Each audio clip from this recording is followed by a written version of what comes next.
A massive thank you to Vortex9119 for this incredible video suggestion. If you have story ideas you'd like to see brought to life, drop them in the comments below. And if you're enjoying these immersive tales, don't forget to like and subscribe to Sleep Theories for more stories that blur the line between mystery and reality. What if I told you that buried beneath a 1,000-year-old chapel in Ethiopia lies something so powerful that governments have spent decades ensuring you never learn about it? What if every conflict, every war, every uprising in that region wasn't random chaos, but a response to something ancient awakening? My name is Alex Morrison, and 3 months ago, I was just another satellite imaging technician, analysing ground-penetrating radar for a living. Now I'm hiding in a cabin in rural Montana, and I may be the only person alive who knows the truth about what's really buried in Axum. The coffee had gone cold hours ago, but I kept sipping it anyway. That's what you do when you're 3 weeks behind on satellite analysis reports, and your supervisor keeps sending those passive-aggressive emails with red exclamation points. I was a field technician for Orbital Dynamics, a mid-tier satellite imaging company that contracted with everyone from agricultural firms to mining corporations. My job was simple: analyse ground-penetrating radar scans, identify subsurface anomalies and file reports. Nothing glamorous, nothing dangerous, just data. The Horn of Africa cluster had been sitting on my desk for 2 days. Standard geological survey for a potential infrastructure project in Ethiopia. Roads, power lines, the usual development stuff that required knowing what lay beneath the surface. I'd already processed 47 grids of unremarkable sediment layers and bedrock formations when I opened grid 48. The image loaded pixel by pixel, revealing the familiar topography of northern Ethiopia. Rolling hills, scattered vegetation, and the ancient town of Axum with its towering obelisks and stone churches. But there, beneath the church of Our Lady Mary of Zion, was something that made my breath catch in my throat. A perfect geometric void. Not a cave, not a natural formation. The radar signature showed clean, straight edges forming a rectangular shape, approximately 4 feet long, 2.5 feet wide, and 2.5 feet deep. The dimensions were so precise they could have been cut with industrial equipment, yet the surrounding rock layers indicated this void had existed for centuries, possibly millennia. I pulled up the analysis protocols on my second monitor. Standard procedure for unexplained anomalies was clear. Mark as geological inconsistency or data corruption, and move on. The company didn't pay us to solve mysteries, just to identify potential construction hazards. But those dimensions nagged at me. 4 feet by 2.5 feet by 2.5 feet. I'd heard those measurements before, in some half-remembered history class or documentary. Something biblical. I saved the image to my personal drive before marking the official report as data corruption. Recommend resurvey. My supervisor would approve it without a second glance, and the client would order new scans of the area that would somehow never quite capture that same perfect void again. As I prepared to move on to the next grid, I noticed something else in the metadata. The thermal overlay showed heat signatures throughout the scan area, solar absorption on the surface, geothermal activity deeper down, all normal patterns, except for the void. The void was 3 degrees warmer than the surrounding rock despite being completely enclosed. Dead objects don't generate heat. I stared at the screen until my eyes burned, but no amount of analysis could explain what I was looking at. Finally, I closed the file and went home, but the image followed me. Those perfect dimensions, that impossible heat signature, the way it sat directly beneath one of Christianity's most sacred sites. 4 feet by 2.5 feet by 2.5 feet. The traditional dimensions of the Ark of the Covenant. That night, I dreamed of golden cherubim with wings spread wide, and a voice that spoke from between them with the sound of rushing water.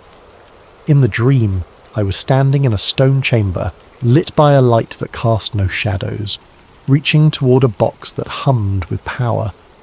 The moment my fingers touched the gold, I woke with a gasp, my heart hammering against my ribs. It was just a dream, I told myself. Just my imagination running wild after a long day staring at radar scans. But when I checked my phone, I found I'd been unconsciously searching for information about Axum, about the Church of Our Lady Mary of Zion, about ancient artifacts hidden beneath holy ground. The next morning I couldn't focus on anything else. I pulled up the scan again, studying every pixel, every thermal gradient, every impossible detail of that buried void. This wasn't data corruption. This was something real, something significant, something that had been deliberately hidden from the world. Something that was waiting. 3 weeks later, I was on a plane to Ethiopia. I'd convinced my supervisor that the Axum anomaly required ground truthing, a field verification to ensure our radar systems were functioning correctly. The company approved the trip because it sounded technical and responsible, not because I'd spent every spare moment researching the legend of the Ark's journey from Jerusalem to Ethiopia. According to tradition, the Queen of Sheba took the Ark back to Ethiopia after her visit to King Solomon. Her son, Menelik I, founded the Ethiopian Empire and established Axum as its capital. For 3,000 years, Ethiopian Orthodox Christians had claimed the true Ark of the Covenant rested in the Church of Our Lady Mary of Zion, guarded by a single monk who could never leave the sacred precinct. Tourist nonsense, I'd always assumed. Every culture claimed to have some piece of biblical history hidden in their backyard. But now I had radar evidence of something buried exactly where the legend said it would be. Something that matched the Ark's traditional dimensions and somehow generated heat despite being entombed in solid rock. I landed in Addis Ababa on a Tuesday morning and caught a domestic flight to Axum the same day. The town was smaller than I'd expected, a collection of low buildings scattered around the famous obelisk park and the twin churches that claim to house the world's greatest religious relic. Tourists wandered between the ancient stone monuments, taking selfies with 3,000-year-old carved pillars, while guides recited well-practiced speeches about Queen Sheba and King Solomon. I hired a local guide named Dawit, a middle-aged man with intelligent eyes and careful English who specialised in the historical sites. We spent the first day touring the obelisk park and the ruins of ancient palaces, but I was really just getting a feel for the area, trying to match the topography to my radar scans. "Tomorrow we visit the churches," Dawit said as we walked back to my hotel. "The old church and the new church. Very sacred places." "Can tourists go inside both churches?" I asked, trying to sound casual. "The new church, yes. Beautiful paintings, ancient books, many treasures. But the old church..." He paused, glancing around as if checking for eavesdroppers. "The old church is different. Only priests allowed inside and the guardian." "The guardian? One monk, chosen for life. He watches over the..." Dawit lowered his voice. "Over what is kept there. He can never leave the church grounds. Never. He stays until he dies, then another is chosen." We'd reached my hotel, but I wasn't ready to end the conversation. "What exactly is he guarding?" Dawit looked uncomfortable. "Christians say it is the Tablet, the Ark of Moses. Others say it is just tradition, just stories. But I have lived in Axum all my life, and I tell you this, the Guardian is real. I have seen him walking in the church courtyard at night, always alone, always watching. What does he look like? Old, but not in years. Old in ... Dawit struggled for the word. Old in soul. Like a man who has seen too much, carries too much weight. His eyes..." He shuddered. "I do not like to look at his eyes." That night I lay in bed studying satellite photos of the church complex on my laptop. The Church of Our Lady Mary of Zion was actually two buildings. A newer church built in the 1960s where tourists and worshippers could visit, and a smaller, older chapel that supposedly housed the Ark. The older building sat directly above the void I detected in the radar scan. According to everything I'd read, no outsider had been permitted inside the chapel in centuries. The Ethiopian Orthodox Church maintained absolute secrecy about what was housed there, allowing only the guardian and select high-ranking clergy to enter. Even the country's government respected the restriction, treating the chapel as sovereign territory beyond their jurisdiction.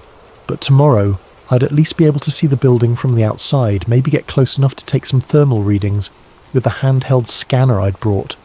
It wasn't much, but it might help me understand what was generating that heat signature 12 feet below ground.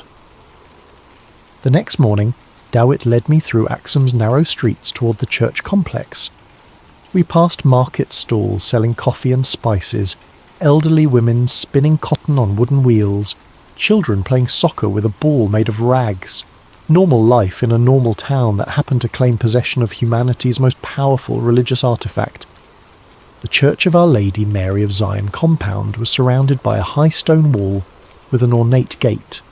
Beyond the entrance I could see the modern church with its painted dome and arched windows, and behind that, partially hidden by trees, the smaller chapel that supposedly housed the Ark. "We can tour the new church," DeWitt explained as we approached the gate. "Beautiful interior, many ancient paintings and manuscripts, but the chapel behind it." He pointed to the smaller building. "That is forbidden." We passed through the gate into a courtyard filled with pilgrims and tourists. The modern church was indeed impressive, with colourful frescoes covering every wall and elaborate religious artefacts displayed in glass cases. But I found myself constantly glancing toward the windows that faced the restricted chapel, trying to catch a glimpse of the building that sat above my mysterious void. After an hour of dutifully admiring religious art, I excused myself to use the restroom, then slipped outside into the courtyard. The restricted chapel was maybe 50 yards away, separated from the public area by a low fence and some carefully placed shrubs. I walked casually in that direction, pulling out my phone as if taking pictures of the church architecture. The chapel was older than the main building, constructed from rough stone blocks that had been weathered smooth by centuries of highland rain. Small, narrow windows pierced the walls at regular intervals, but they were too high and too dark to see inside. The building's footprint was roughly 30 feet by 40 feet, large enough to house a small congregation, or to contain something that required a significant amount of protective space. As I was trying to estimate the building's exact position relative to my radar scan, a figure appeared in one of the windows. The Guardian. Even from 50 yards away I could see that Dawit hadn't exaggerated. The man's face was gaunt to the point of being skeletal, his skin pale as parchment despite Ethiopia's intense sun. But it was his eyes that made my breath catch, dark, hollow, ancient in a way that had nothing to do with age. Eyes that had seen something no human should see, carried some weight that was slowly crushing the life out of him. For a long moment we stared at each other across the courtyard. Then the Guardian raised one thin hand and made a clear gesture. "Go away." Not a casual dismissal, but an urgent warning, the kind of motion you'd make to stop someone from stepping into traffic. As I watched, his lips moved, forming words I couldn't hear but somehow understood. "You don't want what's inside." Then he disappeared from the window, leaving me standing in the courtyard with my heart hammering and my thermal scanner forgotten in my pocket. The Guardian hadn't just been warning me away from the chapel. He'd been warning me away from whatever was buried beneath it, whatever was generating that impossible heat signature 12 feet underground. Whatever had been slowly killing him with its proximity for however many years he'd been trapped in that building. I found Dawit waiting by the main church entrance, looking concerned. "You saw him," he said. It wasn't a question. "Yeah. Then you understand why I do not like to look at his eyes. Come, we should go. There are other sights to see, happier places." But as we left the church compound, I couldn't stop thinking about that desperate gesture, that silent warning. The Guardian knew something was down there, something that had been affecting him for years, possibly decades, something that pulsed with heat and waited in the darkness beneath ancient stone. That night I called my supervisor and extended my stay in Ethiopia by a week. Back in my hotel room, I spread out printed satellite photos across the bed and fired up my laptop. The thermal scanner I'd brought was designed for surface readings, useless for penetrating 12 feet of stone and earth, but I had access to something better. Orbital Dynamics' complete archive of satellite data for the region. If the object beneath the chapel was generating heat, that heat had to go somewhere. And if I was right about what was down there, the heat generation might not be constant. I started with our company's historical scans of Axum, going back 15 years to when we first began regular coverage of the Horn of Africa. The early images showed the same thermal patterns I'd seen in the recent scan: solar absorption, geothermal activity, normal ground temperatures, but the void beneath the chapel was already 3 degrees warmer than its surroundings, even in the oldest images. 15 years of continuous heat generation. Whatever was down there wasn't running on batteries. I pulled up the metadata for each scan, looking for variations in the thermal signature over time. For the first few years, the readings were remarkably consistent. 3 degrees above ambient, no significant fluctuation. Then, starting in 2010, the pattern began to change. Small spikes at first, maybe half a degree increases that lasted for a few days before returning to baseline.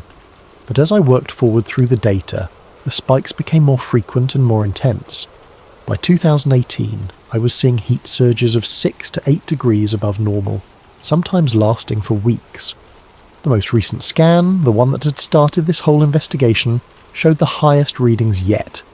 Nearly 12 degrees above the surrounding rock temperature, sustained over the 3-day period when the satellite had passed over the region. I sat back, staring at the data visualization on my screen.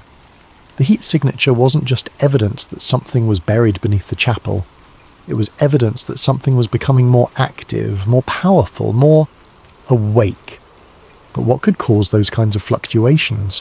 I needed to correlate the thermal spikes with external events, see if there was a pattern I was missing. I opened a new browser window and started searching for news archives covering Ethiopia and the surrounding region. Wars, natural disasters, political upheavals, anything that might correspond to the dates when the thermal readings spiked.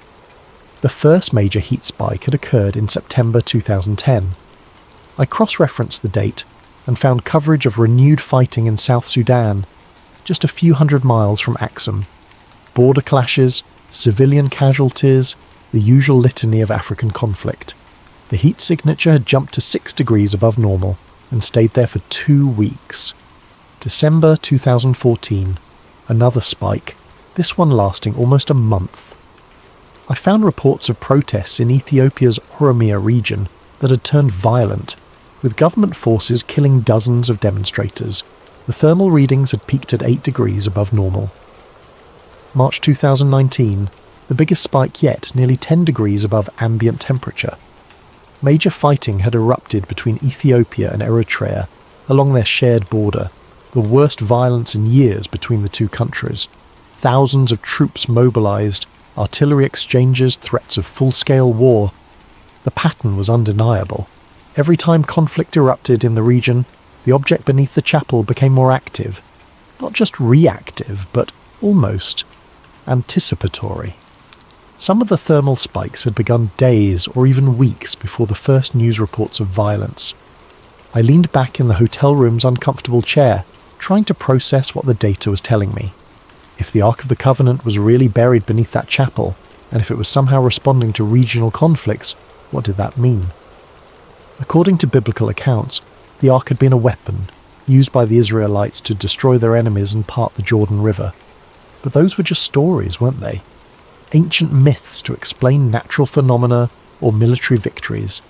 Except now I had 15 years of satellite data suggesting those stories might have been more literal than anyone imagined. I opened a new search window and typed in Ark of the Covenant Biblical Powers. The results were a mixture of scholarly articles, religious websites, and conspiracy theories, but certain themes appeared consistently. The Ark as a communication device between God and Moses. The Ark as a weapon capable of destroying armies. The Ark as a source of divine power that killed anyone who touched it improperly. One academic paper caught my attention. Electromagnetic Anomalies in Biblical Texts, a technical analysis of the Ark narrative. The author, a physicist from MIT, had attempted to explain the Ark's described effects in terms of advanced technology rather than divine intervention. According to his analysis, the biblical descriptions were consistent with some kind of high-energy, electromagnetic device, possibly using principles that modern science was only beginning to understand. The paper was 8 years old and had been largely ignored by mainstream academia, but its conclusions were fascinating. If the Ark contained technology rather than divine presence, technology based on electromagnetic manipulation of space-time, then its effects on local conflicts might be measurable, predictable, even controllable. I glanced at the clock. It was nearly midnight, but I wasn't tired. I had 15 years of data to analyse, patterns to uncover, connections to make. If I was right about what was happening, the implications went far beyond archaeological discovery. This was about a weapon that had been influencing regional conflicts for decades, maybe centuries, sitting 12 feet beneath a chapel in northern Ethiopia. A weapon that was becoming more active. I pulled up the most recent thermal readings again, studying the heat signature that had triggered this entire investigation. 12 degrees above ambient temperature, the highest reading yet. And according to the news feeds I'd been monitoring, tensions were rising again along the Ethiopia-Eritrea border. Troop movements, diplomatic protests, the same warning signs that had preceded every previous spike in the thermal data. If the pattern held, the heat signature beneath the chapel would spike again within days, and somewhere in the Horn of Africa, people would start dying. I saved all my analysis to an encrypted drive and uploaded backup copies to 3 different cloud storage services. Whatever was happening in Axum, I was probably the only person outside the Ethiopian Orthodox Church who understood the connection between the buried object and regional violence. The only person who could prove that the Ark of the Covenant wasn't just a religious relic, but an active weapon that had been shaping the history of East Africa for 3 millennia. The only person who might be able to stop it. I had a contact at the Vatican archives, someone I'd met at a conference on satellite archaeology 3 years earlier. Elena Rossi was a researcher specialising in the historical verification of biblical sites, and she had access to documents that most scholars could only dream of seeing. If anyone could tell me what the Catholic Church knew about the Ethiopian claims regarding the Ark, it would be her. I drafted a carefully worded email describing my satellite findings in technical terms, without mentioning my theories about the thermal correlations with regional conflicts. I presented it as an archaeological question. Had the Vatican ever investigated the Ethiopian Orthodox claims about possessing the Ark of the Covenant? Elena's response came within 6 hours, which surprised me. Her replies usually took days, given the bureaucratic nature of Vatican communications. Alex, your inquiry has been noted and forwarded to the appropriate department. However, I must inform you that materials related to your specific request are currently under protocol relic restrictions. I cannot provide further information at this time. I would advise against pursuing this research direction. E. Rossi, Protocol Relic. I'd never heard the term before, and a quick internet search turned up nothing. No academic papers, no government documents, no casual references in religious forums. It was as if the phrase existed in a completely separate information ecosystem, one that normal researchers couldn't access. That afternoon, my hotel room phone rang. The caller ID showed only international with no number. Mr. Morrison. The voice was American, middle-aged, with the kind of neutral accent that comes from years of diplomatic training. Yes, my name is Cardinal Michael Toretti, Vatican Secretariat of State. I understand you've been making inquiries about certain historical artifacts currently held by our Ethiopian Orthodox colleagues. A cardinal calling me directly. In 31 years of life, I'd never been important enough to warrant attention from anyone higher than a district manager, and now I had a Vatican cardinal on the line. I'm a satellite imaging technician, I said carefully. I analyse ground-penetrating radar for geological surveys. Yes, we're aware of your professional background. We're also aware of your recent travel to Axum and your communication with Dr. Rossi. Mr. Morrison, I'm calling to advise you that you've stumbled into an area of inquiry that falls under Vatican security protocols. For your own safety, I strongly recommend that you discontinue this research and return to the United States immediately. My own safety? There are historical artifacts that were never meant to be disturbed, Mr. Morrison. Some knowledge carries a price that few are prepared to pay. The Ethiopian Orthodox Church has maintained certain guardianship responsibilities for nearly 3 millennia. That arrangement exists for the protection of all concerned parties. I could feel my heart racing, but I tried to keep my voice steady. What is Protocol Relic? There was a long pause. You're not cleared for that information, nor do you want to be. Take my advice, Mr. Morrison. Book the next flight home and forget whatever you think you've discovered in Axum. Some mysteries are better left unsolved. The line went dead. I sat in my hotel room for a long time after that call, staring at the phone and trying to process what had just happened. A cardinal in the Vatican Secretariat of State, essentially the Catholic Church's Secretary of State, had called me personally to warn me away from my research. Not a local church official, not even a regional administrator, but someone at the very highest levels of Vatican hierarchy. Which meant the Catholic Church not only knew about the Ethiopian claims regarding the Ark, they were actively monitoring anyone who showed too much interest in investigating those claims. They had files on researchers, protocols for managing inquiries, and enough influence to track down a satellite technician in an Ethiopian hotel within hours of his asking the wrong questions. I thought about the Guardian's hollow eyes and his desperate warning, "You don't want what's inside." Maybe he wasn't just protecting the Ark from the world. Maybe he was protecting the world from the Ark. My laptop chimed with a new email notification. The sender was listed as E. Rossi, but the message was clearly not from Elena. "Mr. Morrison, this will be my final communication on this matter.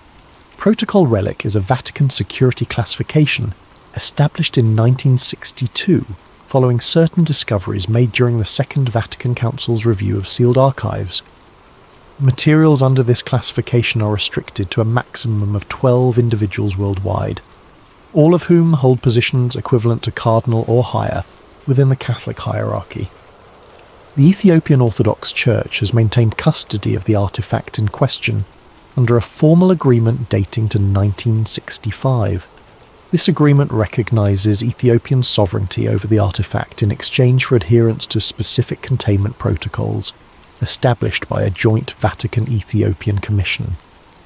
These protocols exist because the artifact exhibits properties that pose significant risks to regional stability when improperly handled or exposed. The Guardian tradition is not merely ceremonial, it serves a crucial containment function that has prevented numerous potential catastrophes over the past several decades. Your thermal analysis data has been reviewed by our technical staff. We are aware of the correlations you have identified. We are also aware of the artifact's increasing activity levels over the past 5 years. A joint Vatican-Ethiopian assessment team is currently evaluating options for enhanced containment measures. This communication will self-delete in 60 seconds. Do not attempt to copy or save this message. Return to the United States immediately and discontinue all research related to this matter. You have been warned twice. There will not be a third warning. I watched the message count down from 60 seconds, trying to memorize every word. When it reached 0, the email disappeared from my inbox as if it had never existed. But I'd learned what I needed to know. The Vatican knew about the thermal correlations with regional conflicts. They'd known for years, possibly decades. And they were worried enough about increasing activity levels to consider enhanced containment measures. The Ark of the Covenant was real, it was buried beneath the chapel in Axum, and it was becoming more dangerous. I needed to get that thermal data to someone who could do something about it. Someone outside the Vatican's sphere of influence. But first, I needed to understand exactly what I was dealing with. I opened my laptop and began typing up a detailed summary of everything I'd discovered. The satellite data, the thermal correlations with regional conflicts, the Vatican security protocols, the Guardian's warning. If something happened to me, I wanted there to be a record of what I'd found. Outside my hotel window, the ancient obelisks of Axum stood silhouetted against the Ethiopian night sky. Monuments to a civilization that had claimed to possess God's greatest gift to humanity. 12 feet below, a simple stone chapel. Something waited in the darkness, growing stronger, growing more active, preparing for something that would make the regional conflicts of the past 15 years look like minor skirmishes. And I was probably the only person outside the Vatican and the Ethiopian Orthodox Church who understood what was coming. The next morning, I made a decision that would change everything. Instead of booking a flight home like the Vatican had demanded, I drove the rental car to a cybercafe in Addis Ababa and uploaded a carefully edited version of my satellite data to Reddit. I chose the r/conspiracy subreddit because I knew it would get attention without being taken seriously by any official monitoring systems. The post was titled Weird thermal anomaly under Ethiopian church. Anyone know what this could be? I included 3 of the clearer thermal images showing the heat signature beneath the Church of Our Lady Mary of Zion, along with GPS coordinates and a brief description of the geometric void. I deliberately left out any mention of the Ark, the Vatican communications, or the correlations with regional conflicts. To casual readers, it would look like a curious geological anomaly discovered by a satellite technician who was genuinely puzzled by what he'd found. The post got 17 comments in the first hour. Most were jokes about ancient aliens or government cover-ups, but a few showed genuine technical interest. One user with apparent geology credentials suggested underground geothermal activity. Another pointed out that the heat signature was too localized and too geometric to be natural. I was reading through the comments when my laptop screen went black. Not a normal shutdown or crash, but an instantaneous cut-off as if someone had yanked the power cord.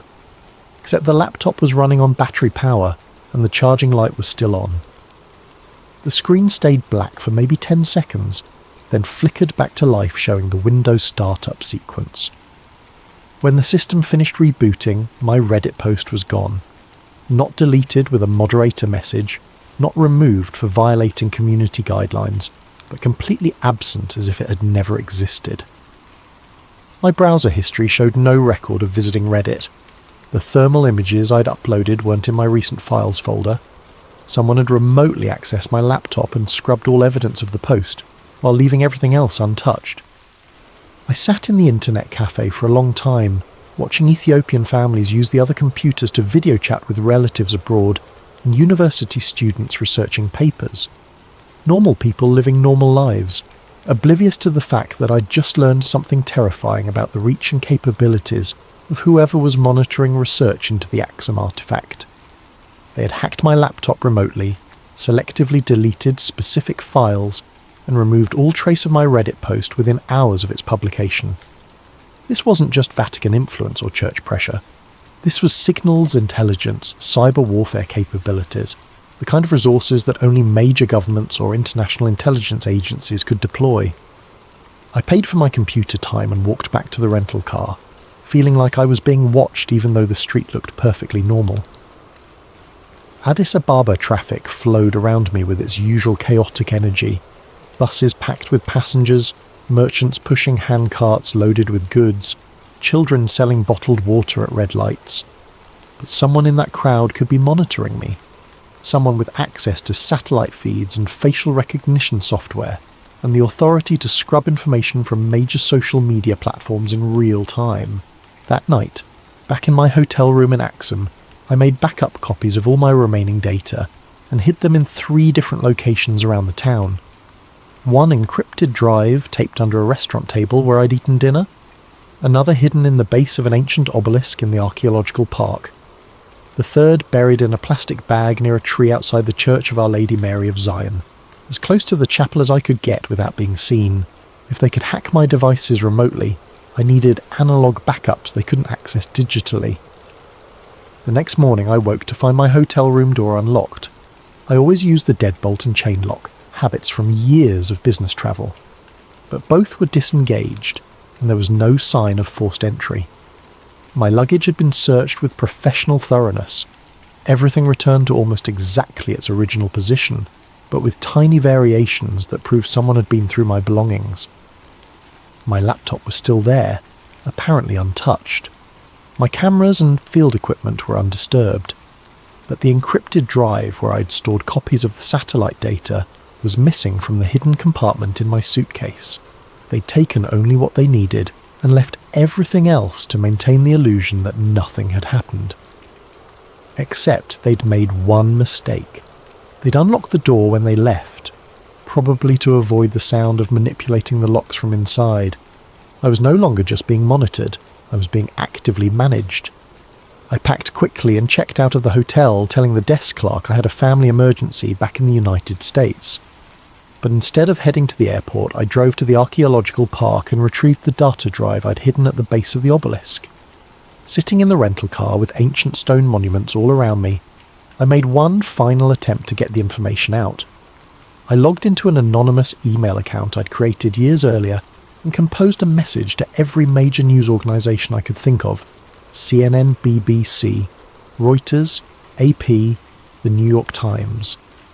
The subject line was simple: evidence of active electromagnetic anomaly at claimed Ark of Covenant site in Ethiopia. In the body of the message I laid out everything: the satellite thermal data, the correlations with regional conflicts, the Vatican's protocol relic warnings, the cyber intrusion and hotel room search. I attached the clearest thermal images and GPS coordinates, along with a detailed timeline showing how the heat signature had intensified over 15 years.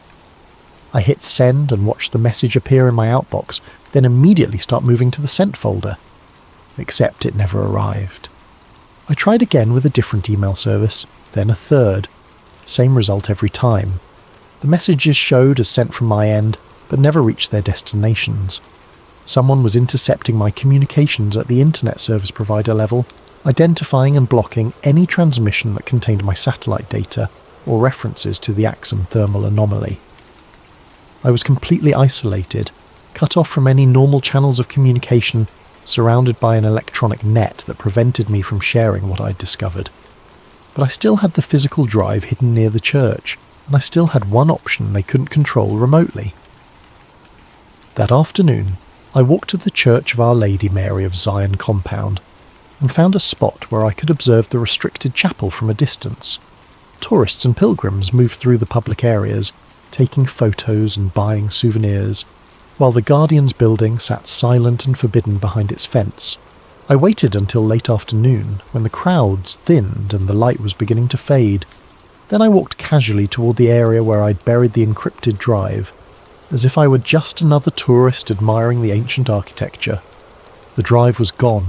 The plastic bag was still there, exactly where I'd buried it, but empty. They'd found my backup, extracted the data, and left the bag as a message. We know where you've been. We know what you've hidden.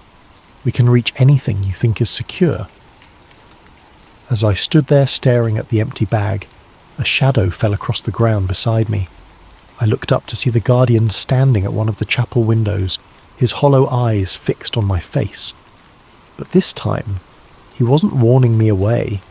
He was nodding, almost imperceptibly, as if he approved of what I'd been trying to do. Then he pointed downward, toward the ground beneath my feet, and mouthed a single word I could read clearly even at 50 yards distance. Soon! I flew back to the United States the next day, but I never made it to my apartment in Denver. 2 men in dark suits were waiting for me at baggage claim, holding a sign with my name and looking like the kind of federal agents you see in movies. "Mr. Morrison, we're with the Department of Homeland Security. We need to speak with you about your recent travel activities." They escorted me to a windowless room in the airport security section, where a third man was waiting with a thick folder and a digital recorder. "I'm Agent Phillips," the older man said. "We understand you've been conducting unauthorized intelligence gathering in Ethiopia, specifically related to sites of religious significance to our Ethiopian government partners. I'm a satellite imaging technician. I analyze geological data for mining and construction companies. We're aware of your professional background, Mr. Morrison. We're also aware that you've been making inquiries about classified materials with Vatican contacts, posting sensitive imagery to social media platforms, and attempting to contact media organizations with what you claim is evidence of electromagnetic anomalies at Ethiopian Orthodox Church sites. They knew everything. Not just my activities in Ethiopia, but my attempts to share the data, my communications with Elena Rossi, even my failed Reddit post. The thermal imagery you captured falls under the jurisdiction of several international agreements regarding the protection of cultural and religious sites," Phillips continued. "Specifically, it relates to a joint Vatican-Ethiopian cultural preservation protocol that supersedes normal academic or journalistic access. Cultural preservation protocol? The Ethiopian Orthodox Church has requested that certain sites be protected from unauthorized analysis or exposure that might damage their religious significance or cultural integrity. The Vatican has agreed to help enforce these protections as part of ongoing interfaith cooperation initiatives. It was a lie, of course. They weren't protecting cultural sites. They were suppressing evidence of something that posed a much more serious threat. but I was sitting in a windowless room at the Denver airport with 3 federal agents, and my laptop had already demonstrated that normal channels of communication were compromised. "We're prepared to offer you a choice, Mr. Morrison," Philip said. "You can sign a non-disclosure agreement regarding your recent research activities, accept reassignment to a different geographical focus area within your company, and continue your career with no further complications. Or we can discuss this matter with your employer, your security clearance sponsors, and potentially with federal prosecutors who take a very dim view of unauthorized intelligence activities in sensitive foreign locations." I stared at the folder on the table between us, thinking about the Guardian's hollow eyes and his final gesture toward the ground beneath the chapel. Thinking about 15 years of thermal data showing an ancient weapon growing stronger, more active, more dangerous. What happens if I sign? You return to your normal work assignments. You avoid any further research related to Ethiopian archaeological sites. You don't discuss your recent findings with colleagues, media contacts, or internet forums.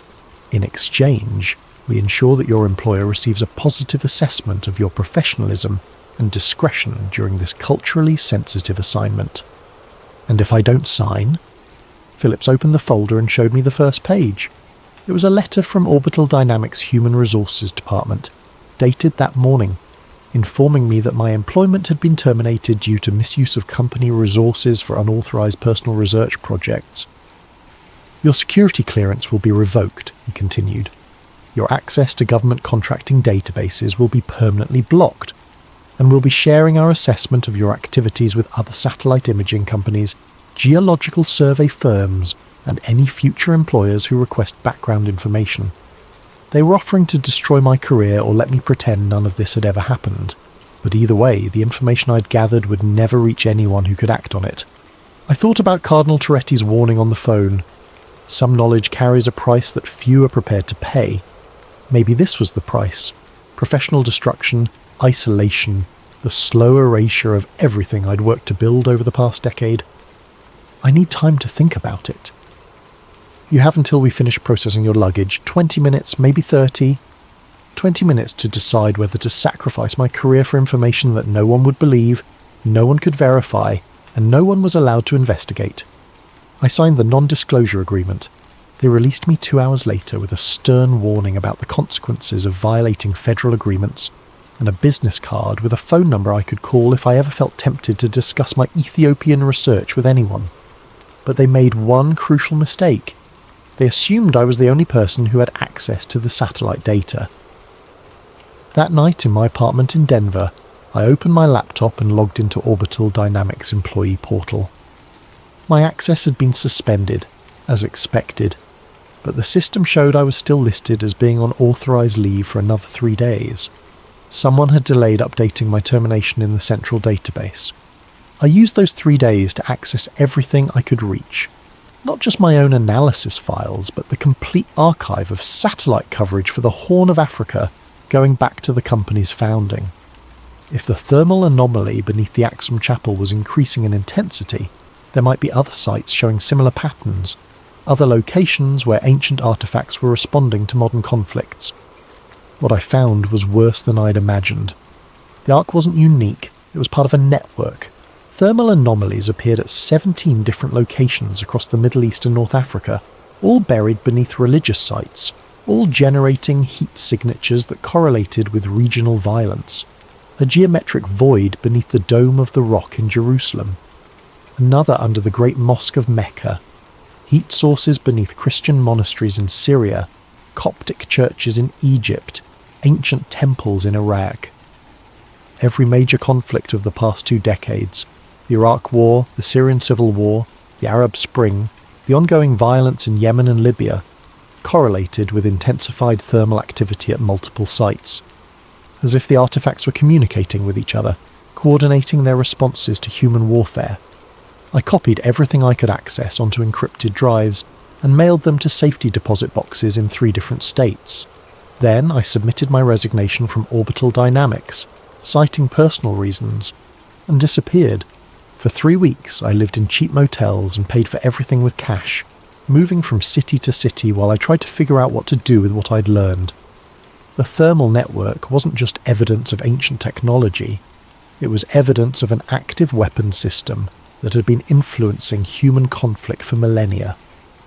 A weapons system that was becoming more coordinated, more responsive, more powerful. On a Tuesday morning in Salt Lake City, my phone rang. The caller ID showed Elena Rossi. "Alex, thank God. I've been trying to reach you for weeks." "Elena, I thought you were under Vatican restrictions." "I'm calling from a secure line. Listen carefully. Something has happened. The Ethiopian government has sealed off the entire Axum region. No flights in or out, no ground access, complete media blackout. They're claiming it's a military exercise, but my sources inside the Ethiopian Orthodox Church say it's something else." "What kind of something else?" "The Guardian is dead, Alex. He died 3 days ago. And when they went to choose his replacement, they found the chapel empty. Whatever was buried beneath the church, it's gone." I felt the blood drain from my face. Gone how? No one knows. The Ethiopian military is conducting a grid search of the entire region, but there's no sign of forced entry, no evidence of excavation, no indication that anyone broke into the chapel. The artifact simply left. That's impossible. Satellite thermal imaging shows massive energy spikes at 17 locations across the Middle East and North Africa, all occurring within a 6-hour window starting with the Guardian's death. The Vatican has activated something called the Omega Protocol, and they're requesting immediate assistance from the United States, Russia and China. The Omega Protocol. I'd never heard the term before, but I could guess what it meant. The final contingency, the last resort when all other containment measures had failed. "Eleanor, where are you calling from?" "I'm at a monastery in Switzerland. The Vatican has evacuated all protocol relic personnel to secure locations. They're expecting the worst." "What's the worst?" "According to the sealed archives, the last time the artifacts were fully active was during the Crusades. The entire geopolitical structure of 3 continents collapsed within a century.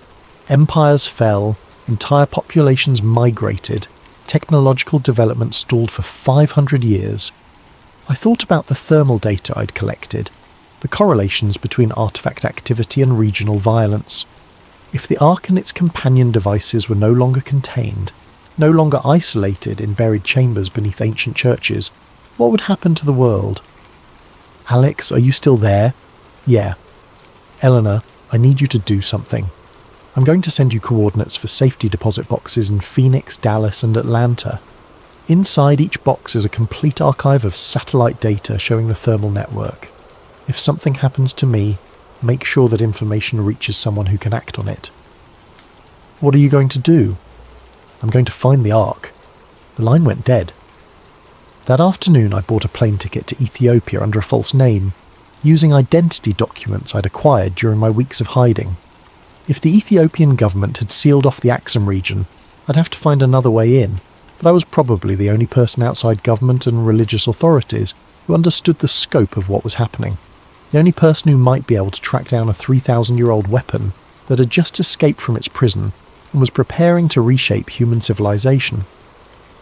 I'm writing this from a cabin in the mountains of western Montana, 6 months after the Axum incident. The official story is that a localized seismic event damaged several ancient structures in northern Ethiopia, requiring temporary military restrictions while archaeological assessment teams evaluate the cultural heritage impact. The real story is that 17 ancient weapons have vanished from their containment sites across 3 continents, leaving behind nothing but empty chambers and the withered corpses of their guardians. The thermal network I discovered through satellite analysis was just the visible symptom of something much older and more complex. For 3 millennia, objects of immense power had been sleeping beneath humanity's most sacred sites, occasionally stirring in response to nearby conflicts, but generally remaining dormant under the watch of religious orders that had forgotten why they were really guarding empty rooms. Now they're awake, active and loose in a world with 7 billion people, and enough weapons to destroy civilization a dozen times over. Elena kept her promise and distributed copies of my satellite archive to researchers at major universities, intelligence agencies and international organizations. Most dismissed the data as elaborate hoax or misinterpreted sensor readings. A few took it seriously enough to begin their own investigations, only to discover that every relevant database had been scrubbed, every supporting document had vanished, every potential witness had signed binding non-disclosure agreements. But I know the truth is spreading, filtering through the kind of networks that governments can't completely control. Academic conferences where researchers share suspicions in private conversations. Intelligence analysts who notice patterns their superiors don't want them to report. Military officers who track unexplained energy signatures and find their requests for investigation quietly denied. The world is changing, and most people don't realize it yet. Regional conflicts that should burn out quickly are intensifying instead. Ancient ethnic tensions are flaring into violence across Africa and the Middle East. Political movements that seemed stable are fracturing along religious lines. The artifacts aren't causing the conflicts. Humans are perfectly capable of finding reasons to fight each other, but they're amplifying existing tensions, feeding on the emotional energy of warfare and using that power to grow stronger, more coordinated, more influential. I've been tracking their movements through news reports, social media posts, and amateur satellite imagery, shared on forums that haven't been scrubbed yet. Heat signatures appearing in conflict zones days before major battles. Unexplained electromagnetic anomalies detected near military bases. Reports of ancient artifacts being discovered by various armed groups, then quickly disappearing again. They're not random. They're following a pattern, positioning themselves to influence key events, preparing for something bigger than individual regional conflicts. Last week I received an encrypted message through a routing system so complex I couldn't trace its origin. The text was simple. The Covenant was not meant for one people or one place. It was meant for all people, all places when the time was ready. The time is now ready. Choose wisely. Choose wisely, as if I have a choice in whatever's coming. But maybe that's the point. Maybe the real power of these artifacts isn't their ability to influence events, but their ability to force people to make choices they wouldn't otherwise have to make. The Guardian at Axum spent decades watching over something that was slowly killing him, but he chose to stay, chose to maintain the containment protocols, chose to warn me away from dangers I didn't understand. Now it's my turn to choose. I could destroy this account, burn the remaining evidence, disappear completely into a life where none of this ever happened. Or I can keep tracking the artifacts, documenting their movements, building a record of what's really happening as the world stumbles towards some kind of transformation it doesn't see coming. The cabin where I'm staying sits on 40 acres of isolated mountain forest, far from cities and conflict zones, and the electromagnetic networks that seem to attract the artifact's attention. But even here, on clear nights, I can see strange lights moving across the sky.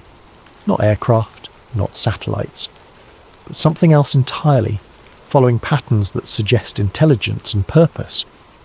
They're out there, 17 pieces of ancient technology that were designed to reshape civilizations, and they're working together now, coordinating their efforts, preparing for something that will make the fall of empires look like minor historical footnotes.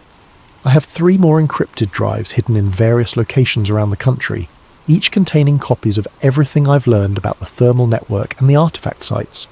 If you're reading this, it means something happened to me, and Elena Rossi or one of the other researchers I contacted managed to get this information published despite whatever security measures are in place to prevent it. Don't dismiss this as conspiracy theory or elaborate fiction. Check the satellite data yourself if you have access. Look for thermal anomalies beneath major religious sites. Track the correlations between unexplained energy signatures and regional conflicts. Pay attention to news reports of ancient artifacts being discovered and then quickly classified or removed by authorities. The pattern is there if you know how to look for it. The Ark of the Covenant was never lost. It was never just sitting passively in some forgotten chamber, waiting to be discovered by archaeologists or treasure hunters. It was sleeping, along with its companion devices, under the protection of guardians who understood that some powers are too dangerous for humanity to wield. Now it's awake, and it's not alone, and it's preparing to fulfill whatever purpose it was originally designed for 3,000 years ago. The only question is whether we'll be ready for what comes next. And I hope this account reaches people who can do something with the information, people with resources and influence, and the courage to investigate what most would rather ignore. But even if it doesn't, even if this becomes just another conspiracy theory lost in the noise of the internet, at least there will be a record of what one satellite technician discovered when he looked too closely at the wrong thermal signature. The Ark Protocol is active, the Covenant has been renewed, and somewhere in the darkness between the ancient and the modern, 17 pieces of divine technology are preparing to reshape the world according to plans that were set in motion before human civilization began. Choose wisely. Alex Morrison, December 2024. Hey everyone, before we dive into tonight's story, if you're enjoying the content, please consider using your hype points on this video. It helps the channel more than you possibly know and makes a real difference in keeping these stories coming to you. Also, drop a comment letting us know what time it is for you, and where in the world you're listening from, but only if you want to. We absolutely love seeing where everyone is tuning in from. It creates this amazing global community of truth seekers and curious minds. Now, let's get into tonight's investigation. There are places on Earth where the official story feels too clean, too rehearsed, like someone scrubbed the details until only the safe parts remained. Mount Shasta is one of those places. Rising over 14,000 feet above Northern California, it dominates the landscape like a frozen sentinel, beautiful and enigmatic. For over a century, stories have circulated about what lies beneath this mountain. Stories of underground cities, stories of ancient civilizations, stories that get dismissed as folklore, New Age fantasy, or the rambling of imaginative hikers who spent too long in thin air. But what if the dismissal is the cover-up? What if something beneath Mount Shasta forced the United States government to seal tunnels, confiscate research, and silence witnesses for nearly 90 years? This is the story of Harold Finnerty, a man who took his secrets to the grave. This is the story of his granddaughter Lila, who refused to let those secrets stay buried. And this is the story of what they found in the mountain. Something that challenges everything we think we know about human history. March 1979. The Deathbed Note. Harold Finnerty died on a grey morning in Ashland, Oregon. Heart failure, the doctor said. Quick and relatively painless for a man in his late 70s. He had lived a quiet life after retiring from the United States Geological Survey, tending a small garden, reading military history and keeping mostly to himself. His neighbours described him as polite but distant, the kind of man who never quite seemed at ease, even in his own home. His granddaughter Lila arrived 3 days after his death to help sort through his belongings. She had always been close to Harold, closer than most grandchildren manage with their grandparents. He had encouraged her curiosity, her questions, her refusal to accept simple answers to complex problems. As a child, she had asked him why the sky was blue, and instead of giving her the standard explanation, he had taught her about wavelengths and atmospheric scattering. That was Harold.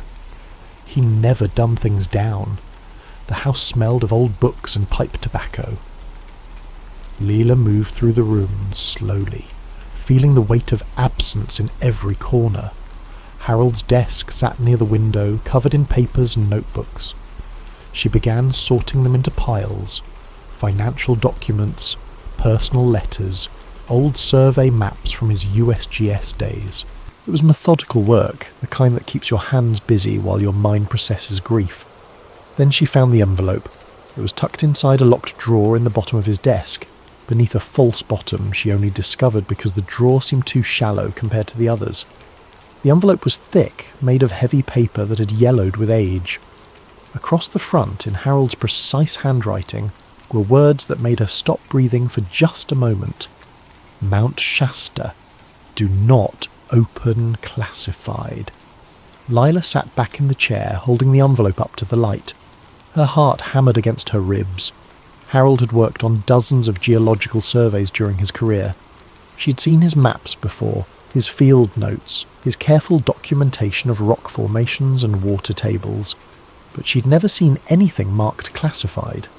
The USGS did not deal in classified material. They mapped the Earth's surface. They studied earthquakes and volcanoes. They published their findings for other scientists to review. So why would her grandfather have a sealed envelope marked with government classification warnings? She broke the seal. Inside were 3 items. The first was a hand-drawn topographic map of Mount Shasta, rendered with the kind of precision that came from decades of professional cartography. The mountain's familiar silhouette was marked with contour lines, drainage patterns, and geological features. But there was something else. On the eastern side of the mountain, below the tree line, a location was marked with a red X and labelled in small, urgent letters, Addit 7, closed 1934. The second item was a series of photographs, black and white, badly faded. They showed the interior of what looked like a tunnel or cave. The walls appeared smooth, too smooth for natural rock formations. In one photograph, a hand was pressed against the wall for scale.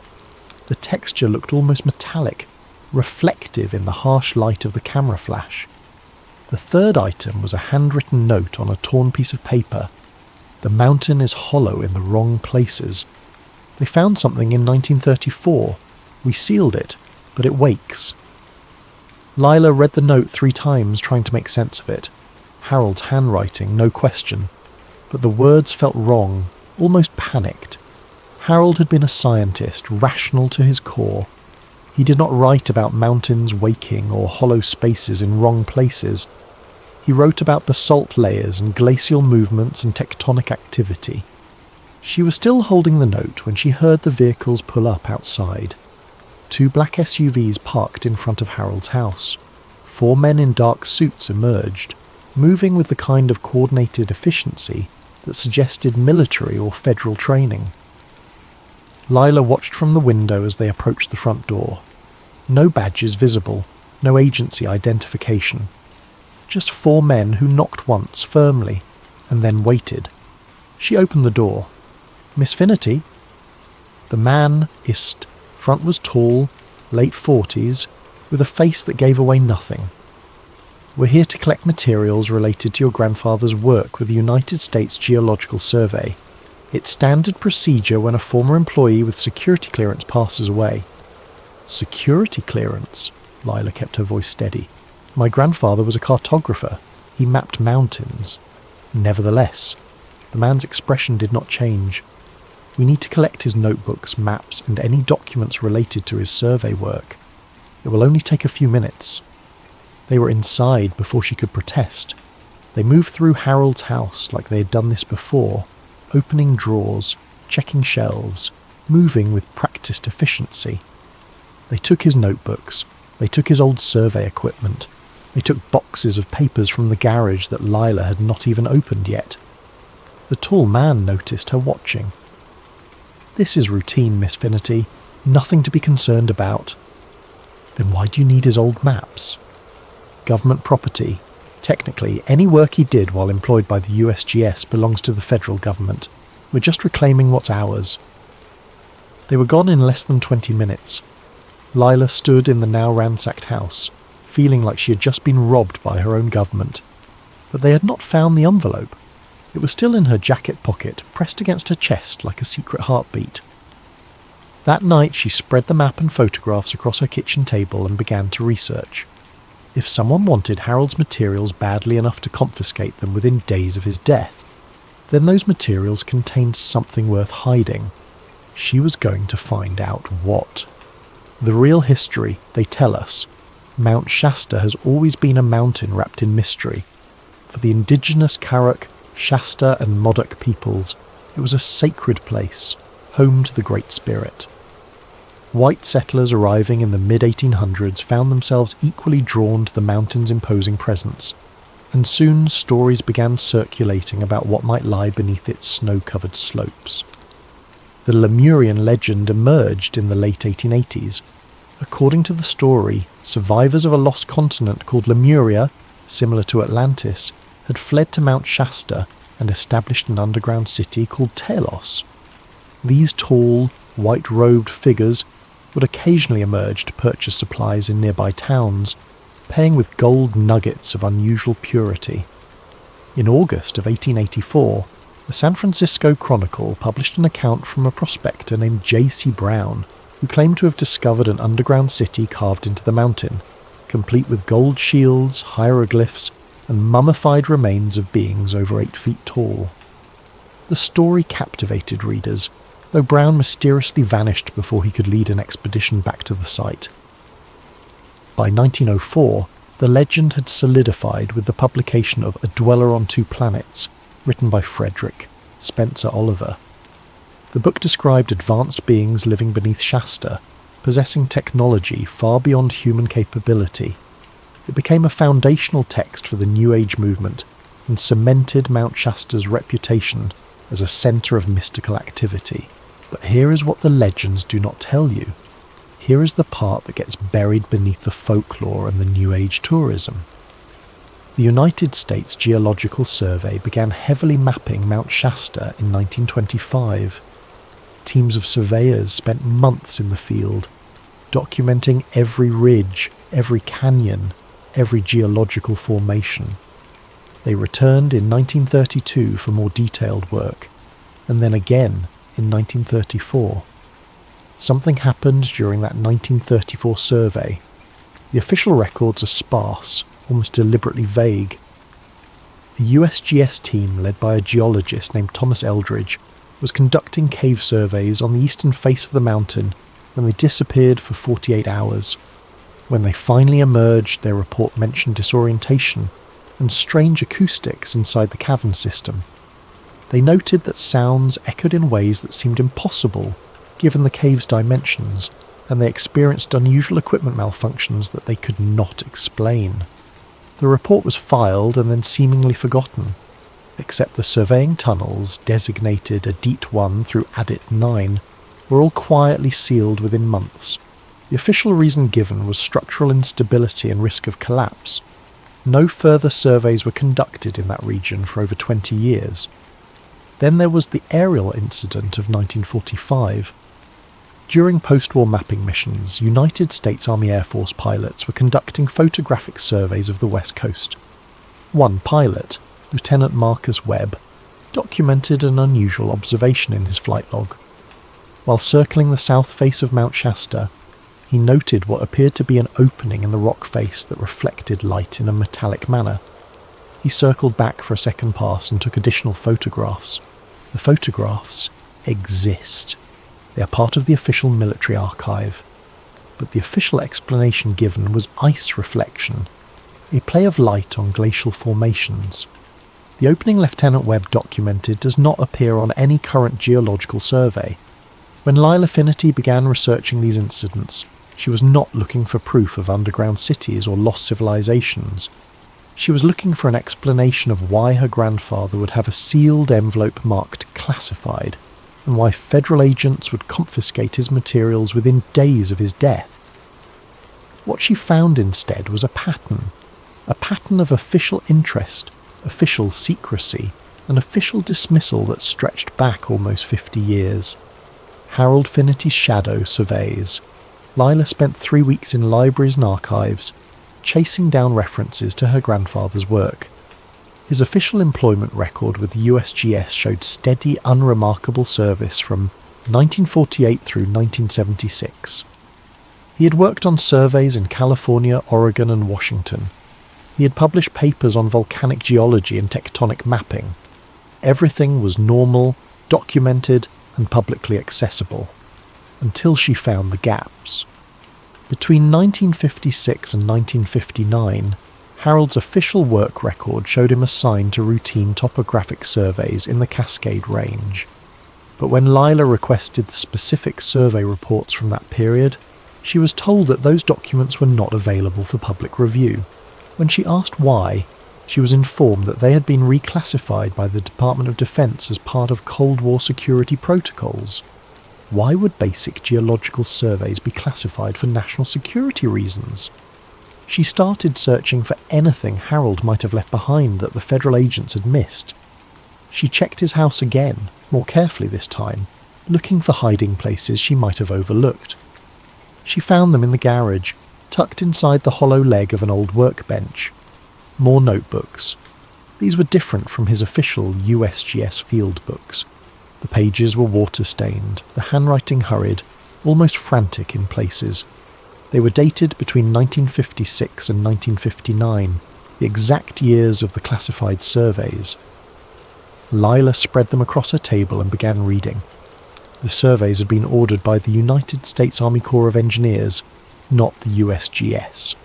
Harold had been temporarily assigned to a joint military-civilian team conducting what was officially described as seismic monitoring research. The Cold War was at its height, and the government was deeply concerned about detecting Soviet nuclear tests.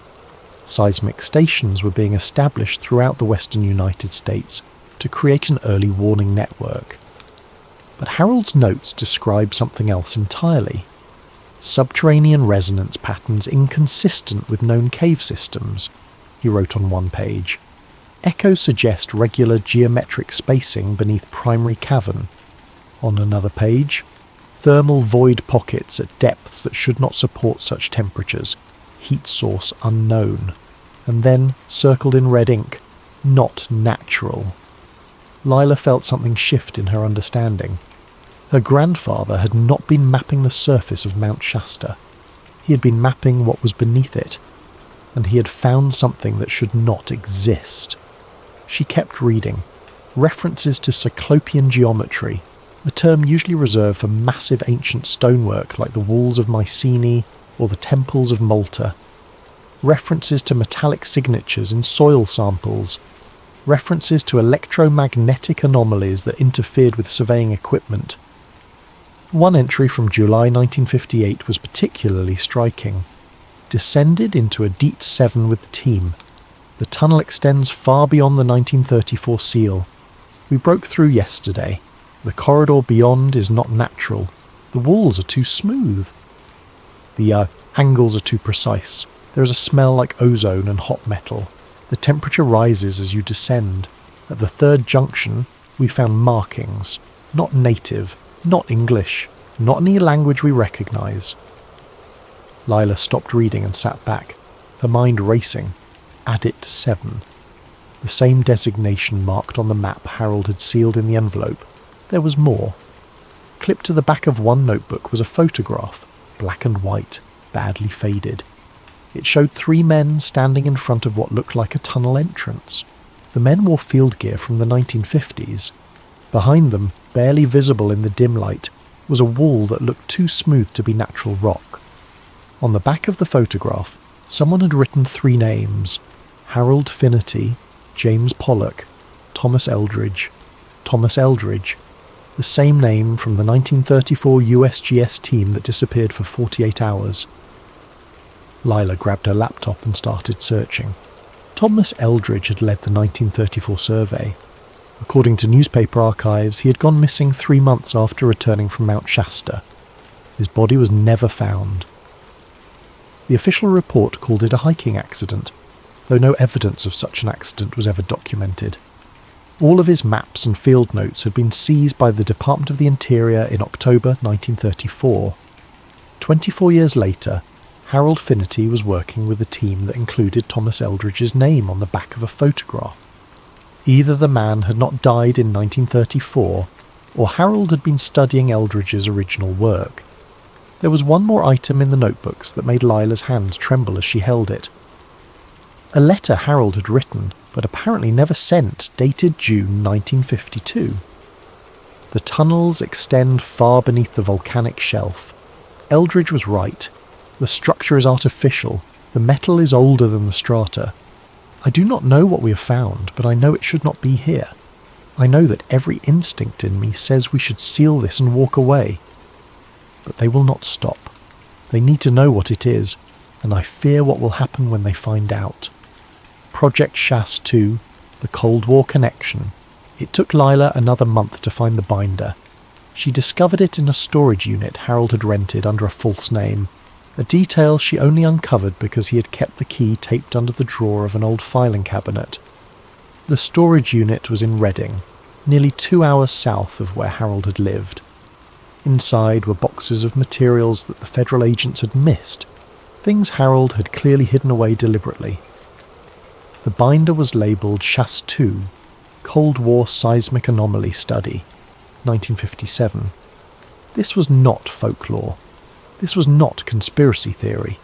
This was a real government document stamped with Department of Defense insignia, complete with project codes and authorization signatures.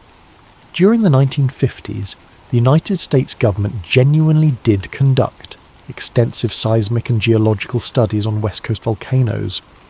The official purpose was monitoring for nuclear tests, creating a network of sensors that could detect underground explosions anywhere on the planet.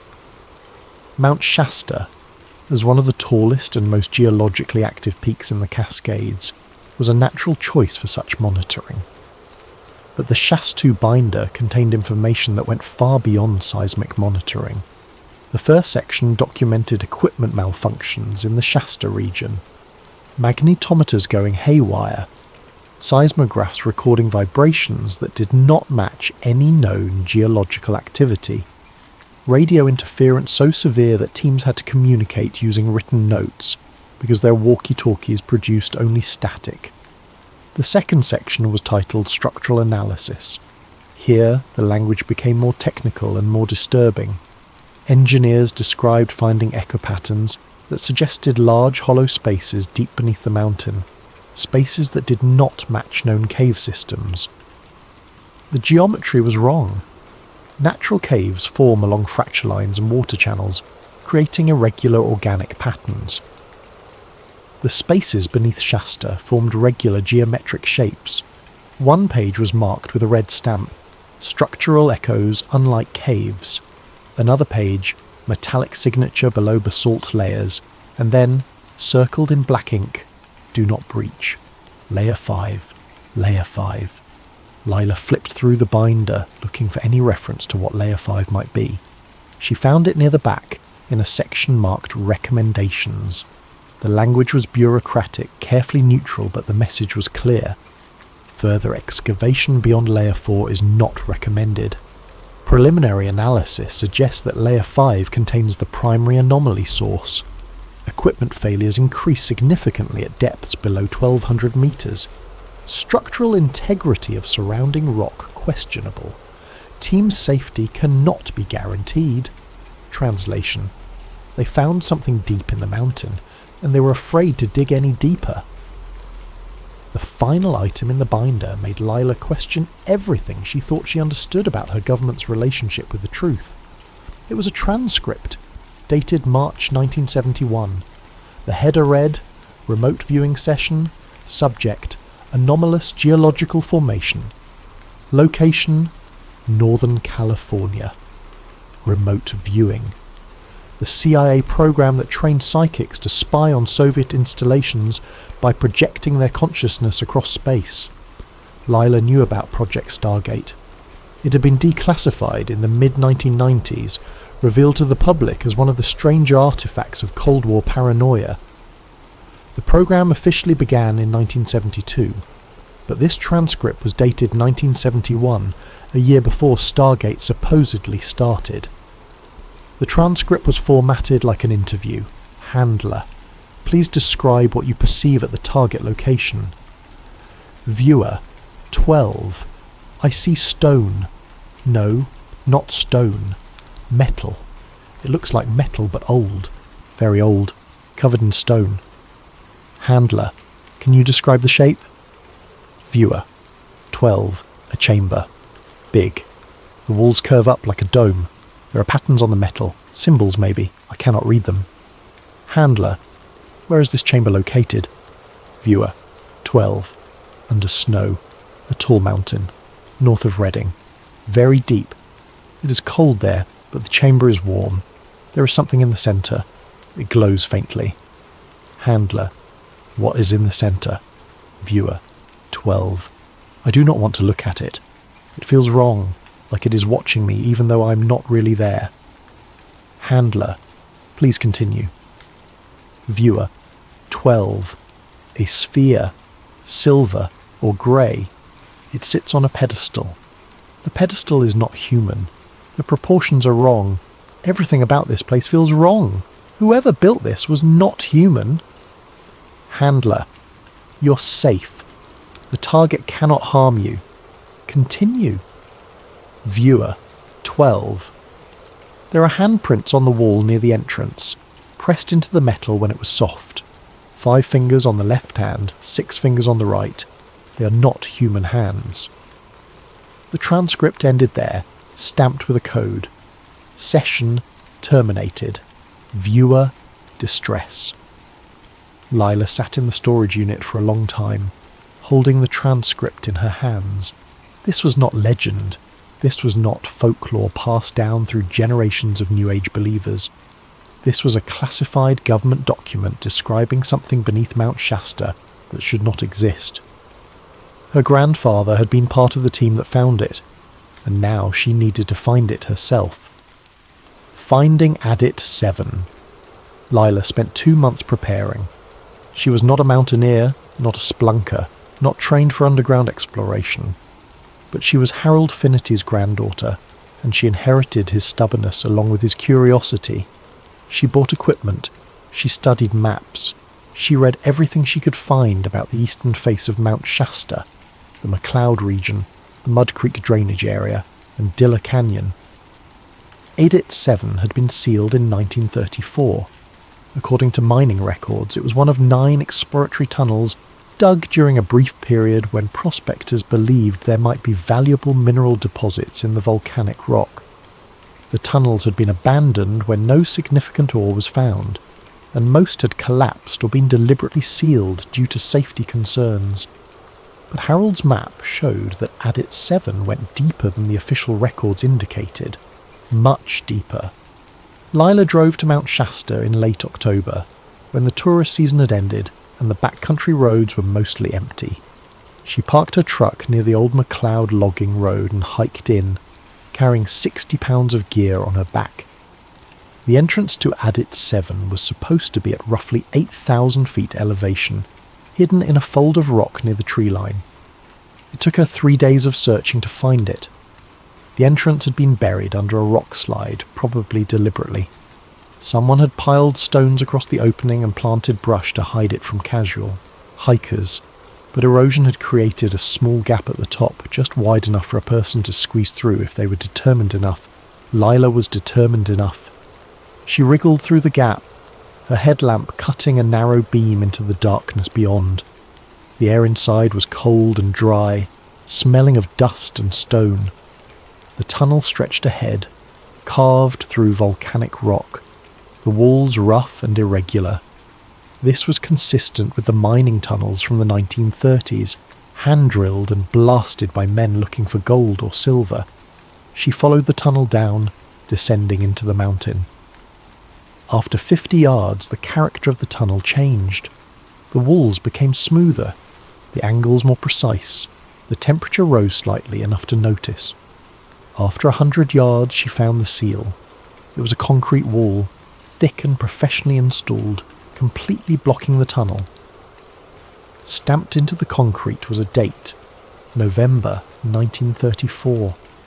This was the official seal, the one placed after Thomas Eldridge's team reported their disorientation and strange experiences. But Harold's notes had said they broke through the seal in 1958. She examined the concrete wall carefully, running her hands over the surface, and then she found it. A crack, barely visible, running from floor to ceiling along the left side. Someone had cut through the concrete and then carefully sealed it again. The newer concrete was slightly different in colour, almost invisible unless you knew what to look for. Lila pulled out her tools and began chipping away at the newer section. The concrete was old enough to crumble easily under the impact of a hammer and chisel. It took her 2 hours, but she finally broke through. The tunnel beyond was different. The walls were smooth, almost polished. The rock looked melted rather than carved, like something impossibly hot had bored through the volcanic stone. The floor sloped downward at a steady angle, descending deeper into the mountain. Her headlamp beam reflected strangely off the walls, creating odd patterns of light and shadow. She walked for what felt like an hour, though her watch said only 20 minutes had passed. Time felt wrong down here. Sounds felt wrong too. Her footsteps echoed in ways that made no sense. sometimes loud, sometimes barely audible, as if the tunnel itself was changing its acoustic properties. The temperature continued to rise. By the time she reached the junction, it was uncomfortably warm, like being in a greenhouse on a summer day. She checked her thermometer. 85 degrees. That made no sense. She was deep inside a mountain that had snow on its peaks. It should be near freezing, not warm enough to make her sweat. The junction split into 3 passages. The centre passage was marked with a cairn of stones deliberately placed. Someone before her had marked the way. Harold? Thomas Eldridge? She did not know. She followed the centre passage. The walls here were not stone. They were metal. Smooth grey metal that looked old beyond measure, tarnished but not rusted. She reached out to touch it, and the surface was warm, almost body temperature. Patterns were etched into the metal, repeating geometric designs that looked almost like writing but followed no linguistic structure she recognised. This was what Harold had meant. This was what should not be here. Metal walls inside a volcanic mountain, warm to the touch, covered in symbols that predated any known language. She kept walking, and the tunnel opened into a vast chamber.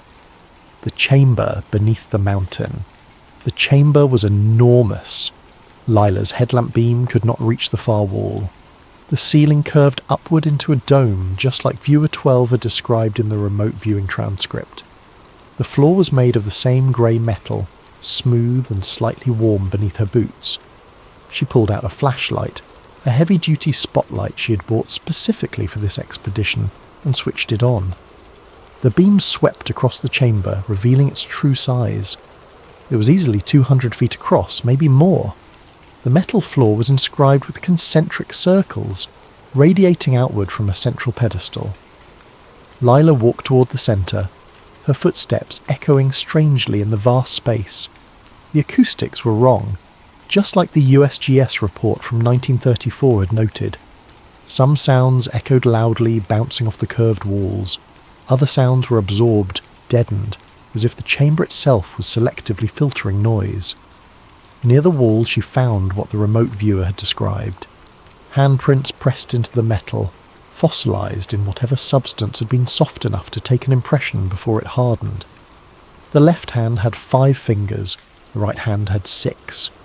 The proportions were close to human, but not quite right. The fingers were longer, the palm narrower. Whoever had built this place was not human. Or if they were human in a way that predated everything anthropologists thought they knew about human evolution. The pedestal in the centre of the chamber rose about 4 feet from the floor. It was made of the same metal as everything else, but the surface was covered in more intricate patterns, symbols layered upon symbols in a way that suggested deep meaning if only you could read the language. On top of the pedestal sat a sphere. It was roughly the size of a basketball, perfectly smooth, made of metal that looked silver in her flashlight beam. The surface was covered in tiny inscriptions, spiralling around the sphere in lines so fine they were almost invisible. As Lila approached, she felt something shift in the air around her. A vibration, barely perceptible, like standing next to high-voltage power lines. This was the artifact Harold had sketched in his notebooks. This was what the government had sealed behind concrete and bureaucratic silence for nearly 50 years. Near the base of the pedestal, someone had left a metal plaque. The plaque was newer than the chamber, maybe from the 1950s based on the style of the lettering. It read, "Eldridge found the heart. We were never meant to open it." Lila stood there for a long time staring at the sphere. Every instinct told her not to touch it. The warnings in Harold's notes, the government's desperate attempts to seal this place, the plaque left by someone who clearly feared what they had discovered, all of it screamed danger. But she had come this far. She had broken through the seals. She had descended into the mountain. She needed to understand what this thing was. She reached out and touched the sphere. For a moment nothing happened. The metal was warm, warmer than the air around it, and the surface felt slightly rough, like fine sandpaper. Then the inscriptions began to glow. Faint blue light traced the spiral patterns, spreading from where her hand made contact outward across the entire surface of the sphere. The vibration in the air intensified. Lila pulled her hand back, but the glow continued, growing brighter. The chamber itself seemed to respond, the walls humming with a low frequency that she felt in her chest more than heard with her ears. She checked her thermal reader. The temperature had spiked. The sphere was now registering at over 200 degrees, though it had not felt that hot when she touched it. The floor beneath the pedestal was glowing faintly, lines of light spreading outward along the concentric circles. Something beneath the chamber was waking up. Lila backed away from the pedestal, her heart hammering. This was not an artifact. This was not a relic of a dead civilization. This was a machine, still functional, still powered by something that had survived for thousands of years or longer. She needed to leave. Now. She ran back toward the tunnel entrance, the chamber's glow brightening behind her. The hum became a rhythmic pulse, mechanical and deliberate. Whatever she had activated was not shutting down.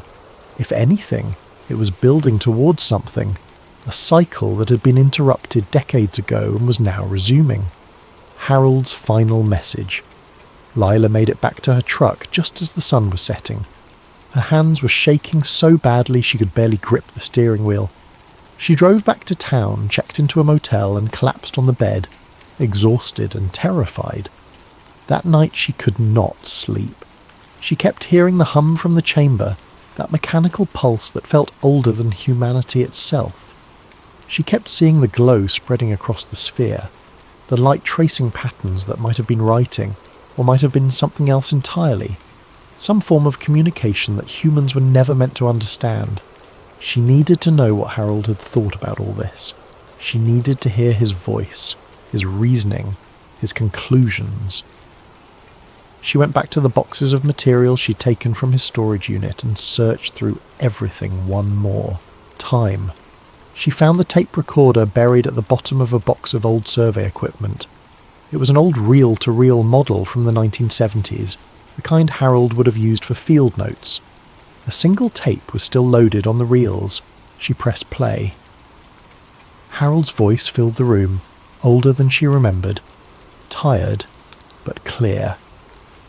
This is Harold Finnerty, recording on March 8th, 1979. If you are listening to this, it means I am dead, and it means you found what I have hidden. Good. Someone needs to know the truth. Someone needs to understand what we found beneath Mount Shasta. In 1958, our team broke through the seal that Eldridge's team had placed in 1934. We descended into the mountain, following tunnels that should not exist, tunnels that were not created by natural geological processes or by human mining equipment. The tunnels led us to a chamber. Inside that chamber we found evidence of a civilization that predates anything in the archaeological record. The metal is older than the rock surrounding it. Carbon dating puts the surrounding basalt at roughly 300,000 years old. The metal cannot be dated using conventional methods, but analysis of the oxidation pattern suggests it is far, far older. Millions of years, perhaps. We found a machine. Not ruins, not artifacts. An active, functional machine built by intelligences we cannot comprehend. When we activated it, we triggered something. Seismographs across Northern California recorded vibrations that did not match any known seismic activity. The vibrations came from beneath Mount Shasta, rhythmic and mechanical, like something vast was coming back to life after sleeping for eons. We sealed it again. We had to. The government ordered us to bury everything we found, to seal the chamber, and never speak of it. They were afraid, not of what the public would think, but of what the machine might do if we continued to interfere with it. But here is what they did not understand. Here is what I did not understand until years later. The machine does not need us to activate it. It wakes on its own. Every few decades, seismographs pick up those same vibrations. They are always attributed to minor earthquakes, tectonic adjustments, volcanic activity. But I know better. The machine beneath Mount Shasta is not from a lost human civilization. It is older, it is alien, and it is waiting. I do not know what it is waiting for. I do not know what it will do when it fully awakens. I only know that we were never meant to find it, and we were certainly never meant to activate it. If you have listened to this tape, if you have found my notes and my maps, please understand the weight of what I am telling you. The truth is not what you think. The mountain is not what you think. And we are not alone in our history. The tape ended with a click, and the room fell silent. Lila sat there for a long time, processing what she had heard. Harold had known. He had known for over 20 years that something was beneath the mountain. Something that challenged everything humanity believed about its place in the universe and its timeline on Earth. And now she had activated it again. The cover-up arrives. Lila checked out of the motel the next morning and started driving south. She planned to go to Sacramento, maybe find a journalist or a researcher who would take her evidence seriously. She had photographs. She had Harold's notes. She had the tape recording. Someone needed to know what was beneath Mount Shasta. She made it 20 miles before she noticed the black SUVs. There were 3 of them, travelling in formation, keeping a steady distance behind her. When she sped up, they sped up. When she slowed down, they matched her pace. They were not even trying to hide their presence. Lila pulled off the highway at a rest stop. The SUVs pulled in behind her. 6 men emerged, wearing the same dark suits and expressionless faces she'd seen at Harold's house. The man in front was tall, late 40s, with cold eyes that suggested he had done this many times before. He walked up to her truck window. "Miss Finnerty, we need you to come with us." "Who are you?" "That is not relevant. What is relevant is that you entered a restricted area yesterday. You accessed classified materials. You activated equipment that poses a significant security risk." "I do not know what you're talking about." The man smiled, but there was no warmth in it. "You saw the interior. That means you know too much. We can do this easily, or we can do this the hard way. Your choice." Lila looked at the 6 men surrounding her truck. She looked at the empty rest stop, no other vehicles in sight. She looked at the man's cold eyes and understood that she was not going to talk her way out of this. She needed to run. She started the truck, gunned the engine, and drove straight at the man in front of her. He dove aside and she swerved around the SUVs, accelerating back onto the highway. Behind her, the SUVs scrambled to follow. She drove fast, faster than she'd ever driven, weaving through traffic, taking exits at random, trying to lose them in the maze of back roads. But they stayed with her, coordinated and relentless. These were professionals. They had resources she could not match. She remembered the side tunnels. When she had explored Adit 7, she had seen other passages branching off from the main corridor. Some led deeper into the mountain. Some led back toward the surface. If she could get back to the mountain, she could lose them in the tunnels. She turned north, heading back toward Mount Shasta. The SUVs followed. She drove up the old logging road, her truck bouncing over ruts and rocks, pushing the vehicle far beyond what it was designed for.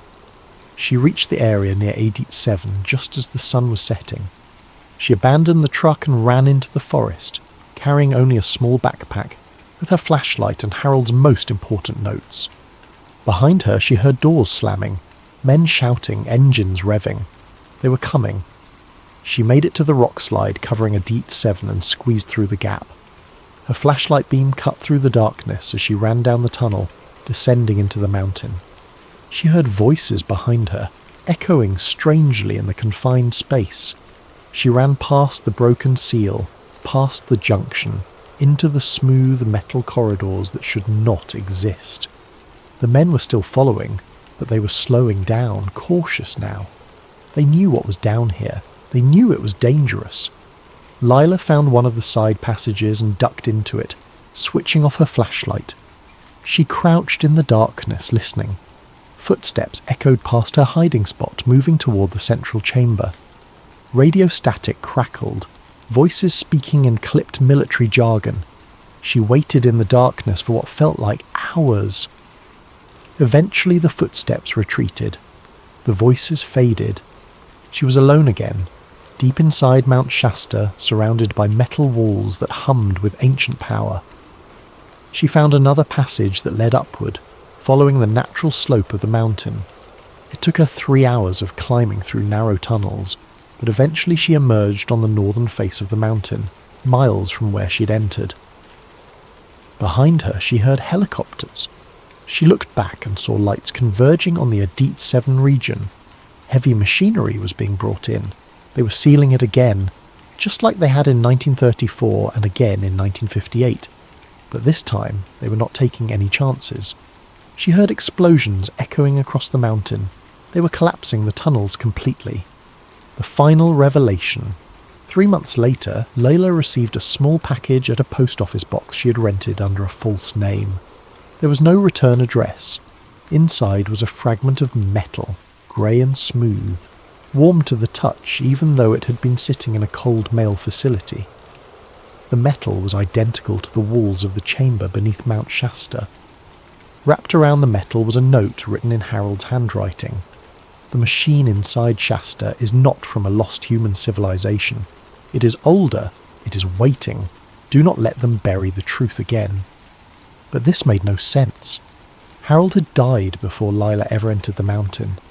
He could not have sent this package, unless he had prepared it years ago, setting up some kind of delayed delivery system, unless he had known she would go looking for answers, or unless the note was not from Harold at all. Layla spread out all her remaining evidence on her apartment floor. The photographs, the notes, the tape recording, Harold's maps, the metal fragment. She had spent 3 months in hiding, moving from town to town, afraid that the men in black SUVs would find her again. But they had not come.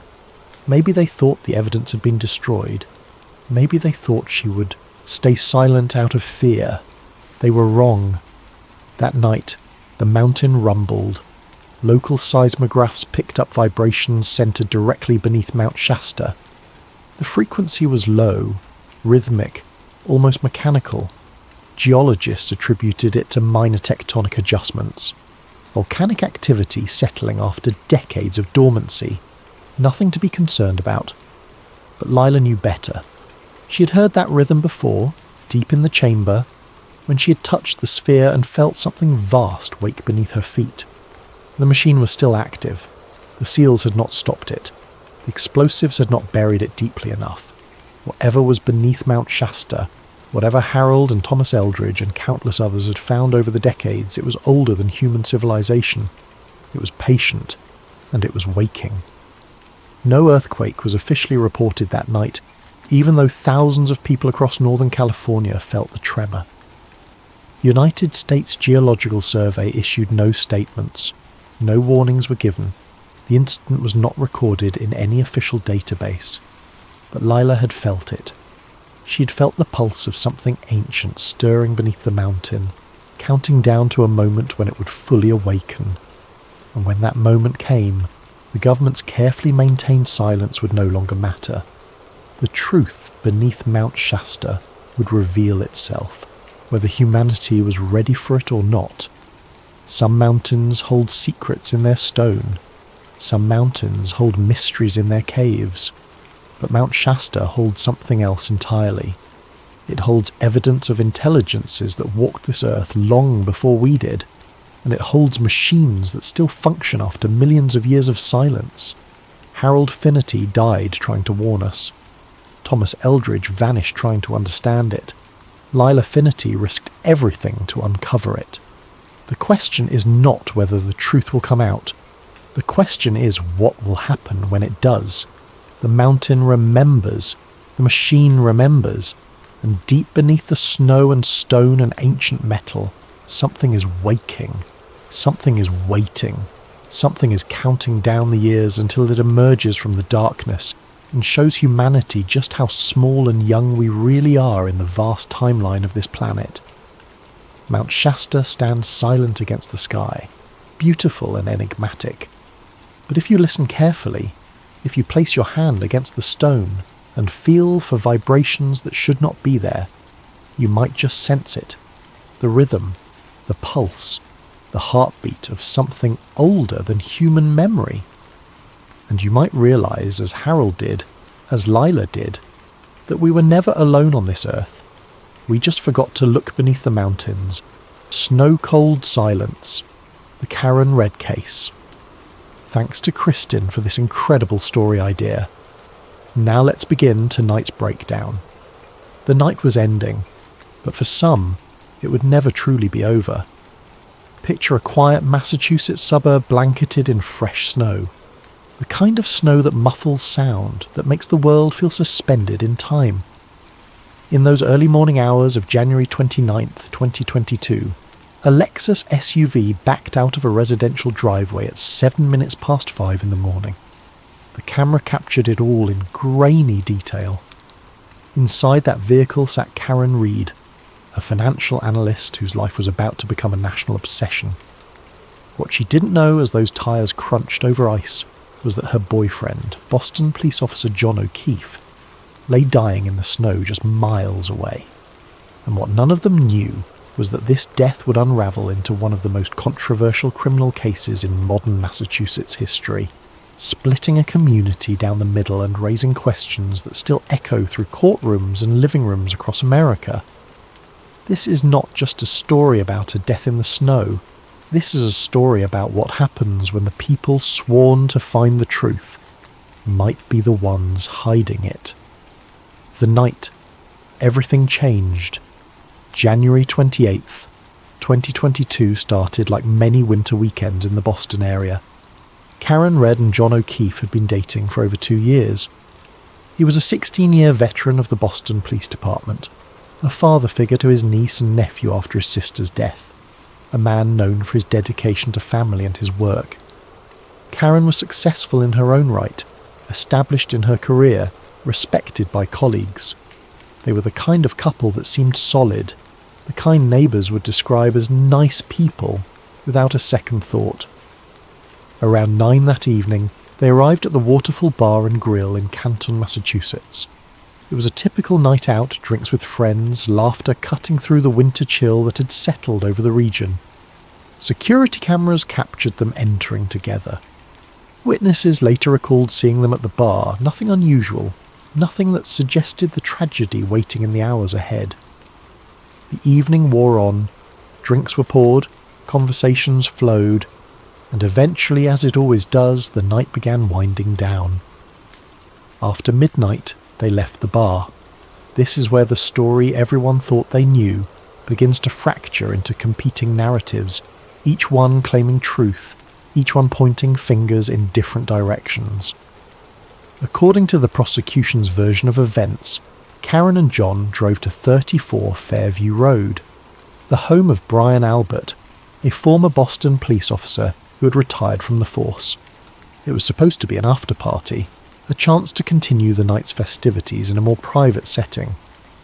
But somewhere in the confusion of that snowy night, something went terribly wrong. At 7 minutes past 5 on the morning of January 29th, surveillance footage captured Karen's Lexus SUV backing out of the garage at John's residence in Canton. The timestamp would become crucial, dissected frame by frame in the investigation to come.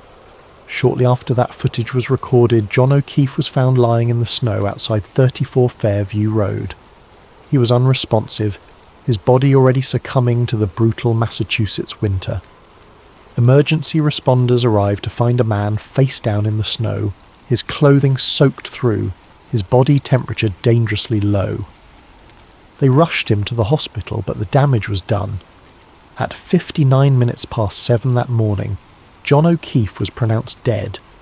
The cause, according to the initial medical examination, was blunt force trauma to the head combined with hypothermia. A police officer, a father figure, a boyfriend, gone in the span of a few frozen hours. The question everyone immediately asked was simple. What happened? The answer, it turned out, was anything but simple. The investigation begins. When a police officer dies under mysterious circumstances, the investigation typically moves with precision and urgency. Fellow officers rally to find answers, to bring closure to the family, to ensure that justice is served. This case would follow that pattern, but with twists that no one could have predicted. Within days, investigators had begun piecing together what they believed was a clear narrative. They focused on Karen Reed. Her vehicle had a cracked tail light. Fragments of red and clear plastic, consistent with automotive taillight material, were found at the scene where John's body was discovered. Karen had been drinking that night, and her blood alcohol level, recorded later that morning, was elevated. To the initial investigators, it seemed straightforward. A tragic accident caused by impaired driving. Karen had struck John with her vehicle, either while dropping him off or during some kind of altercation, and then fled the scene in panic or confusion. On February 2nd, just 4 days after John's death, Karen Reed was arrested. The charges were severe: manslaughter, motor vehicle homicide, and leaving the scene of an accident resulting in death. Each charge carried significant prison time. The district attorney's office presented their case to the public with confidence. They had physical evidence, they had motive in the form of relationship troubles, and they had witnesses who would testify to seeing the aftermath. But even as the prosecution built their case, cracks were beginning to show. Questions emerged that didn't have easy answers. Witnesses offered contradictory statements. Evidence that should have been clear-cut became murky under scrutiny. And Karen Reed, through her attorneys, began to tell a very different story. The defence didn't just argue that Karen was innocent of accidentally striking John with her vehicle. They argued something far more explosive, that John O'Keefe never died, outside 34 Fairview Road. They claimed he died inside the house, the victim of an assault by people who were supposed to be his friends, his colleagues in law enforcement. And they argued that those same people, desperate to cover up their involvement, had framed Karen Reed for a crime she didn't commit. It was a conspiracy theory in the truest sense. And like all conspiracy theories that gain traction, it was built on a foundation of suspicious coincidences, unanswered questions, and a deep distrust of the official narrative. The theory that changed everything. In April 2023, more than a year after John's death, Karen Reed's defence team went public with their alternative theory in a dramatic fashion. They released affidavits, held press conferences, and launched what they called the Canton Cover-Up campaign. The name itself was designed to provoke, to suggest that this wasn't just a case of mistaken identity or faulty investigation, but an active conspiracy involving multiple law enforcement officers working together to frame an innocent woman. The defence's theory was elaborate but internally consistent. They argued that on that night in January 2022, John O'Keefe did go to 34 Fairview Road, but he went inside the house. Once there, according to this theory, he was involved in some kind of altercation. Perhaps it was an argument that escalated. Perhaps it was a physical confrontation that went too far.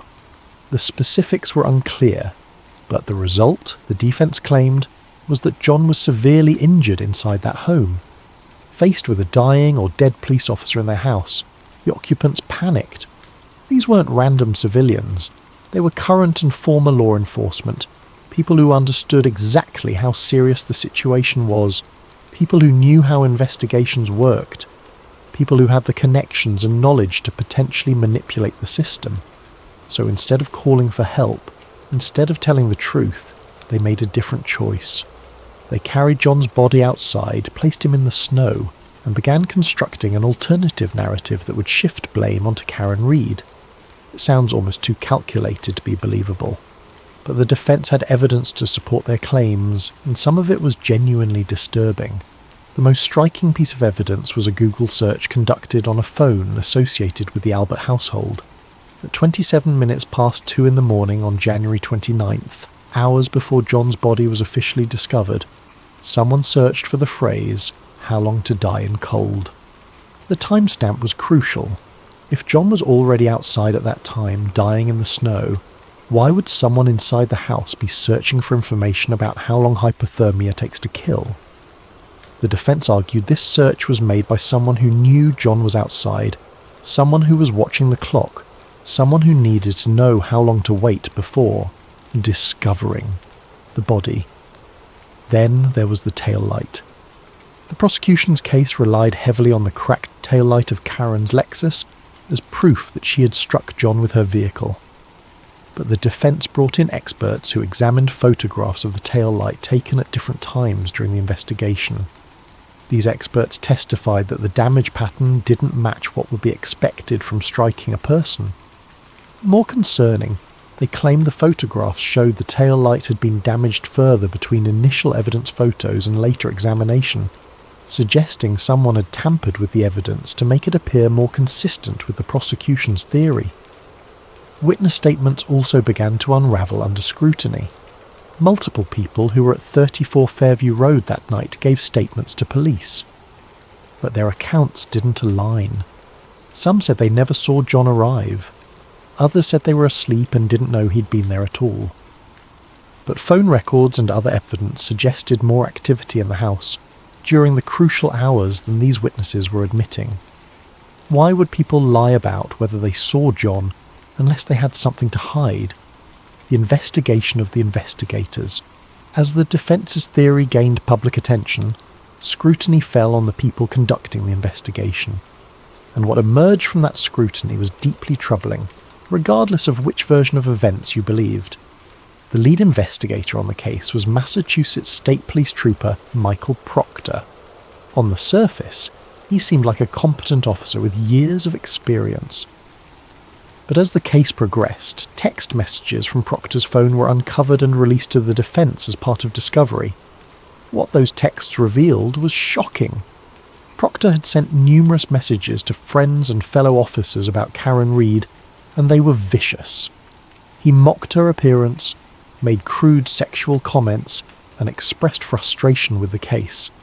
In one particularly damaging exchange, he wrote about the difficulties in proving the prosecution's theory. "We won't be able to prove she hit him with her car. All the powers that be want answers ASEEP. Zero chance she skates." Read that again. The lead investigator, early in the investigation, was already expressing doubt about whether they could prove their own theory, while simultaneously stating that pressure from superiors meant Karen couldn't be allowed to avoid charges. That's not how justice is supposed to work. Investigations are meant to follow the evidence wherever it leads, not to start with a conclusion and work backward to justify it. The texts got worse. Proctor discussed wanting to use his badge to gain access to Karen's private medical records. He joked about inappropriate searches of her personal information. The pattern was clear. This wasn't an objective investigation. This was a personal crusade. On March 19, 2025, Michael Proctor was fired from the Massachusetts State Police. The official reason was the derogatory texts about Karen Reed and alleged mishandling of evidence. By that point, the damage to the prosecution's case was irreversible in the court of public opinion, even if the legal proceedings continued. But Proctor wasn't the only investigator whose conduct raised questions. The defense pointed out numerous unusual aspects of the evidence collection and preservation.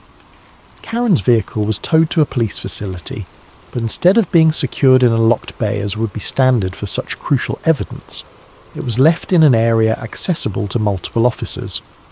Her cell phone from the night of the incident was taken by investigators, but then mysteriously went missing for a period of time before being found again. Chain of custody documentation, which should meticulously track evidence from collection to courtroom, had gaps and inconsistencies. Perhaps most troubling were the connections between the investigators and the potential suspects in the defence's alternative theory. Brian Albert, the owner of 34 Fairview Road, was a former Boston police officer. His brother was an active officer. His wife's sister, Jennifer McCabe, was also at the house that night, and her phone was the one associated with the How Long to Die in Cold search. Another guest at the house was Brian Higgins, an agent with the Bureau of Alcohol, Tobacco, Firearms and Explosives. These weren't random civilians. These were people embedded in the law enforcement community. people with relationships and connections to the very officers investigating the case. In a normal investigation, those connections would be disclosed and managed to prevent conflicts of interest. Officers with personal relationships to potential witnesses or suspects would recuse themselves. Independent oversight would be brought in. None of that happened here, at least not initially. Instead, the investigation proceeded with investigators who had professional and personal ties to the very people the defence was accusing of murder and conspiracy. The federal investigation. As the case gained national attention and the allegations of misconduct piled up, federal authorities took notice. In early 2025, the Federal Bureau of Investigation and the Justice Department's Civil Rights Division launched an investigation into the Norfolk County District Attorney's Office and the handling of the Karen Read case. For those who believed in the Canton cover-up theory, this federal investigation was vindication. Finally, they thought, an outside agency with no local connections would uncover the truth. The corruption would be exposed, the real killers would be brought to justice, and Karen Read would be exonerated. But in March 2025, the federal investigation closed without bringing any charges. No indictments were issued against Brian Albert, Jennifer McCabe, Brian Higgins, or anyone else accused in the defence's theory. No charges were brought against Michael Proctor or other investigators for evidence tampering or conspiracy. The investigation simply ended, with federal authorities offering little public explanation for their decision. For the prosecution, this was proof that the conspiracy theory was exactly that. A theory unsupported by evidence robust enough to bring charges. They argued that federal investigators had reviewed all the same evidence the defense pointed to and concluded it didn't support criminal charges against anyone except Karen Read herself. For the defense and their supporters, the closure of the federal investigation without charges only deepened their conviction that the cover-up extended further than they had imagined. They argued that law enforcement agencies protect their own, that the blue wall of silence extended from local police departments to federal agencies. The lack of charges, in their view, wasn't evidence of innocence, but evidence of how deep the corruption ran. The truth, as is often the case, likely lies somewhere more complicated than either narrative suggests. Federal investigations close without charges for many reasons. Sometimes it's because no crimes occurred. Sometimes it's because proving a crime beyond a reasonable doubt is impossible, even if investigators suspect wrongdoing. Sometimes it's because the crimes, if they occurred, fall outside federal jurisdiction or don't meet the specific criteria for federal charges. We may never know exactly why the federal investigation closed without action, but its closure didn't end the debate. If anything, it intensified it. The trials.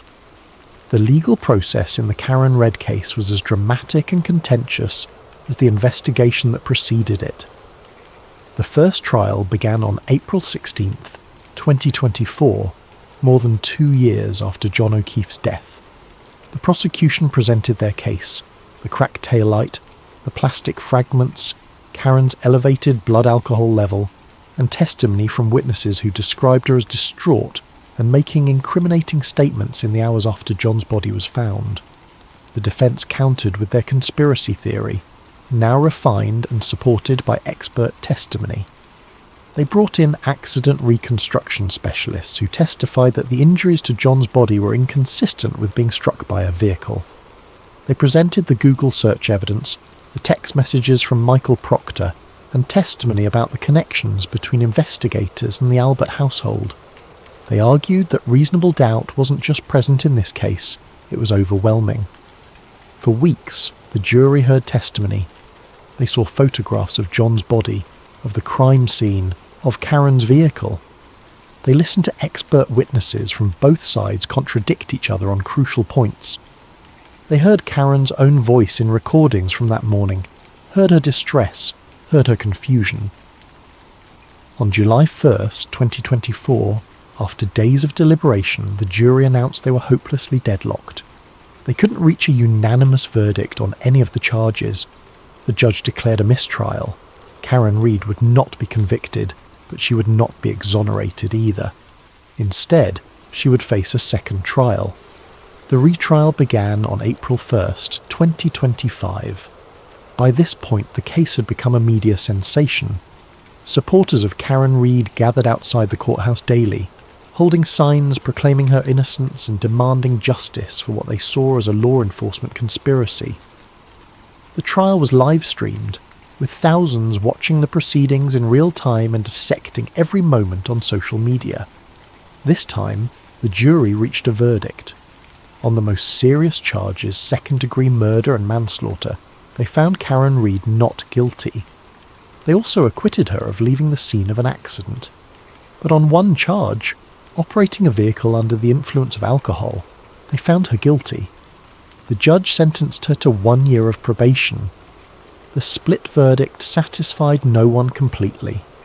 The prosecution argued it proved Karen was impaired and operating her vehicle recklessly that night, even if the jury couldn't conclude she had deliberately or accidentally killed John O'Keefe.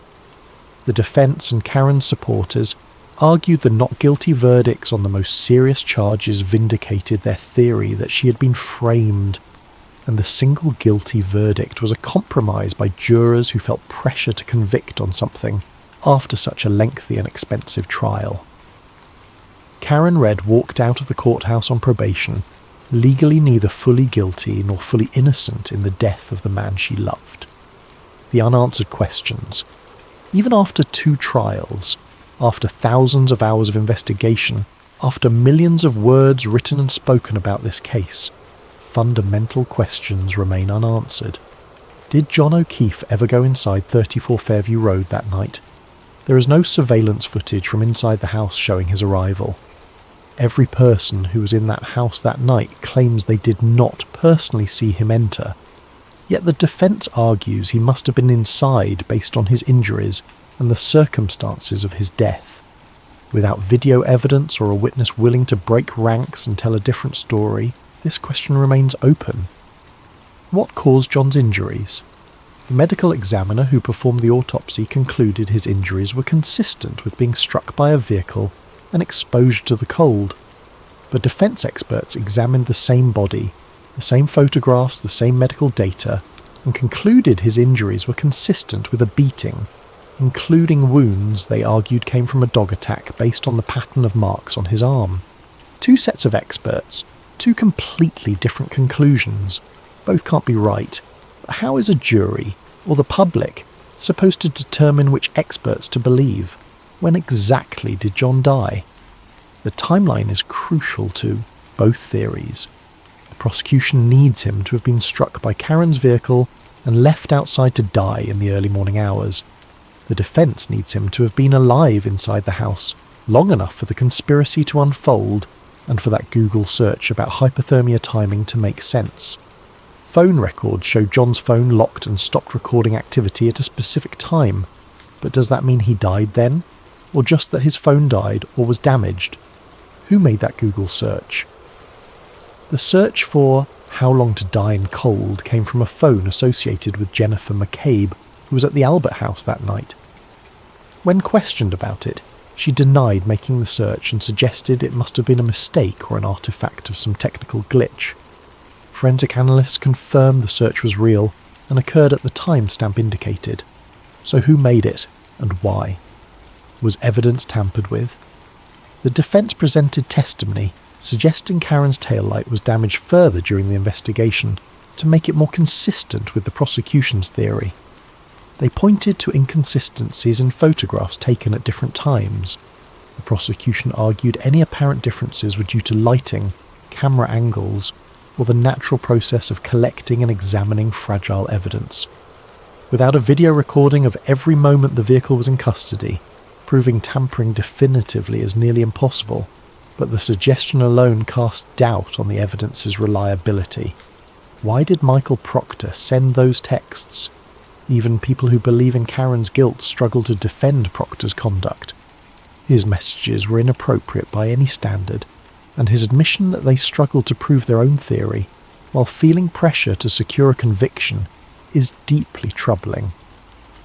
Was he just a crude, unprofessional investigator, who nonetheless pursued a legitimate case, or were his texts evidence of a predetermined conclusion he was trying to justify after the fact? The broader context.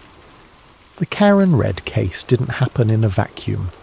As the case gained national attention, investigative journalists began examining the broader context of law enforcement in Norfolk County and the Canton area. What they found added fuel to the fire of conspiracy theories. In 2021, a woman named Sandra Birchmore died in Canton. The official ruling was suicide, but her family and advocates raised questions about that conclusion. Sandra had been involved with police officers from the Stoughton Police Department, and there were allegations of inappropriate relationships and potential abuse. When her death was initially investigated, some of the same networks of law enforcement officers that would later be connected to the Karen Read case were involved in that investigation as well. The parallels were impossible to ignore for those inclined to see a pattern. Here was another suspicious death in the same county, another investigation involving interconnected law enforcement, personnel, another family left with unanswered questions and suspicions of a cover-up. The Birchmore case eventually led to federal charges against one of the officers involved, Matthew Farwell, but only after years of advocacy by Sandra's family and outside journalists. The fact that it took so long for action to be taken, and that local investigators had initially closed the case, seemed to validate concerns about how law enforcement handled investigations of their own. These connections matter because they shape how people view the Karen Read case. If this were an isolated incident, if there were no other examples of questionable investigations or suspicious deaths in the area, it would be easier to dismiss the conspiracy theory as paranoid fantasy. But when you can point to other cases, other examples of investigations that seem flawed or compromised, the conspiracy theory becomes more plausible. Pattern recognition is a powerful cognitive tool, even when the patterns might be coincidental. The public divide. Perhaps no aspect of the Karen Red case is more striking than how it has split public opinion. This isn't a case where most people believe one narrative with a small minority dissenting. Instead, it's a case where large numbers of passionate, informed people have reached completely opposite conclusions about what happened. On one side are those who believe Karen Read is a victim of a massive law enforcement conspiracy. They attend her court hearings, they organise rallies and fundraisers, they maintain social media accounts dedicated to exposing what they call the Canton cover-up. They see the suspicious Google search, the biased investigator, the connections between officers and witnesses, and they conclude that the only logical explanation is that John O'Keefe was killed inside 34 Fairview Road, and Karen was framed. For them, her conviction on the impaired driving charge is a miscarriage of justice, a compromise verdict by a jury that couldn't bring itself to fully acquit her, despite the overwhelming evidence of reasonable doubt. On the other side are those who believe the prosecution's core theory. They see a tragic case of drunk driving, a woman who made a terrible mistake and then compounded it by refusing to take responsibility. They look at the physical evidence, the cracked tail light, the plastic fragments at the scene, and they see a straightforward explanation. For them, the conspiracy theory is a desperate defense strategy, a Hail Mary attempt to create reasonable doubt by throwing out wild accusations. They point to the federal investigation's closure without charges as proof that outside investigators found no merit to the cover-up claims. They argue that Karen's acquittal on murder charges doesn't prove she's innocent, just that the prosecution couldn't prove guilt beyond a reasonable doubt, which is a high bar in any case. Between these two camps are people who genuinely aren't sure what to believe. They see troubling elements on both sides. They think Karen might have been involved in John's death, while also believing the investigation was compromised and potentially corrupt. They can imagine scenarios where John went inside the house, but then came back outside where Karen accidentally struck him. They wonder if the truth is some combination of both narratives that neither side is willing to acknowledge. This divide isn't just about the facts of the case, it's about deeper questions of trust. Do you trust law enforcement to investigate itself? Do you believe officers will tell the truth even when it implicates their colleagues and friends? Do you think the justice system works? Or do you think it's rigged in favour of those with power and connections? For many people, the Karen Red case became a referendum on those questions, rather than just a determination of what happened on one snowy night in January. If you already distrusted police, if you already believed the system was corrupt, then the Canton cover-up theory made perfect sense. If you believed in the integrity of law enforcement and the justice system, then Karen's conviction, even the limited one, seemed appropriate. The aftermath. As of now, the legal proceedings continue in different forms. A civil wrongful death lawsuit was filed on August 23, 2024, by John O'Keefe's family against Karen Reed and 2 Canton bars that served alcohol that night. The lawsuit is currently stayed pending appeals, but it represents another legal front in a case that seems to have no end point. Karen Red herself remains a controversial figure. To her supporters, she's a folk hero, a whistleblower who exposed corruption at the highest levels of Massachusetts law enforcement. They've raised hundreds of thousands of dollars for her defence, attended every court hearing, and vowed to continue fighting for what they call justice. To her critics, she's a killer who got away with murder through a clever legal strategy and public manipulation. They see her supporters as gullible, taken in by conspiracy theories and anti-police sentiment. The people at 34 Fairview Road that night have largely retreated from public view. Brian Albert sold the house and moved away. Jennifer McCabe has faced harassment and death threats from Karen Red's supporters who believe she's part of the conspiracy. Brian Higgins has maintained his silence throughout. These are people who, regardless of what happened that night, have had their lives completely upended by their connection to this case. John O'Keefe's family remains caught in the middle. They lost a beloved son, brother and uncle in a tragic death. They want answers, they want justice, but the competing narratives have made it nearly impossible to get either. Some family members have publicly supported the prosecution's case and expressed anger at what they see as Karen's efforts to defame John and deflect blame. Others have remained quiet, perhaps unsure what to believe or simply exhausted by the years of legal battles.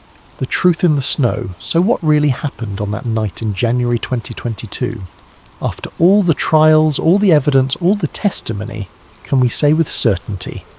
The honest answer is no, not with complete certainty. That's the frustrating reality of many criminal cases. The truth exists somewhere in the past, but our ability to reconstruct it is imperfect. We have fragments, security footage, phone records, text messages, physical evidence, witness statements. We try to assemble those fragments into a coherent picture, but the fragments don't always fit together neatly, and different people can arrange them into very different pictures. What we can say is this: John O'Keefe died in the snow outside 34 Fairview Road in the early morning hours of January 29th, 2022. His death was tragic and preventable. Whether Karen Red caused his death through impaired driving, whether people inside that house caused his death through violence, or whether the truth involves some combination of factors we haven't fully understood, John deserved better than to die alone in the cold. We can also say that the investigation into his death was deeply flawed. Even if you believe the prosecution's theory, even if you think Karen Red is guilty, the conduct of lead investigator Michael Proctor was inexcusable. His biased texts, his expression of doubt about the case combined with determination to secure a conviction, his admitted mishandling of evidence, all of that compromised the investigation. A case this serious deserved better. John's family deserved better. Karen Reed, whether guilty or innocent, deserved an investigation conducted with integrity. We can say that the connections between investigators and potential witnesses raised legitimate questions about conflicts of interest and whether the investigation was truly independent. In any case, but especially one involving law enforcement officers and their families, extra care should be taken to ensure investigators have no personal stakes in the outcome. That didn't happen here. and the failure to maintain proper boundaries opened the door for conspiracy theories that might have been easily dismissed if the investigation had been handled properly from the start. We can say that the justice system, for all its flaws, worked to some degree. Karen Read had her day in court, actually multiple days across 2 trials. She had competent legal representation, evidence was examined, witnesses were cross-examined, and juries made their determinations. The fact that the verdicts didn't fully satisfy anyone doesn't mean the system failed. Sometimes justice is messy and incomplete, because the truth itself is messy and incomplete. What we can't say is exactly what happened in those crucial hours. We can't say with certainty whether Karen struck John with her vehicle, or whether he was assaulted inside the house. We can't prove who made that Google search or why. We can't definitively state whether evidence was tampered with, or whether apparent inconsistencies have innocent explanations. These uncertainties will likely never be fully resolved, and people will continue to debate them for years to come. The Watchman. Question. The closing question posed in the outline is perhaps the most important one. When law enforcement investigates itself, who watches the Watchman? This is not a new question. It's been asked throughout history whenever those in power are accused of misconduct. The answer has always been complicated and unsatisfying. We want to believe in oversight mechanisms, in internal affairs divisions, in civilian review boards, in federal investigations. We want to believe that bad actors will be caught and punished, that the system will self-correct. But the Karen Read case exposes the weaknesses in those mechanisms. Michael Proctor conducted a biased investigation for more than a year before his texts were discovered. The connections between investigators and the Albert household weren't flagged early and addressed. The federal investigation closed without charges despite what many saw as clear evidence of at least misconduct, if not criminal conspiracy. At every level, the oversight that should have caught problems either failed or never materialized. This doesn't necessarily mean there was a massive conspiracy. Oversight mechanisms fail for many reasons. Sometimes it's incompetence rather than corruption. Sometimes it's institutional culture that discourages questioning fellow officers. Sometimes it's just the difficulty of investigating complex cases with limited resources and imperfect information. But the failure of oversight, whatever its cause, has consequences. It erodes public trust. It makes people more susceptible to conspiracy theories. It makes every future case more difficult because witnesses and jurors and the public bring their suspicions and doubts with them. The Karen Read case should prompt serious conversations about how law enforcement investigations are conducted, especially when the investigators have personal or professional connections to the people involved. It should lead to reforms in how evidence is collected, preserved and tracked. It should result in clearer protocols for identifying and managing conflicts of interest. It should spark discussions about independent oversight and accountability. Whether those conversations will happen, whether those reforms will be implemented, remains to be seen. History suggests that real change is difficult and rare. But if John O'Keefe's death can lead to improvements that prevent future miscarriages of justice, whether those future cases involve wrongful convictions or failures to convict the guilty, then something meaningful will have come from this tragedy. The snow remembers. Snow has a quality of preservation. It covers, it conceals, but it also freezes moments in time. When spring comes and the snow melts, what was hidden is revealed. The Karen Read case is like that snow. It covered over questions and contradictions, at least initially. The first narrative, the simple story of a drunk driving accident, seemed to wrap everything up neatly, to freeze the story in a comprehensible form. But as time passed, as the snow metaphorically melted under scrutiny, what was revealed was far more complex and troubling. The simple story gave way to competing narratives, to unanswered questions, to suggestions of conspiracy and corruption.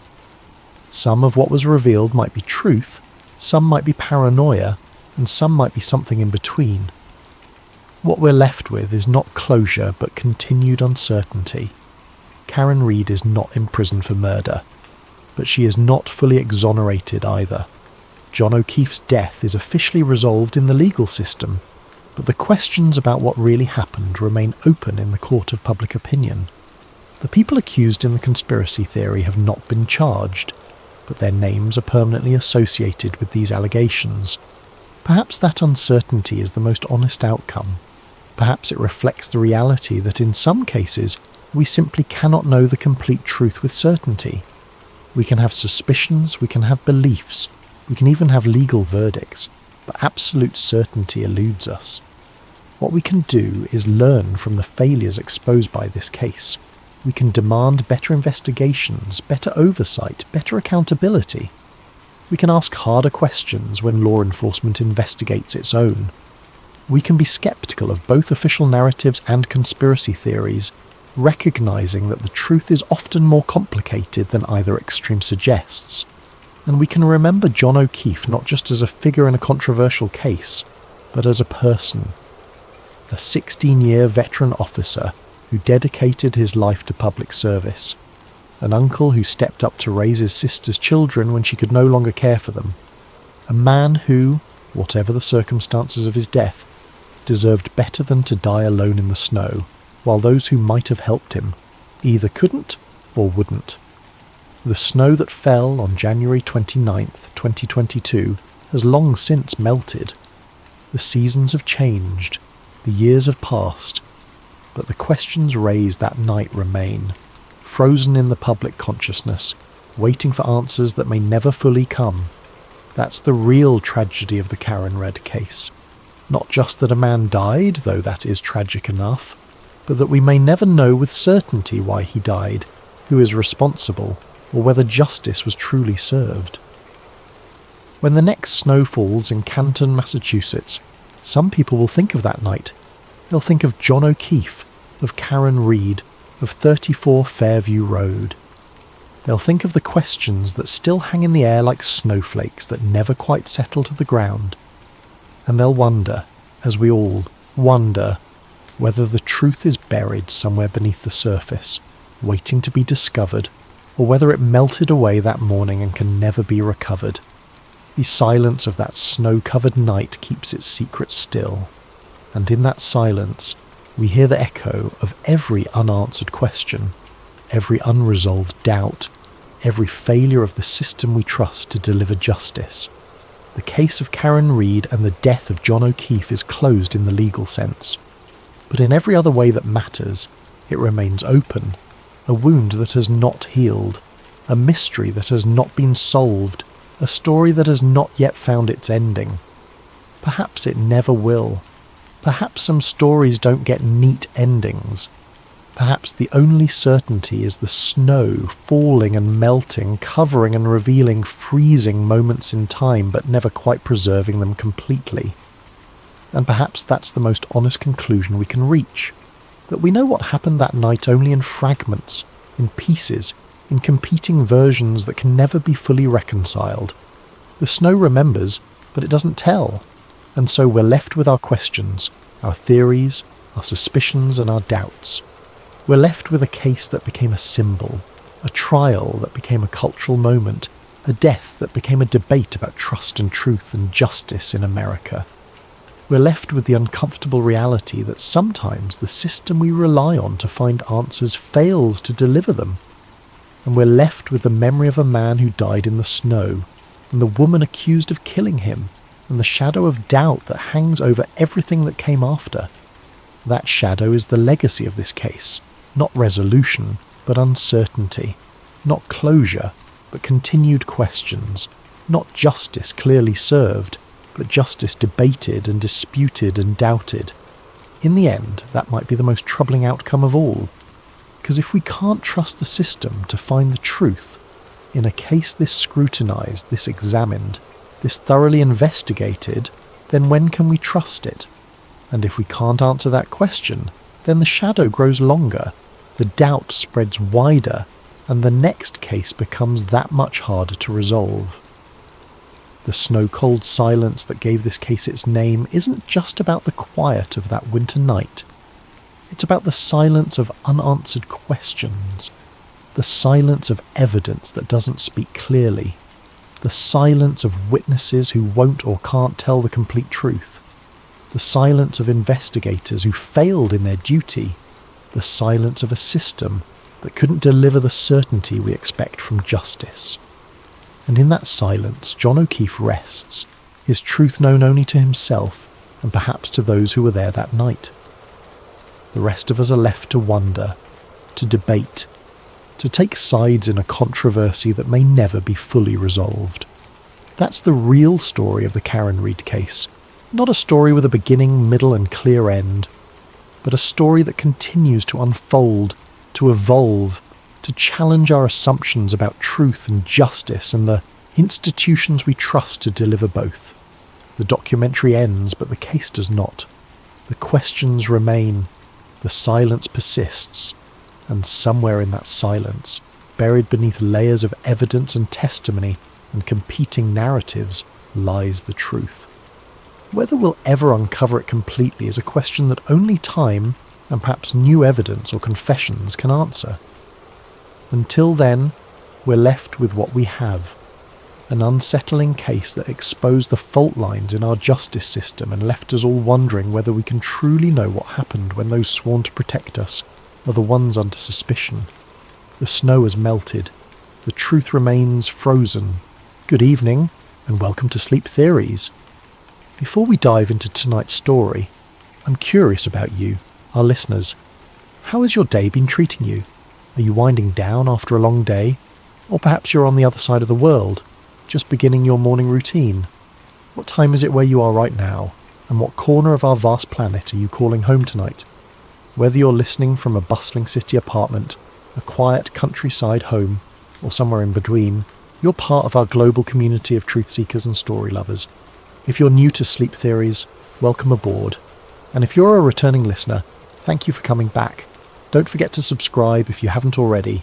We have so many more mysteries to uncover together, and your subscription helps us bring these stories to light.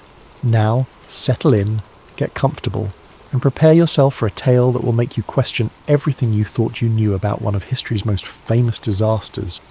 Tonight, we're going beneath the surface of the North Atlantic, not just to explore the wreckage of a legendary ship, but to uncover a conspiracy so massive, so carefully orchestrated, that it may have shaped the course of world history. This is the story of the Titanic switch, the theory that suggests the ship that sank on that fateful April night in 1912 was never the Titanic at all. April 14th, 1912. Picture this night in your mind. The North Atlantic stretches endlessly in every direction, a black mirror reflecting nothing but stars. There is no moon to illuminate the waters, leaving the ocean in an almost supernatural darkness. The temperature has dropped to just below freezing, and the sea is unusually calm, so still that veterans of these waters would later describe it as eerily unnatural. Cutting through this obsidian expanse is the largest moving object ever created by human hands. The RMS Titanic, all 882 feet of her, pushes through the water at nearly 23 knots. Her 4 massive smokestacks pierce the star-filled sky, sending columns of smoke and sparks into the night. From her decks, the warm glow of electric light spills out onto the water, creating the only source of illumination for miles in any direction. Inside this floating palace, over 2,000 souls are living what many believe to be their final hours, though they don't know it yet. In the first-class dining saloon, passengers in evening wear are finishing their 10-course dinner, completely unaware that they are dining aboard what will become history's most famous maritime disaster. The ship's orchestra plays ragtime melodies that drift through the corridors, mixing with the sound of laughter, conversation, and the ever-present thrumming of the engines deep below. Captain Edward Smith stands on the bridge, a veteran of the seas with 40 years of experience behind him. This is meant to be his final voyage before retirement, a triumphant capstone to a distinguished career. He has commanded ships for the White Star Line for decades, earning the nickname Millionaire's Captain for his skill in handling the luxury vessels that carry the world's elite across the Atlantic. Tonight he commands not just any ship, but the crown jewel of the White Star Line fleet. the unsinkable Titanic. But at 11:39 p.m. ship's time, everything changes in an instant. Frederick Fleet, the lookout stationed in the crow's nest, spots something emerging from the darkness ahead. Without the aid of binoculars, which, mysteriously, are locked away and unavailable to the lookouts that night, he strains his eyes against the blackness. What he sees sends ice through his veins. A massive iceberg, dark and silent, looms directly in the ship's path. "Iceberg right ahead," Fleet shouts into the telephone that connects him to the bridge. First Officer William Murdoch receives the warning and immediately orders hard a starboard and full astern. The helmsman spins the wheel, and the engine room receives the telegraph signal to reverse engines. For 37 seconds, the fate of over 2,000 people hangs in the balance as the massive ship begins to turn. But it's too late. The Titanic's starboard side scrapes along the iceberg with what survivors would later describe as a sound like thunder, though to many passengers it felt like nothing more than a slight shudder. Some passengers on the lower decks report chunks of ice falling onto the deck, and a few even gather pieces as souvenirs, joking about their close call with the ice. They have no idea that their ship is already doomed. Below the waterline, the iceberg has opened up the first 5 compartments of the ship's hull. The Titanic was designed to survive flooding in up to 4 compartments, but 5 is too many. Thomas Andrews, the ship's designer who is aboard for this maiden voyage, quickly calculates the mathematics of disaster. With 5 compartments flooding, the ship will inevitably sink by the bow, pulling the rest of the vessel down with her. "How long do we have?" Captain Smith asks Andrews. "An hour, 2 at most." And so begins one of the most studied, documented and debated disasters in human history. Over the next 2 hours and 40 minutes, the unsinkable ship will break apart and slip beneath the waves, taking with her over 1,500 souls. The survivors will tell stories of heroism and cowardice, of the band playing hymns as the ship tilted toward her grave, of the insufficient lifeboats and the icy water that killed most victims within minutes. This is the story we all know. This is the official narrative that has been told and retold for over a century. But what if everything we think we know about that night is wrong? What if the ship that struck the iceberg and sank in the North Atlantic was never the Titanic at all? What if the real conspiracy began not in the aftermath of the disaster, but months before, in the shipyards of Belfast, where 2 sister ships sat side by side, and where a desperate plan was hatched to save a failing company from financial ruin? What if the disaster that shocked the world was not an accident, but the culmination of the most audacious insurance fraud ever attempted? Tonight, we're going to explore a theory that suggests the Titanic disaster was not just a tragedy, but a carefully orchestrated conspiracy involving some of the most powerful men in the world. We're going to examine evidence that points to a massive cover-up, one that may have claimed the lives of over 1,500 innocent people in service of greed, power, and political manipulation. This is the story of the Titanic switch, and by the end of our journey together, you may never look at this famous disaster the same way again. To understand the theory of the Titanic switch, we must first travel back to the shipyards of Belfast Island, where 2 virtually identical ships were taking shape side by side. The story begins not with disaster, but with dreams of maritime supremacy and the fierce competition between the great shipping lines of the early 20th century. Harland and Wolff Shipyard in Belfast was, at the time, one of the premier shipbuilding facilities in the world.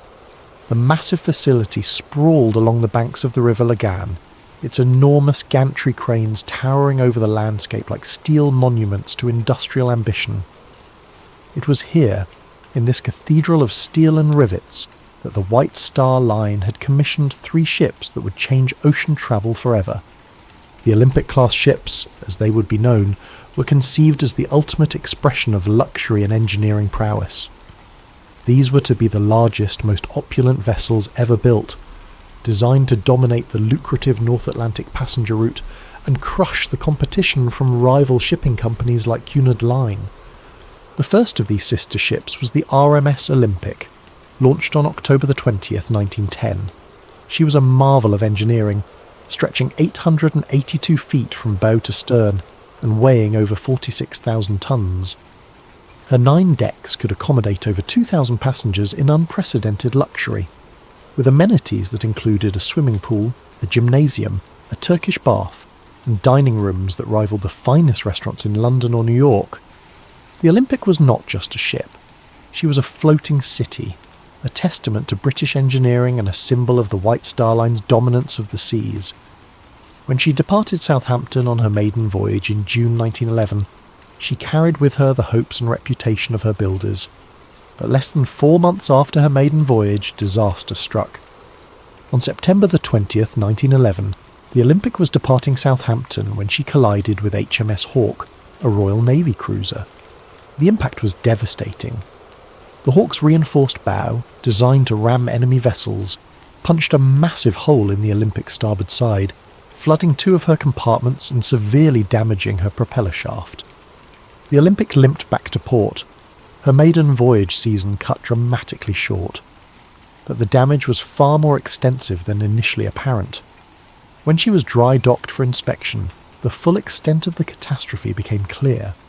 The collision had not only opened up her hull and damaged her propeller, but it had also twisted her keel, the backbone of the ship, potentially compromising her structural integrity for the remainder of her operational life. For the White Star Line, this was nothing short of a financial disaster. The Olympic had cost over $7.5 million to build, an astronomical sum in 1911. Now she faced months of expensive repairs, and even after those repairs, questions would remain about her seaworthiness and insurability. But the problems went deeper than just the cost of repairs. The collision with HMS Hawke had occurred under circumstances that placed the Olympic at fault. Captain Edward Smith, yes, the same Captain Smith who would later command the Titanic on her fatal voyage, had been in charge of the Olympic when the accident occurred. The subsequent Admiralty Court inquiry found the Olympic to blame for the collision, meaning that the White Star Line would receive no insurance compensation for the damage. This left the company facing a nightmare scenario. They had an expensive ship that needed costly repairs, no insurance money to pay for those repairs, and serious questions about whether insurance companies would be willing to fully cover the vessel in the future. The Olympic had gone from being the crown jewel of the White Star Line fleet to a massive financial liability virtually overnight. Meanwhile, in the same Belfast shipyard where the Olympic was undergoing her repairs, work was proceeding on her sister ship, the RMS Titanic. The Titanic was planned to be virtually identical to her older sister, with only minor modifications and improvements.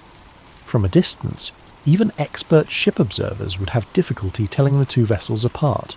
They shared the same basic dimensions, the same general layout, the same distinctive 4-funnel silhouette that had become the signature of the White Star Line's premium vessels.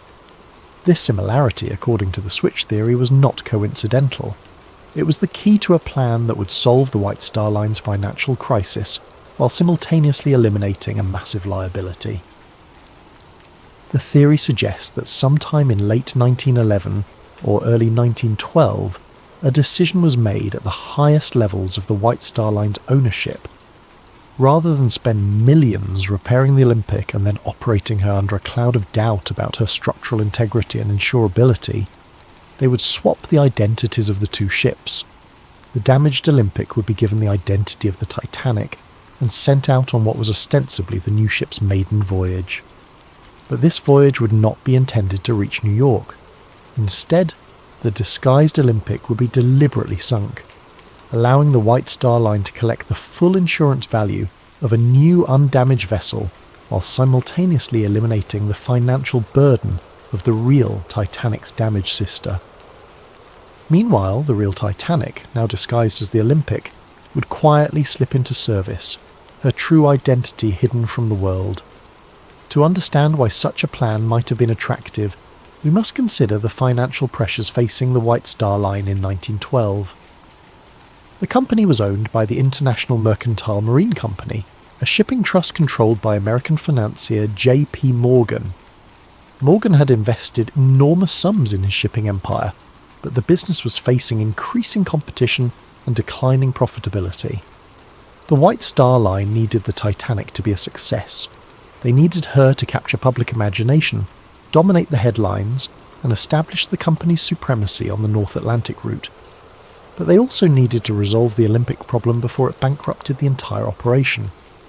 According to the switch theory, the solution was as elegant as it was terrible. Switch the ships, sink the damaged one while pretending it was the new one, collect the insurance money, and use the real new ship to rebuild the company's reputation and finances. The theory suggests that the work done on both ships during the winter of 1911 and 1912 was not routine maintenance and completion, but rather an elaborate process of swapping their identities. Features that differed between the ships would need to be altered. Documentation would need to be changed or destroyed. Most importantly, the workers involved would need to be either brought into the conspiracy or kept unaware of what they were truly doing. Harland and Wolff employed thousands of workers, and the shipyard was a maze of activity with multiple vessels under construction and repair simultaneously. In such an environment, it would be possible to make alterations to both ships without arousing suspicion, especially if the changes were explained as routine modifications or improvements. The workers who might notice discrepancies could be told they were simply upgrading the Olympic to match improvements made to the Titanic design, or vice versa. Only a handful of people at the very top of the hierarchy would need to know the true purpose of the work being done. But for such a plan to succeed, it would require more than just physical alterations to the ships. It would require careful planning of the disaster itself, ensuring that the right people were aboard and the right people were not, and that the sinking would occur in circumstances that would prevent too close an examination of the evidence. The switch theory suggests that every detail of the Titanic's maiden voyage was planned not to showcase a magnificent new ship, but to destroy an old damaged one while making it appear to be an accident. The passenger list, the route, the timing, even the crew assignments, all of these, according to the theory, were carefully orchestrated to serve the conspiracy. As we'll see, the evidence for this incredible claim goes far beyond simple speculation. There are photographs that seem to show differences between the ship that left Belfast and the ship that left Southampton. There are testimony from shipyard workers who noticed unusual modifications being made. There are suspicious cancellations by wealthy passengers who had every reason to want to be aboard the maiden voyage of the most famous ship ever built. Most tellingly, there are the financial motivations of the men who controlled the White Star Line. Men who stood to lose millions if the Olympic problem was not resolved, and who stood to gain millions if a carefully planned disaster could eliminate their problems while simultaneously collecting insurance payments. But before we examine that evidence, we need to understand exactly who these men were and just how much money was at stake in 1912. We need to understand the insurance motive that may have driven over 1,500 people to their deaths in the icy waters of the North Atlantic. Money. In the end, according to the switch theory, that's what the Titanic disaster was really about. Not the romance of the sea, not the hubris of calling a ship unsinkable, not even the class divisions that the disaster seemed to highlight. It was about money, enormous amounts of money that stood to be lost or gained depending on the fate of two ships and the decisions of a few powerful men. To understand the financial pressures that may have driven the conspiracy, we need to understand the business empire of one man, John Pierpont Morgan, the American financier who controlled more wealth and power than perhaps any individual in the history of capitalism. J.P. Morgan was not just wealthy, he was a force of nature in the world of early 20th century finance. His banking house, J.P. Morgan and Company, had financed railroads, steel companies, and industrial empires. He had personally intervened to prevent financial panics, earning him the nickname America's Bank. When the federal government needed money, they came to J.P. Morgan. When major corporations needed capital, they came to J.P. Morgan. By 1912, he controlled assets worth billions in today's currency.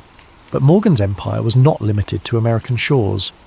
In 1902, he had founded the International Mercantile Marine Company, a shipping trust designed to dominate transatlantic passenger and cargo traffic.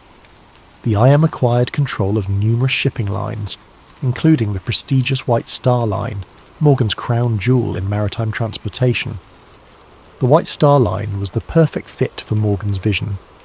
Founded in 1845, it had built its reputation on providing luxury service to affluent passengers crossing between Europe and America. The company's ships were known for their elegance, comfort and safety record. When Morgan acquired control, he saw an opportunity to create the ultimate expression of luxury travel while generating enormous profits. This vision led directly to the commissioning of the Olympic-class ships. Morgan intended these vessels to be more than just transportation. They would be floating advertisements for the supremacy of his shipping empire. The Olympic, Titanic, and the planned third sister ship Britannic would capture the public imagination and establish IMM as the unquestioned leader in North Atlantic travel. The financial investment was staggering. Each ship cost approximately $7.5 million to build, roughly $200 million in today's currency. The Olympic alone represented an investment larger than the annual budget of many small nations. For the three ships combined, Morgan was risking an amount of money that could have funded a small war. But the potential profits were equally enormous. The North Atlantic passenger route was one of the most lucrative transportation businesses in the world. Wealthy Americans travelling to Europe for business or pleasure were willing to pay premium prices for luxury accommodations. European aristocrats and businessmen crossing to America represented another steady stream of high-paying customers. Immigrants seeking new lives in America provided volume traffic that, while individually less profitable, generated substantial revenue in aggregate. Morgan calculated that the Olympic-class ships would not only dominate this market but expand it. By offering unprecedented luxury and reliability, he could charge premium prices while attracting new customers who had never before considered ocean travel. The ships would pay for themselves within a few years and then generate enormous profits for decades to come. This was the dream. The reality, as we've seen, was somewhat different. When the Olympic collided with HMS Hawke in September 1911, Morgan's carefully calculated investment began to unravel. The ship that was supposed to be generating revenue was instead sitting in dry dock, requiring expensive repairs. Worse, the legal finding that the Olympic was at fault for the collision meant that insurance would not cover the costs of those repairs. But the problems went beyond just the immediate cost of fixing the damage. The Olympic's accident raised serious questions about the ship's design and safety. If one of these supposedly superior vessels could be so easily damaged in a collision with a smaller ship, what did that say about their construction? More importantly for Morgan's business model, what did it say about their insurability? Insurance was critical to the economics of ship operation. No shipping company could afford to operate vessels worth millions of dollars without comprehensive insurance coverage. But insurance companies were in the business of managing risk, and a ship that had already demonstrated vulnerability might be difficult to insure at reasonable rates. The switch theory suggests that by late 1911, Morgan and his associates realized they faced a potential disaster that went far beyond the cost of repairing one ship. If insurance companies began to question the safety and reliability of the Olympic-class design, it could affect the insurability and profitability of the entire fleet. The Titanic, still under construction, might face higher insurance premiums or coverage limitations based on her sister ship's problems. Even worse, if the Olympic structural damage was more extensive than initially apparent, the ship might prove to be uneconomical to operate even after repairs. A ship with a damaged keel might suffer from ongoing problems with stability, fuel efficiency, or structural integrity. She might require more frequent and expensive maintenance, reducing her profitability and potentially shortening her operational life. In this context, the switch theory proposes the idea of swapping the ship's identities became attractive, not just as a way to collect insurance money, but as a way to solve multiple problems simultaneously. By sinking the damaged Olympic while disguised as the Titanic, the conspiracy would eliminate the problematic vessel while collecting insurance payments based on the value of a new, undamaged ship. The insurance money would not only compensate for the Olympic's construction costs, but would also provide capital to complete the real Titanic and put her into profitable service. Meanwhile, the real Titanic, now operating under the Olympic's identity, would begin generating revenue immediately. Any questions about the Olympic's performance could be explained away as improvements made during her repair period. The beauty of the plan, from a financial standpoint, was that it transformed a major liability into a substantial asset. Instead of losing money on repairs and operating a damaged ship of questionable profitability, the conspiracy would collect full insurance value for a total loss while simultaneously putting an undamaged vessel into service. But for such a plan to work, the insurance aspects would need to be carefully managed. The Titanic was insured for £650,000, approximately $75 million in today's currency. This was a substantial amount, but it was less than the ship's actual construction cost, partly because insurance values were typically set below replacement cost to discourage fraudulent claims. However, the insurance money would still represent a significant recovery of Morgan's investment. Combined with the revenues that the real Titanic could generate while operating as the Olympic, the financial benefits of the switch could potentially exceed the total cost of both ships. The theory also suggests that the conspiracy would have additional financial benefits beyond the immediate insurance recovery. By eliminating the Olympic's problems, Morgan could proceed with his plans for the third sister ship, Britannic, without the cloud of questions about the class's design and safety. The successful maiden voyage of the Titanic would generate publicity and confidence that would benefit the entire White Star Line fleet. But perhaps most intriguingly, the switch theory proposes that the financial motive may have extended beyond simple insurance fraud. Some versions of the theory suggest that the disaster was timed to coincide with other events that would benefit Morgan's broader financial interests. In 1913, just 1 year after the Titanic disaster, the United States Federal Reserve System was established. This new central banking system fundamentally changed how American finance operated, and J.P. Morgan was one of its strongest supporters. The Federal Reserve centralized control of American monetary policy and created new opportunities for the kind of large-scale financial manipulation that Morgan specialized in.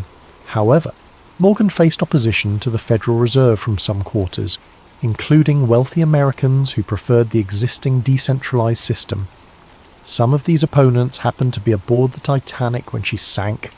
Benjamin Guggenheim, heir to a mining fortune and a vocal critic of centralized banking, went down with the ship. Isidor Straus, co-owner of Macy's department store and another Federal Reserve opponent, died along with his wife.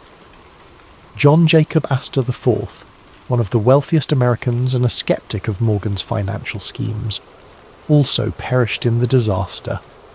Meanwhile, J.P. Morgan himself, who had booked passage on the Titanic's maiden voyage, cancelled his trip at the last minute citing illness.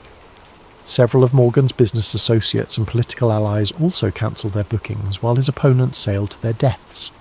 This aspect of the theory suggests that the Titanic disaster may have served multiple purposes for Morgan. Not only did it solve his immediate problem with the Olympic and provide insurance money, but it also eliminated some of his most powerful opponents in the debate over American financial policy. Whether or not this political dimension was part of the original plan, the financial motive alone would have been sufficient to drive such a conspiracy. Morgan stood to lose millions if the Olympic problem was not resolved, and he stood to gain millions if a carefully orchestrated disaster could eliminate his problems while collecting insurance payments. The amounts of money involved were so large that they could influence the decisions of governments and the fate of thousands of people. In the world of early 20th century finance, where a handful of men controlled wealth comparable to entire national budgets, the lives of 1,500 passengers might have seemed like acceptable collateral damage in service of a larger financial strategy. But money and motive alone do not prove a conspiracy. For the switch theory to be credible, there must be physical evidence that the ships were actually swapped.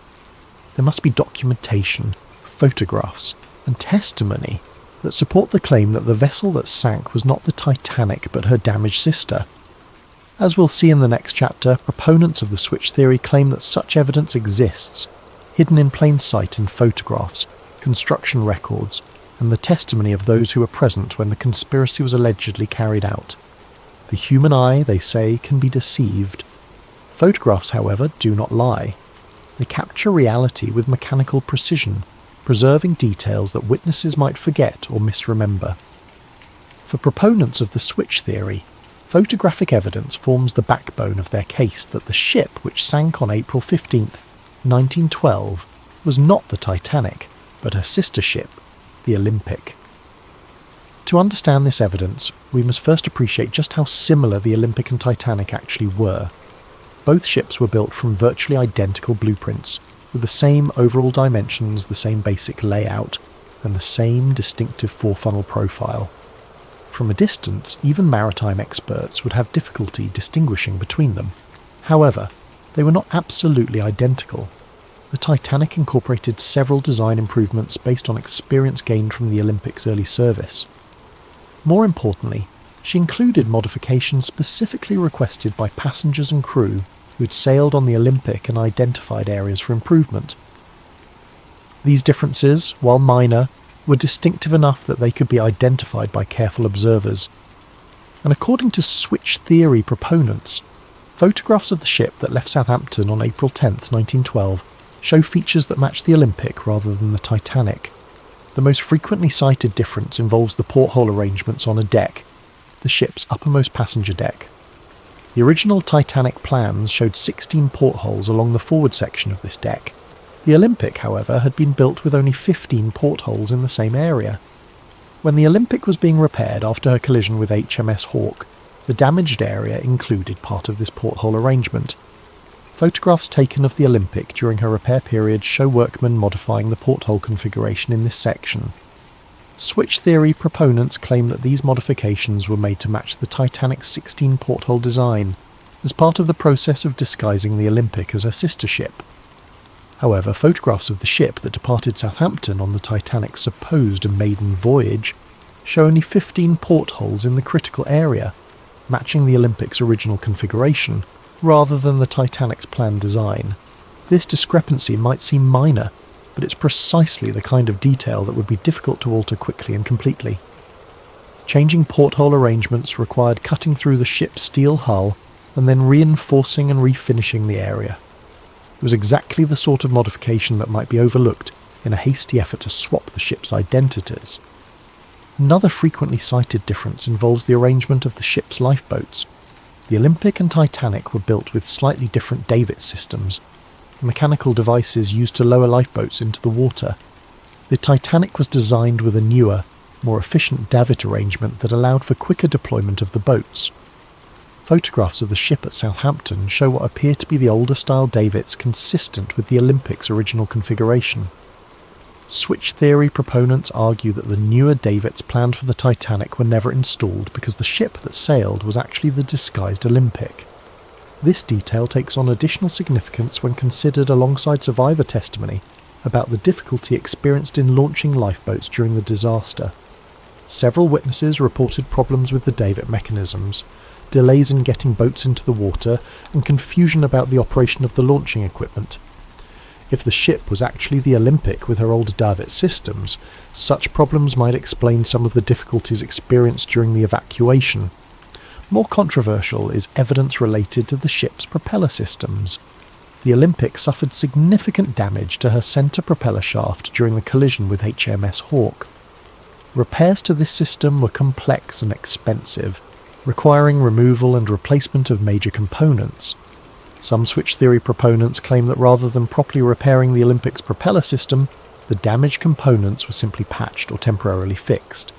They argue that the ship that sailed from Southampton had a compromised propulsion system that would have affected her handling and manoeuvrability. This claim is supported, they suggest, by testimony from passengers who noted that the ship seemed to vibrate unusually during the voyage, and by reports that the ship was not achieving her expected speed. If the Titanic was actually the Olympic with a damaged propeller system, these performance issues would be explained. Perhaps more significant than these technical details are the human testimonies from those who worked on the ships. Several workers at Harland and Wolff reported unusual activity during the winter months when both ships were in the shipyard together. James Fenton, a painter who worked on both vessels, later claimed that he noticed significant work being done to modify the Olympic during what was supposedly a routine repair period. According to Fenton, workers were making changes that seemed to go far beyond fixing collision damage. They were altering features of the ship that had nothing to do with the areas damaged in the Hawke incident. Fenton specifically mentioned work being done on the Olympic's passenger accommodations, including modifications to cabin layouts and public room configurations. He claimed that these changes seemed designed to make the Olympic more closely resemble the Titanic's interior arrangements. Even more intriguingly, Fenton reported that workers were instructed to swap various brass fittings and fixtures between the two ships. Nameplates, cabin numbers, and other identifying features were removed from both vessels and apparently switched. When Fenton asked supervisors about this work, he was told it was part of standardising equipment between the sister ships. Another shipyard worker, Robert Hitchens, reported seeing unusual activity in the area where the ships' names were painted on their hulls. According to Hitchens, the name plates and hull markings on both ships were removed and replaced during the repair period. He assumed this was routine maintenance, but later wondered whether something more significant was happening. Perhaps most compelling is testimony from John Halpin, a shipfitter who worked on both vessels. Halpin claimed that he was specifically assigned to work on swapping interior fittings between the Olympic and the ship under construction that was supposedly the Titanic. He was told that this was being done to upgrade the Olympic with improvements developed for her sister ship. However, Halpin noticed that the work seemed to go both ways. Features from the Olympic were also being installed on the other ship. When he questioned this, supervisors told him that they were standardising the designs to make maintenance and operation more efficient. Only years later, after the disaster, did Halpin begin to suspect that the work he'd been assigned might have been part of a larger deception. He realised that the extensive swapping of components between the ships could have been part of a process of switching their identities entirely. These worker testimonies are supported by documentary evidence from the shipyard. Harland and Wolff's work records from the winter of 1911 to 1912 show extensive modifications being made to both ships. While much of this work was clearly related to repairing the Olympic's collision damage, some entries describe tasks that seem unrelated to the repairs. For example, records show work being done on both ships' passenger cabin configurations, dining room layouts, and recreational facilities. This work is described in vague terms that make it difficult to determine exactly what was being done, but the volume of interior modification seems excessive for routine maintenance or repair work. More suspicious are gaps in the documentation. Several weeks' worth of work records are missing from the shipyard files, apparently lost or destroyed. The missing records cover precisely the period when the most extensive work was being done on both ships. Additionally, some surviving records contain unusual notations and corrections that suggest original entries were altered or replaced. Work orders that originally specified tasks for the Olympic appear to have been changed to specify the same work for the Titanic and vice versa. Switch theory proponents also point to photographic evidence from inside the ships. Comparison of interior photographs taken during construction with photographs taken aboard the ship that sailed from Southampton reveals several discrepancies. The most notable differences involve the first-class dining room and the grand staircase.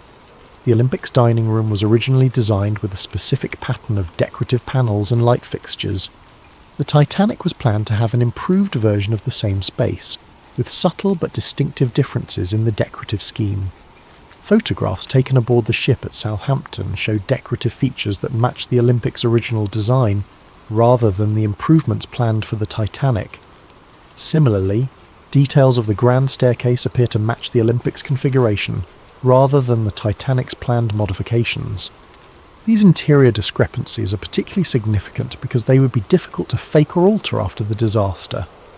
Unlike exterior features that might be changed by salvage operations or natural deterioration, interior photographs taken before the voyage provide a permanent record of the ship's actual configuration. However, the most dramatic physical evidence cited by switch theory proponents involves the ship's construction numbers. Every vessel built by Harland and Wolff was assigned a unique yard number that was stamped or engraved on various components throughout the ship. These numbers served as permanent identification that could not be easily altered or forged. The Olympic was assigned yard number 301. The Titanic was assigned yard number 3909. According to the theory, components with the Olympic's number should have been found on the wreck if it was actually the Titanic that sank. When the Titanic wreck was discovered in 1985, some of the recovered artifacts did indeed show construction numbers. However, examining these numbers has proven difficult due to the condition of the wreck and the limited access to recovered materials. Some switch theory proponents claim that construction numbers found on wreck components match the Olympic rather than the Titanic, but this claim is disputed by maritime historians and wreck researchers. The numbers are often partially obscured or damaged, making definitive identification difficult. More recently, some researchers have used advanced imaging techniques to examine construction details on the wreck itself. These studies have identified several features that appear to match the Olympic's configuration rather than the Titanic's planned design. For example, the propeller arrangement on the wreck appears to show evidence of the repair work done to the Olympic's damaged propulsion system. The centre propeller, which should have been a 3-blade design on the Titanic, appears to be a 4-blade configuration that matches repairs made to the Olympic. Similarly, hull plates in areas that should have been newly constructed for the Titanic show evidence of previous damage and repair that would be consistent with the Olympic's collision damage. However, these findings are highly technical and disputed by many experts. The condition of the wreck after more than a century on the ocean floor makes definitive identification of small details extremely difficult. Corrosion, collapse, and damage from the sinking itself have obscured many of the features that might provide conclusive evidence.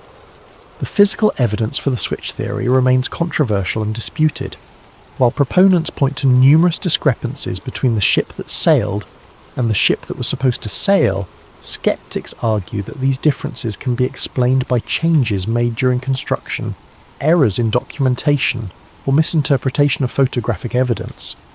What is not disputed is that significant work was done on both ships during the winter of 1911 to 1912, that modifications were made that went beyond simple repair work, and that there are photographic and documentary discrepancies that have never been fully explained.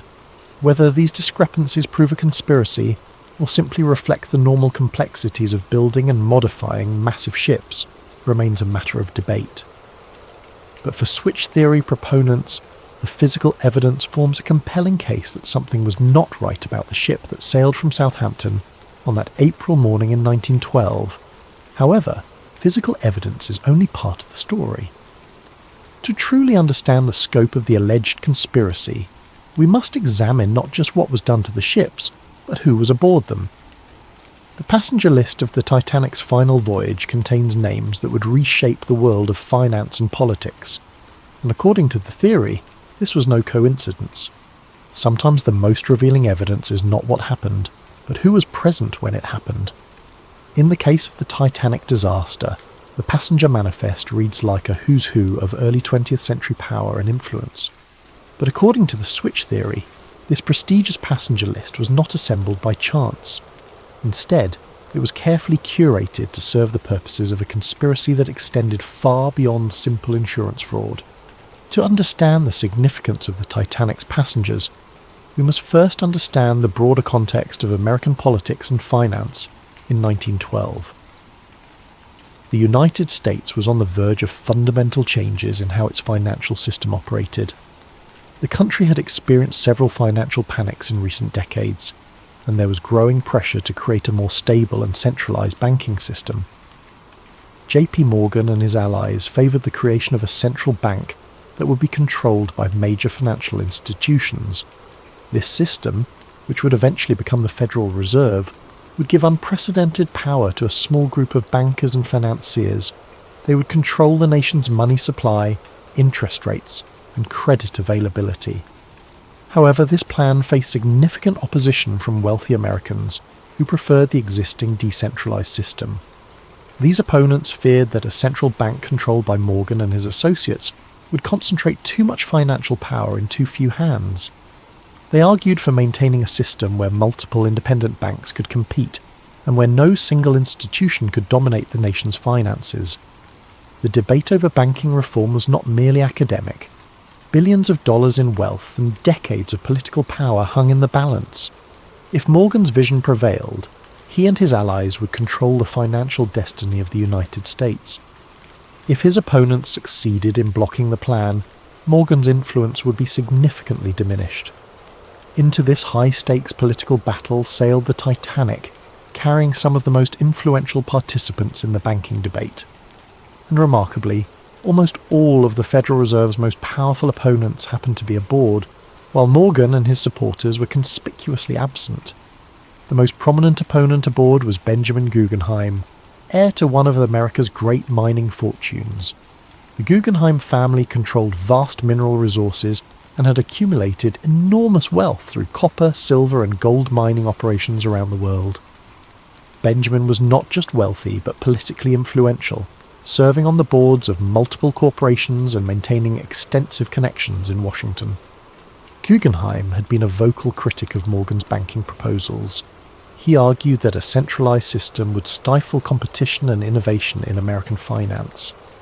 He favored maintaining the existing system of independent banks and opposed giving any single institution the power to control the nation's money supply. On the night of April 14th, as the Titanic began to sink, Benjamin Guggenheim reportedly dressed in his finest evening clothes and told fellow passengers, "We are prepared to go down like gentlemen." His body was never recovered. Also aboard was Isidor Straus, co-owner of Macy's department store and another influential voice in American business.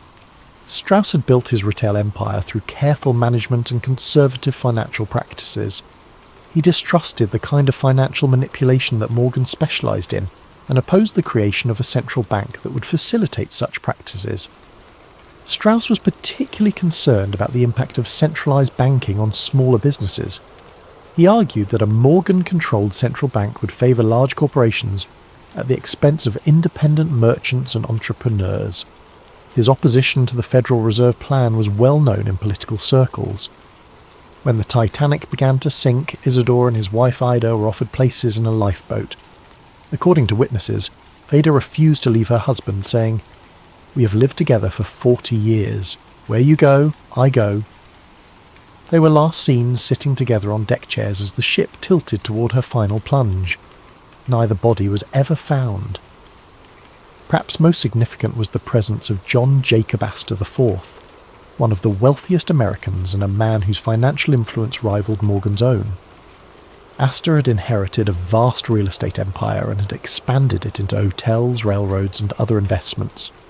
His personal fortune was estimated at over $87 million, roughly $2 billion in today's currency.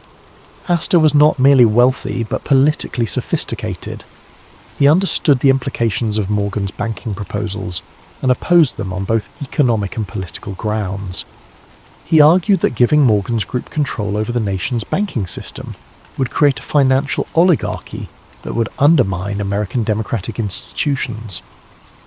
More than any other individual, Astor had the wealth and influence to effectively oppose Morgan's plans. His opposition carried weight in Congress and in the financial community. If anyone could have blocked the creation of the Federal Reserve, it was John Jacob Astor IV. Astor was travelling on the Titanic with his pregnant young wife, Madeline. When the ship began to sink, he helped her into a lifeboat but was refused passage himself under the Women and Children First protocol. His body was recovered days later, reportedly with his gold watch still in his pocket and over $2,000 in cash. His death eliminated one of the most powerful obstacles to Morgan's banking ambitions. These three men, Guggenheim, Straus and Astor, represented the core of wealthy American opposition to the Federal Reserve Plan. Their combined influence, both financial and political, posed a serious threat to Morgan's vision of centralized banking control. Their deaths removed major obstacles to the passage of Federal Reserve legislation. But the passenger list's significance extends beyond these three prominent figures. Several other Titanic passengers had connections to the banking debate or to Morgan's business interests. Some were allies who might have provided testimony or support that could have been problematic for the conspiracy. Others were neutral parties whose presence might have been seen as providing legitimacy to the voyage. The theory suggests that the passenger list was carefully managed to ensure that the right people were aboard and the wrong people were not. Key figures in the banking debate who opposed Morgan were encouraged or induced to sail, while those who might have interfered with the plan were kept away. This management allegedly extended to the crew assignments as well. Captain Edward Smith, who commanded the ship, was nearing retirement, and may have been chosen partly because his career was ending anyway. If he survived the disaster, he would soon be out of the shipping business and less likely to cause problems. If he didn't survive, his death would be seen as a heroic sacrifice, rather than evidence of conspiracy. Other key crew members were reportedly chosen for their loyalty to the White Star Line or their lack of detailed knowledge about the ship's construction. Engineers and officers who might have been able to identify discrepancies between the Olympic and Titanic were either not assigned to the voyage or were placed in positions where they would be unlikely to survive if something went wrong. Perhaps most tellingly, J.P. Morgan himself had originally booked passage on the Titanic's maiden voyage. As the owner of the shipping line and the man whose vision the voyage was meant to showcase, Morgan's presence would have been expected and appropriate. His cabin had been reserved, his passage confirmed, and his attendance at various social events planned. But at the last minute, Morgan cancelled his trip, citing illness. He claimed to be suffering from a minor ailment that prevented him from travelling, and he remained in France where he had been vacationing. Remarkably, several of Morgan's close business associates also cancelled their bookings at the last minute, citing various personal and business reasons. The pattern of cancellations was so notable that it attracted attention even at the time. Several newspapers commented on the unusual number of prominent businessmen who had changed their travel plans. Some observers wondered whether there might have been advance warning of problems with the ship or the voyage. Morgan's cancellation is particularly suspicious, because he was photographed in apparently good health at a French resort just days after the disaster. He showed no signs of the illness that had supposedly prevented him from travelling, and he resumed his normal activities immediately after learning of the Titanic's fate. Even more suspicious were the cancellations by Morgan's business partners. Henry Clay Frick, the steel magnate and longtime Morgan ally, had booked passage but cancelled, citing his wife's health. George Washington Vanderbilt II, another Morgan associate, also cancelled his booking at the last minute. Milton Hershey, the chocolate manufacturer who had business relationships with Morgan's interests, similarly changed his travel plans. The pattern suggests that Morgan and his inner circle knew something that the general passengers did not. Whether they had advanced knowledge of the planned disaster or simply knew that the ship was not safe due to the identity switch, they took steps to avoid being aboard when the conspiracy was carried out. Meanwhile, Morgan's opponents in the banking debates sailed to their deaths, apparently unaware of the danger they faced. The convenient elimination of the Federal Reserve's most powerful critics cleared the way for the legislation that Morgan had been promoting. Indeed, the Federal Reserve Act was passed by Congress in December 1913, less than 2 years after the Titanic disaster. The legislation created the central banking system that Morgan had long advocated, giving him and his associates unprecedented control over American finance. The deaths of Astor, Guggenheim, and Strauss had removed the most influential voices that might have prevented this outcome. Some versions of the switch theory go even further, suggesting that the passenger list was managed not just to eliminate political opponents, but also to provide witnesses who would support the official story of the disaster. Certain passengers and crew members who survived the sinking provided testimony that reinforced the narrative of an accidental collision with an iceberg. These survivors described the impact, the flooding, and the sinking in ways that supported the insurance claims and deflected suspicion from the possibility of sabotage or deliberate destruction. Their accounts helped establish the official version of events that has persisted for over a century. However, other survivors provided testimony that was less helpful to the official narrative. Some reported hearing explosions before the ship began to sink, suggesting possible sabotage. Others described unusual behaviour by crew members or problems with the ship's equipment that might have indicated advanced planning of the disaster. These problematic testimonies were reportedly suppressed or discredited during the official investigations. Survivors who told inconvenient stories found their credibility questioned or their testimony excluded from the final reports. The investigation focused on technical questions about ship design and safety procedures rather than examining the possibility of deliberate destruction. The passenger list evidence is compelling but circumstantial. The coincidence of having so many Federal Reserve opponents aboard while Morgan and his allies stayed away is remarkable, but it could be explained by factors other than conspiracy. The timing of the banking legislation might have been influenced by the victims' deaths, but correlation does not necessarily prove causation. However, when combined with the physical evidence and the financial motives, the passenger list adds another layer to the case for the switch theory. The pattern of who was aboard and who wasn't suggests a level of planning and coordination that goes beyond simple insurance fraud. If the theory is correct, the Titanic disaster was not just about swapping damaged ships or collecting insurance money. It was about reshaping the American financial system and eliminating opposition to a plan that would concentrate enormous power in the hands of a few men. But such an ambitious conspiracy would require more than just manipulating passenger lists and switching ships. It would require control over the disaster itself, ensuring that the sinking occurred under circumstances that would support the official story while achieving the conspiracy's goals. As we'll see in the next chapter, proponents of the switch theory believe that every aspect of the sinking was carefully planned and executed. The final act of any great conspiracy must be the most carefully orchestrated. If the switch theory is correct, then the night of April 14th to 15th, 1912 represented not a tragic accident, but the culmination of months of planning designed to create the appearance of disaster while achieving very specific goals.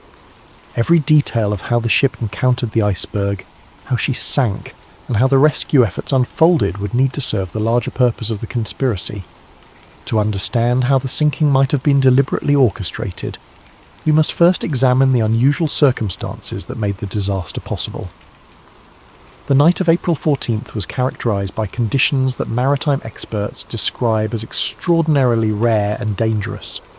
The sea was unusually calm, so still that there were no waves breaking against icebergs to make them visible from a distance. The night was moonless, creating darkness so complete that lookouts had virtually no natural illumination to aid their watch. Most unusually, the atmosphere was clear and cold, creating temperature inversion conditions that could cause unusual optical effects, making distant objects appear closer or farther than they actually were. These conditions, while natural, were so unusual that many experienced sailors reported they had never encountered anything like them. Captain Smith himself, with 4 decades of experience on the North Atlantic, had never commanded a ship through such treacherous natural circumstances. But according to the switch theory, these conditions were not just unfortunate coincidences. They were anticipated and exploited by conspirators who had carefully planned the ship's route and timing to take advantage of known dangerous conditions. The theory suggests that the ship's course was deliberately set to take her through areas where icebergs were known to be present. Radio warnings about ice had been received throughout the day, but many of these warnings were reportedly not passed to the bridge crew, or were ignored by officers who should have taken precautionary measures. The ship Californian, which belonged to the same parent company as the Titanic, had stopped for the night in the ice field, her captain declaring conditions too dangerous for navigation. Yet the Titanic continued at nearly full speed through the same waters, despite multiple warnings about the presence of ice. Switch theory proponents argue that this dangerous navigation was not the result of overconfidence or poor judgment, but rather deliberate policy designed to ensure that an accident would occur. The ship needed to encounter an iceberg in order to provide a plausible explanation for her sinking, and her officers were instructed to maintain course and speed despite the obvious dangers. The collision itself occurred under circumstances that some witnesses found suspicious. Frederick Fleet, the lookout who first spotted the iceberg, reported that the berg appeared suddenly out of the darkness, giving him only seconds to sound the alarm. However, other witnesses reported seeing the iceberg minutes before the collision, suggesting that it should have been visible to trained lookouts much earlier. Some survivors reported that the ship seemed to turn toward the iceberg, rather than away from it in the final moments before impact. While this could be explained by the physics of large ship manoeuvring, it raises questions about whether the collision was truly accidental or was deliberately engineered to ensure maximum damage. More suspicious were reports of explosions aboard the ship shortly after the collision. Multiple witnesses, including passengers and crew members, reported hearing loud bangs and feeling vibrations that seemed separate from the impact with the iceberg. These explosions were officially attributed to boilers bursting as cold water flooded the engine rooms, but some witnesses believed they occurred too soon after the collision to be explained by flooding alone. The switch theory suggests that these explosions may have been caused by deliberately placed charges designed to ensure that the ship would sink quickly and completely. If the collision with the iceberg was not sufficient to guarantee the ship's destruction, additional sabotage might have been necessary to achieve the conspiracy's goals. The pattern of flooding also struck some observers as unusual. While the official investigation concluded that the iceberg had opened 5 compartments to the sea, causing fatal flooding, some witnesses reported that water seemed to be entering the ship from multiple locations, not just the area of the supposed iceberg damage. Crew members working in areas far from the collision reported rapid flooding that seemed inconsistent with damage caused by scraping along an iceberg. Some suggested that the ship's hull might have been weakened in advance, either through the supposed identity switch or through deliberate sabotage, making her more vulnerable to catastrophic damage. The behaviour of some crew members during the disaster also raised questions. While many officers and crew performed heroically, trying to save as many passengers as possible, others seemed strangely unprepared for the emergency or reluctant to take action that might have saved more lives. The ship's wireless operators continued sending routine commercial messages even after the collision, delaying distress calls that might have brought rescue ships more quickly. Some officers seemed confused about the severity of the damage or uncertain about proper emergency procedures, suggesting that they might not have been fully briefed on the ship's actual condition or capabilities. Most suspiciously, the ship's lifeboats were launched with far fewer passengers than their capacity allowed. While this was officially attributed to panic and poor training, some witnesses reported that crew members actively prevented passengers from entering boats that had space available. The switch theory suggests that this was not incompetence but deliberate policy designed to ensure that specific passengers would not survive. If the conspiracy's goal was to eliminate certain individuals while allowing others to live, controlling access to lifeboats would be an effective method of determining who lived and who died. The nearby ship Californian adds another layer of suspicion to the night's events. This vessel, owned by the same International Mercantile Marine Company that controlled the White Star Line, had stopped for the night approximately 20 miles from the Titanic's position. Her captain, Stanley Lord, claimed that conditions were too dangerous for navigation and that his ship would remain stationary until dawn. However, the Californian's crew reported seeing rockets and distress signals from the direction of the Titanic throughout the night. Despite these obvious signs of a ship in distress, Captain Lord chose not to investigate or offer assistance. He claimed that he believed the signals were routine communications or celebrations, not emergency distress calls. This explanation seems implausible given that the Californian's crew were experienced sailors who should have recognized distress rockets when they saw them. The switch theory suggests that the Californian was positioned deliberately to provide rescue services for the conspiracy's chosen survivors while maintaining plausible deniability about why she didn't help the others. According to this theory, the Californian was meant to arrive at the scene early enough to rescue specific passengers, but late enough to allow the ship to sink and eliminate the unwanted victims.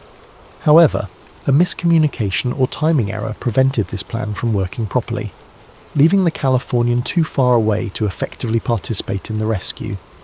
Instead, the rescue was carried out by the Carpathia, a ship belonging to a different company that responded to the Titanic's distress calls and arrived at the scene several hours after the sinking.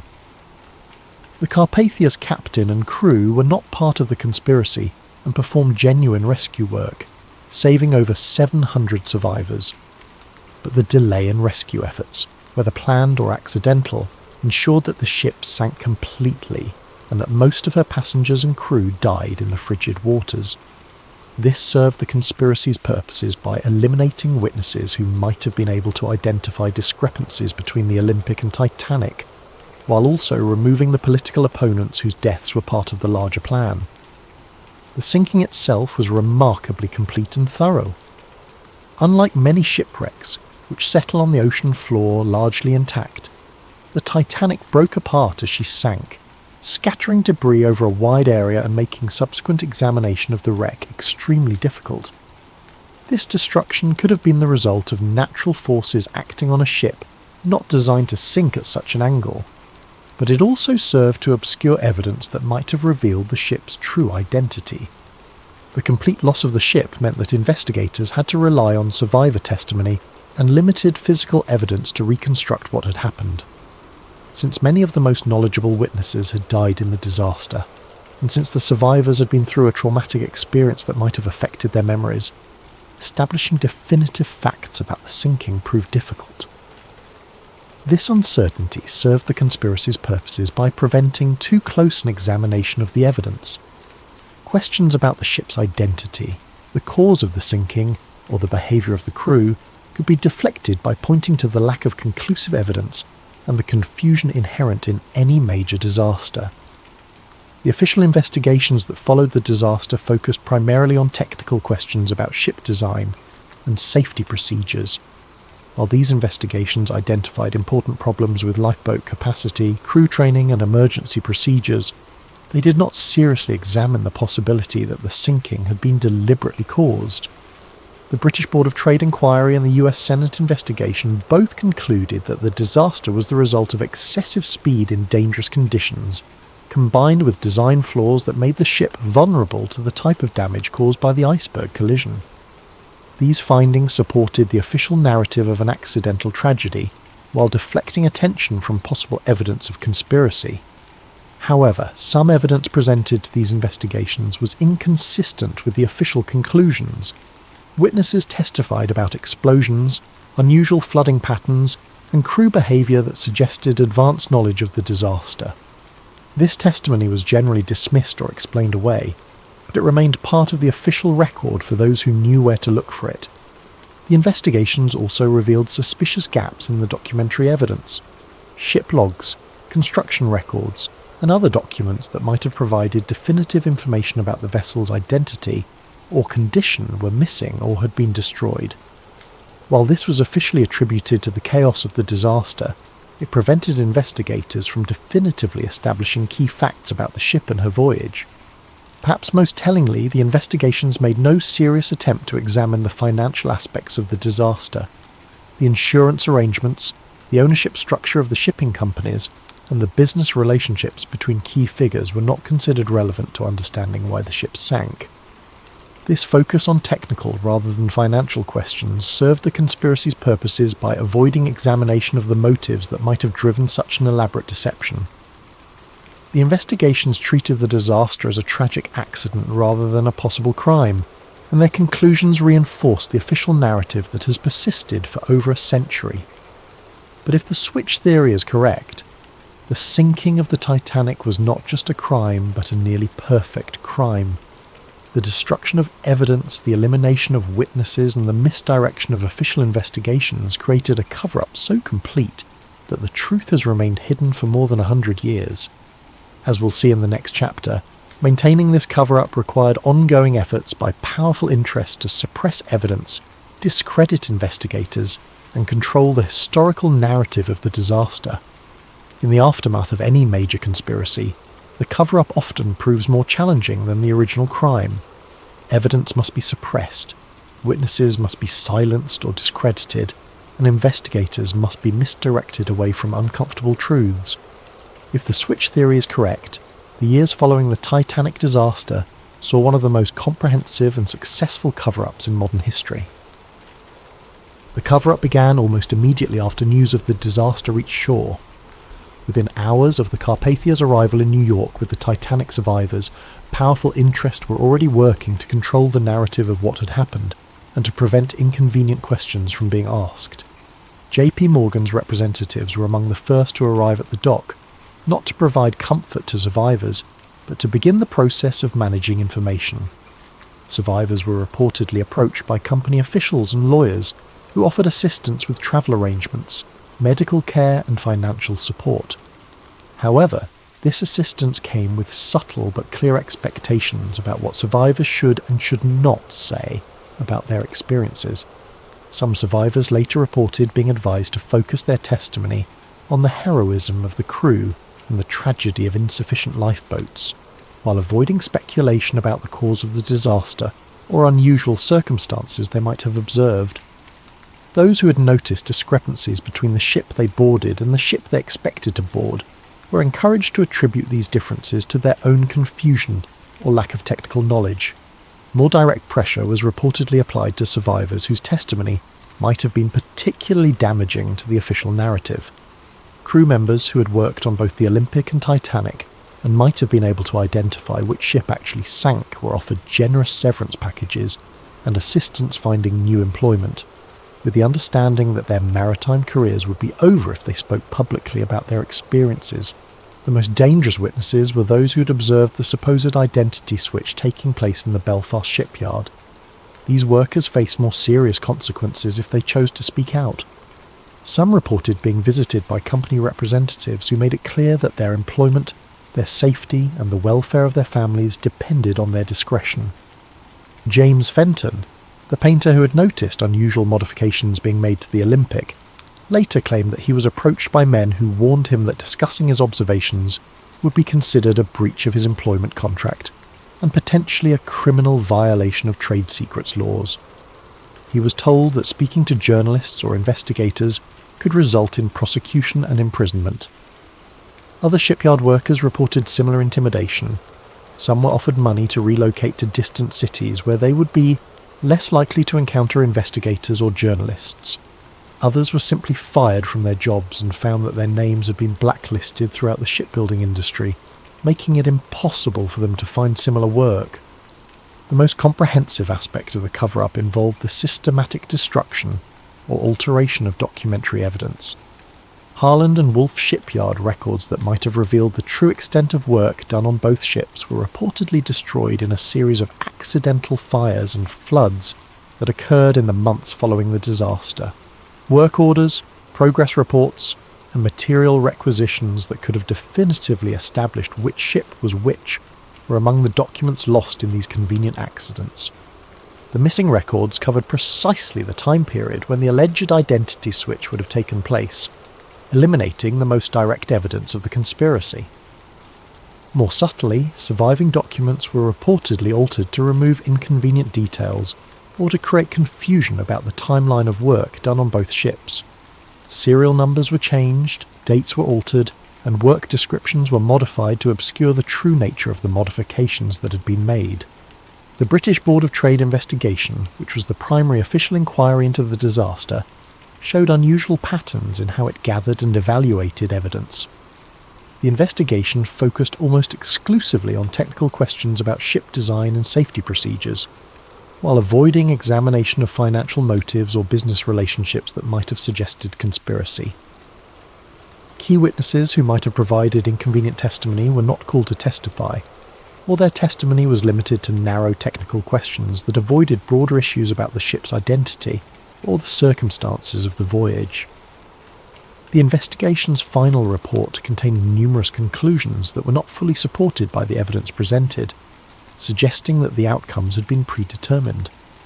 Even more suspicious was the speed with which the investigation was concluded and its findings accepted by government authorities. For a disaster of such magnitude and complexity, the investigation was remarkably brief and superficial. Important questions were left unanswered, and significant discrepancies in witness testimony were ignored or explained away without adequate investigation. The US Senate investigation, led by Senator William Alden Smith, initially appeared more thorough and independent. Senator Smith was known for his skepticism of large corporations and his willingness to challenge powerful interests. His investigation called numerous witnesses and examined many aspects of the disaster that the British inquiry had ignored. However, as the investigation proceeded, it became apparent that Senator Smith was facing pressure from influential sources to limit the scope of his inquiry. Key witnesses were suddenly unavailable or changed their testimony between preliminary interviews and formal hearings. Documentary evidence that had been promised to the investigation failed to materialize or was found to be incomplete. Most tellingly, the investigation avoided examining the financial aspects of the disaster. Despite the enormous insurance claims involved and the clear financial benefits that accrued to certain parties, the investigation treated these as irrelevant side issues rather than potential motives for conspiracy. The final report of the Senate investigation contained strong criticisms of White Star Line safety procedures and British maritime regulations, but it concluded that the disaster was fundamentally accidental. Like the British inquiry, it avoided any suggestion that the sinking might have been deliberately caused, or that there might have been financial motives behind the tragedy. In the years following the official investigations, efforts to independently examine the disaster faced systematic obstruction. Journalists who attempted to investigate discrepancies in the official story found their sources drying up and their access to information restricted. Maritime historians who raised questions about the disaster's circumstances found their work discredited or their employment threatened. Perhaps most remarkably, several independent investigators who had begun to uncover evidence supporting the switch theory died under suspicious circumstances. Some died in apparent accidents, others from sudden illnesses, and still others simply disappeared while pursuing their research. Robert Hitchens, the shipyard worker who had observed unusual activity around the ship's nameplates, died in a fall from scaffolding while working on another project less than a year after the disaster. The accident occurred despite Hitchens' reputation as an experienced and safety-conscious worker who had never before been injured on the job. John Halpern, the ship fitter who had worked on swapping components between the Olympic and Titanic, died of a sudden heart attack despite being relatively young and having no history of heart problems. His death occurred just days before he was scheduled to be interviewed by an American journalist who was investigating discrepancies in the official story. Several other shipyard workers who had knowledge of the construction process died in various accidents or from sudden illnesses in the years immediately following the disaster. While these deaths could be coincidental, the pattern suggests a systematic effort to eliminate witnesses who might have provided inconvenient testimony. The cover-up also extended to controlling the physical evidence from the disaster. When bodies were recovered from the ocean, they were processed through facilities controlled by White Star Line representatives.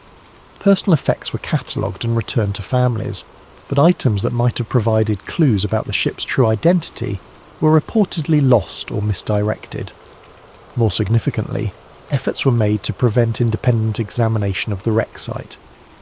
In the early decades after the disaster, technology did not exist to reach the wreck on the ocean floor, but White Star Line and its successors took steps to ensure that when such technology became available, access to the wreck would be controlled. Legal claims were filed asserting ownership rights over the wreck and its contents. These claims were designed to prevent independent researchers from examining the evidence without permission from the companies that had controlled the ships. By controlling access to the wreck, these interests could ensure that any examination would be conducted under their supervision and that inconvenient findings could be suppressed. The most sophisticated aspect of the cover-up involved shaping the cultural memory of the disaster. Rather than simply suppressing evidence, the conspiracy's beneficiaries actively promoted a specific narrative about the Titanic that emphasized heroism, tragedy, and the lessons learned about maritime safety. Books, articles, and eventually films about the disaster focused on human interest stories, rather than technical questions about the ship's identity or the circumstances of the sinking. The narrative of the brave band playing hymns as the ship sank, of the noble sacrifice of men who gave their lives so that women and children could survive, and of the hubris of calling any ship unsinkable, became the dominant cultural memory of the disaster. Before we dive into tonight's story, if you're enjoying this content, please consider using your hype points on this video. It truly helps the channel more than you possibly know, and we deeply appreciate your support. Also, if you'd like, drop a comment letting us know what time it is, where you are, and where in the world you're listening from. We love seeing where everyone is tuning in from, but only if you want to share. Now, let's begin. Imagine for a moment that humanity's greatest mistake wasn't reaching too far into space, but looking too deep into our own oceans. Imagine that beneath miles of dark water, something was found that was never meant to be disturbed. Something ancient, something aware, something that had been watching us long before we ever thought to watch the stars. In 1978, a NASA contractor recorded 18 minutes of footage that would never be shown to the public. 3 weeks later, he was dead. Within a year, NASA abandoned all ocean exploration and never gave a real explanation why. This is not a story about what might be out there in space. This is a story about what we found down here, and why someone decided we should never look again. This is the story of why NASA really left the ocean. The Abyss Protocol, why NASA really left the ocean. July 1978. The Pacific Basin stretched endlessly in all directions, its surface calm under a blanket of stars. The research vessel Pacific Surveyor rolled gently in the swell, its deck lights the only human presence for 300 miles in any direction. But 12,000 feet below, in a world of crushing pressure and absolute darkness, something impossible was about to be recorded. Marvin Elridge had been working with NASA contractors for nearly 6 years. His specialty was deep scanning sonar technology, the kind that could map the ocean floor with unprecedented detail. At 42 years old, Marvin was methodical, careful, and deeply skeptical of anything that couldn't be measured and verified. He had 2 daughters in college, a mortgage in San Diego, and absolutely no patience for speculation or wild theories. He dealt in data, numbers, provable facts. On this particular night, Marvin was aboard the Pacific Surveyor conducting what should have been routine scans as part of the NOAA and NASA Joint Ocean Floor Imaging Program. The mission parameters were straightforward.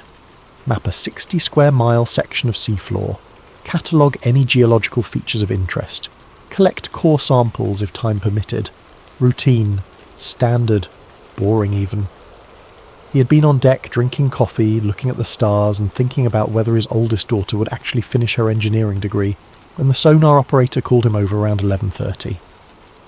The young technician's voice had an edge to it that made Marvin put down his coffee cup and head inside immediately.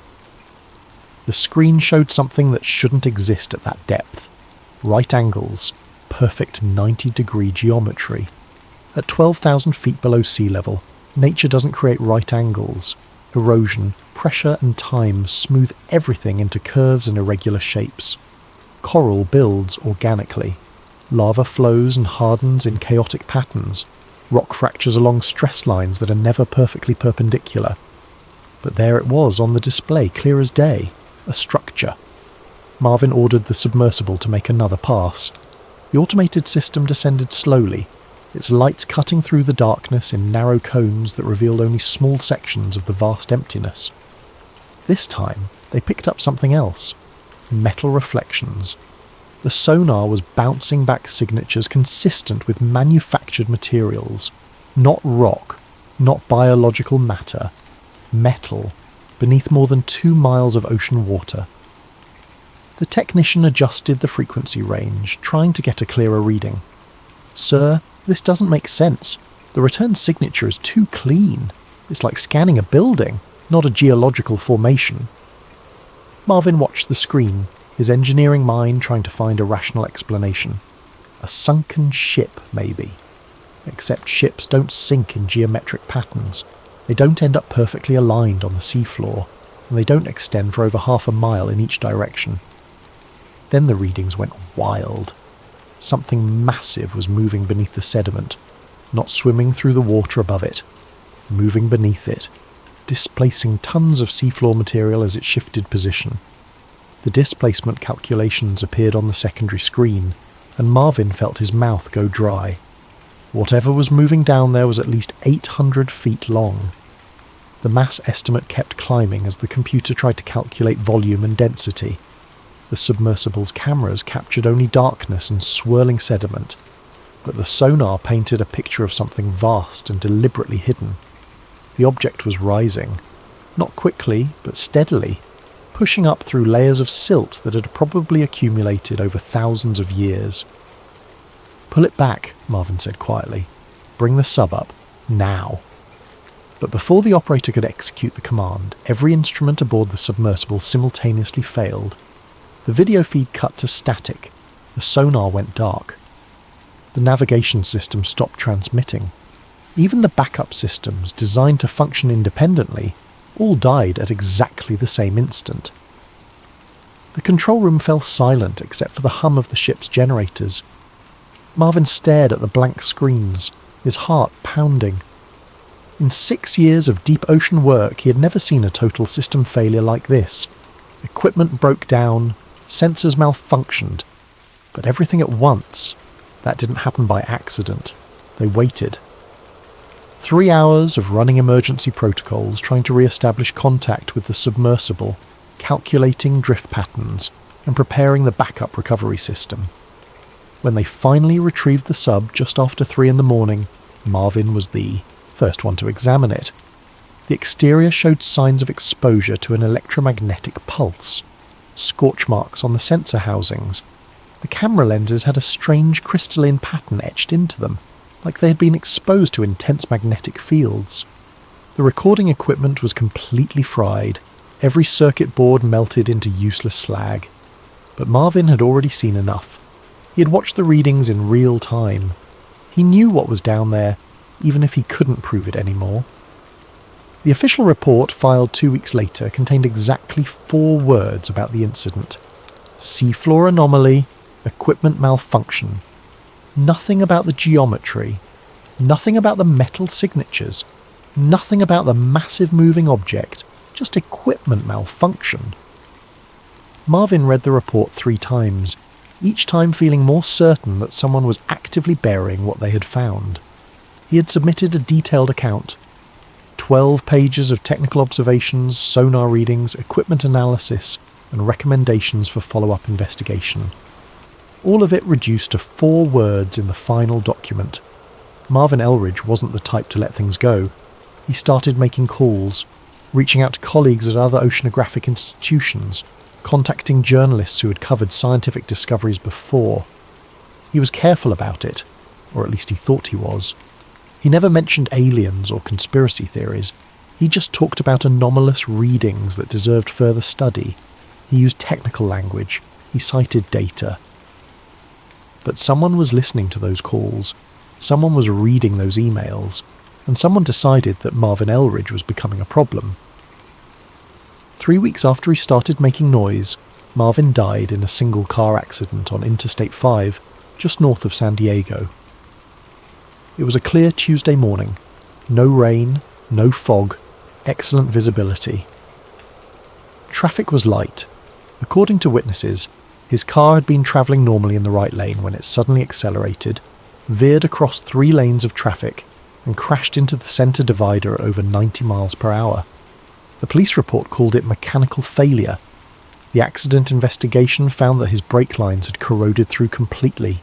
Strange, the investigator noted in his report, because the vehicle had passed a safety inspection just 1 month earlier with no issues noted. Strange too that all 4 brake lines had corroded in exactly the same way, at exactly the same rate, as if someone had deliberately weakened them with chemicals designed to fail after a specific period of time. But those observations stayed in the investigator's notes and never made it into the official conclusion. Mechanical failure, accidental death, case closed. Marvin's wife received his life insurance payout without any problems. His daughters finished college. His name appeared in a few professional journals as a contributor to oceanic research. And then he was forgotten, just another scientist who had devoted his career to expanding human knowledge and died too young in an unfortunate accident. Within a year, NASA quietly ended all deep ocean involvement. No press conference, no explanation. The agency that had spent nearly 2 decades exploring Earth's oceans simply walked away. The public never learned why. But the message to anyone else who might have been thinking about speaking up was crystal clear. Some discoveries are not meant to be shared. But the truth was buried in classified documents, suppressed testimonies, and deleted records. And it begins with a history that most people have completely forgotten. When NASA was founded on July 29, 1958, the agency's charter contained language that would surprise most Americans today. The Space Act, the founding legislation, specifically stated that NASA's purpose included expansion of human knowledge of phenomena in the atmosphere and space, and critically, a preservation of the role of the United States as a leader in aeronautical and space science and technology, and in the application thereof to the conduct of peaceful activities within and outside the atmosphere. But there was another clause, often overlooked in modern discussions, that explicitly mentioned oceanic research as part of the agency's environmental studies mandate. This wasn't a secondary mission added later. Ocean exploration was written directly into NASA's founding purpose, right alongside space exploration. The reasoning was sound. If NASA wanted to understand how life might exist on other planets, they needed to study the most extreme environments on Earth, and nothing on Earth compares to the deep ocean. Crushing pressure, no light, extreme cold or extreme heat near thermal vents, toxic chemistry. If life could exist in those conditions, it could theoretically exist anywhere in the solar system. Throughout the early 1960s and into the 1970s, NASA and NOAA worked hand in hand. They weren't just partners on paper. They were running joint missions into some of the deepest and most unexplored regions on the planet. The Tektite Habitat program put scientists underwater for extended periods, studying the psychological and physiological effects of isolation in extreme environments. The data was meant to prepare for future space stations. NASA developed submersible technology that would later influence the design of spacecraft. They created underwater communication systems that could function under crushing pressure and through miles of water. These same principles would be applied to interplanetary communication. They mapped deep ocean vents that had never been seen by human eyes, discovering ecosystems that survived without sunlight, feeding on chemicals from Earth's interior. The technology NASA created for ocean exploration was genuinely revolutionary. They built robotics meant specifically for underwater environments, not space. These machines could withstand pressures exceeding 16,000 pounds per square inch. They could navigate in complete darkness using advanced sonar arrays that could map terrain in 3 dimensions, and they could go deeper than anyone had gone before. Project Famous, the French-American mid-ocean undersea study, put scientists in submersibles at depths of nearly 9,000 feet to directly observe seafloor spreading along the mid-Atlantic ridge. NASA scientists worked alongside French oceanographers, developing techniques that would later be used for remote planetary exploration. The missions were wildly successful. NASA's ocean programs were discovering new species almost weekly. They were mapping geological formations that changed our understanding of plate tectonics. They were proving that life could exist in conditions we'd previously thought impossible. The funding was solid. The science was groundbreaking. International partnerships were strong. There was every reason to continue and expand these programs. Then, seemingly overnight, everything stopped. By 1980, NASA's ocean projects had completely evaporated. Funding was eliminated across the board. Directives were sealed under classification protocols. Personnel were reassigned or let go. NASA's focus shifted entirely and exclusively to space. The official explanation given to the few people who asked was simple. Budget priorities changed. But that explanation never made sense. NASA's ocean missions were thriving. They were producing results. They were operating within budget. And yet someone, somewhere, made the decision to shut it all down immediately, not gradually, not through budget cuts over time, immediately. The timing was unusual for another reason. This was the same period when deep ocean exploration technology had finally advanced to the point where humanity could access the deepest trenches on Earth. The Mariana Trench, the Tonga Trench, the Puerto Rico Trench, places where the ocean floor drops more than 6 miles below the surface, places where the pressure is over 1,000 times greater than at sea level, places where, until the 1970s, humanity simply couldn't go. But now we could. And then, suddenly, we didn't. Someone forced NASA to abandon the ocean. Someone with enough authority to override the agency's founding mandate. Someone who had seen something in those classified reports that changed everything. Fast forward to 2022. A marine archivist named Lena Hart Boone was working at a federal records facility in Maryland. At 38 years old, Lena had spent her entire adult life around documents. She had a graduate degree in library science and a fascination with maritime history that had started in childhood, growing up in a fishing community on the Carolina coast. Her father had been a commercial fisherman who loved to tell stories about strange things seen far out at sea. Lights beneath the water, sounds that didn't match any known, marine animal, the ocean's mysteries. Most of Lena's colleagues found her job tedious. Endless boxes of faded papers, decades-old reports that nobody would ever read, budget documents and personnel files and meeting minutes from agencies that no longer existed. But Lena loved it. She loved the detective work of piecing together forgotten histories. She loved finding the human stories buried in bureaucratic language. Her job was relatively mundane, cataloguing and digitising old government documents related to maritime research. Boxes and boxes of forgotten papers, most of it routine bureaucratic material. She worked methodical hours in a climate-controlled room with fluorescent lights and no windows. She brought the same lunch every day, a turkey sandwich and an apple, which she ate while reading whatever document she was currently processing. Her co-workers thought she was quiet, maybe a little obsessive about details, but good at her work. Then, on a Thursday afternoon in March, she opened a box that had been misfiled for decades. It contained materials that should have been in NASA's archives, not buried in a maritime storage facility.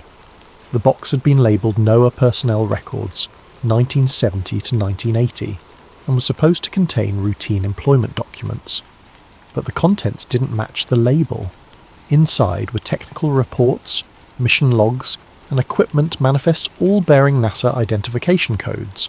And buried at the bottom, underneath routine paperwork about supply orders and maintenance schedules, was a handwritten logbook that would change Lena's life forever. The log was labelled Deep Dive 7, Tonga Trench, November 1976, Elridge Team. Lena recognised the name immediately. Marvin Elridge. Over the years, she had come across his name in footnotes and passing references while cataloguing other ocean exploration documents. He had died in a car accident in 1978. Some of the documents she'd seen suggested he had been trying to report unusual findings before his death, but the details were always vague, and most sources dismissed him as someone who had become obsessed with unlikely theories. She set her half-eaten sandwich aside and opened the logbook with the careful reverence she reserved for potentially significant documents.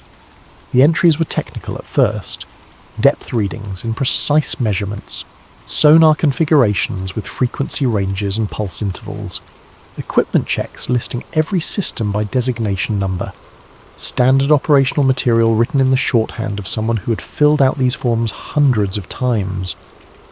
Depth, 11,100 feet. Water temperature, 34 degrees. Sonar functioning at optimal parameters. Beginning survey grid Alpha 7. But as the dive progressed deeper, the tone changed. Marvin's handwriting became less neat, more hurried. The observations more urgent.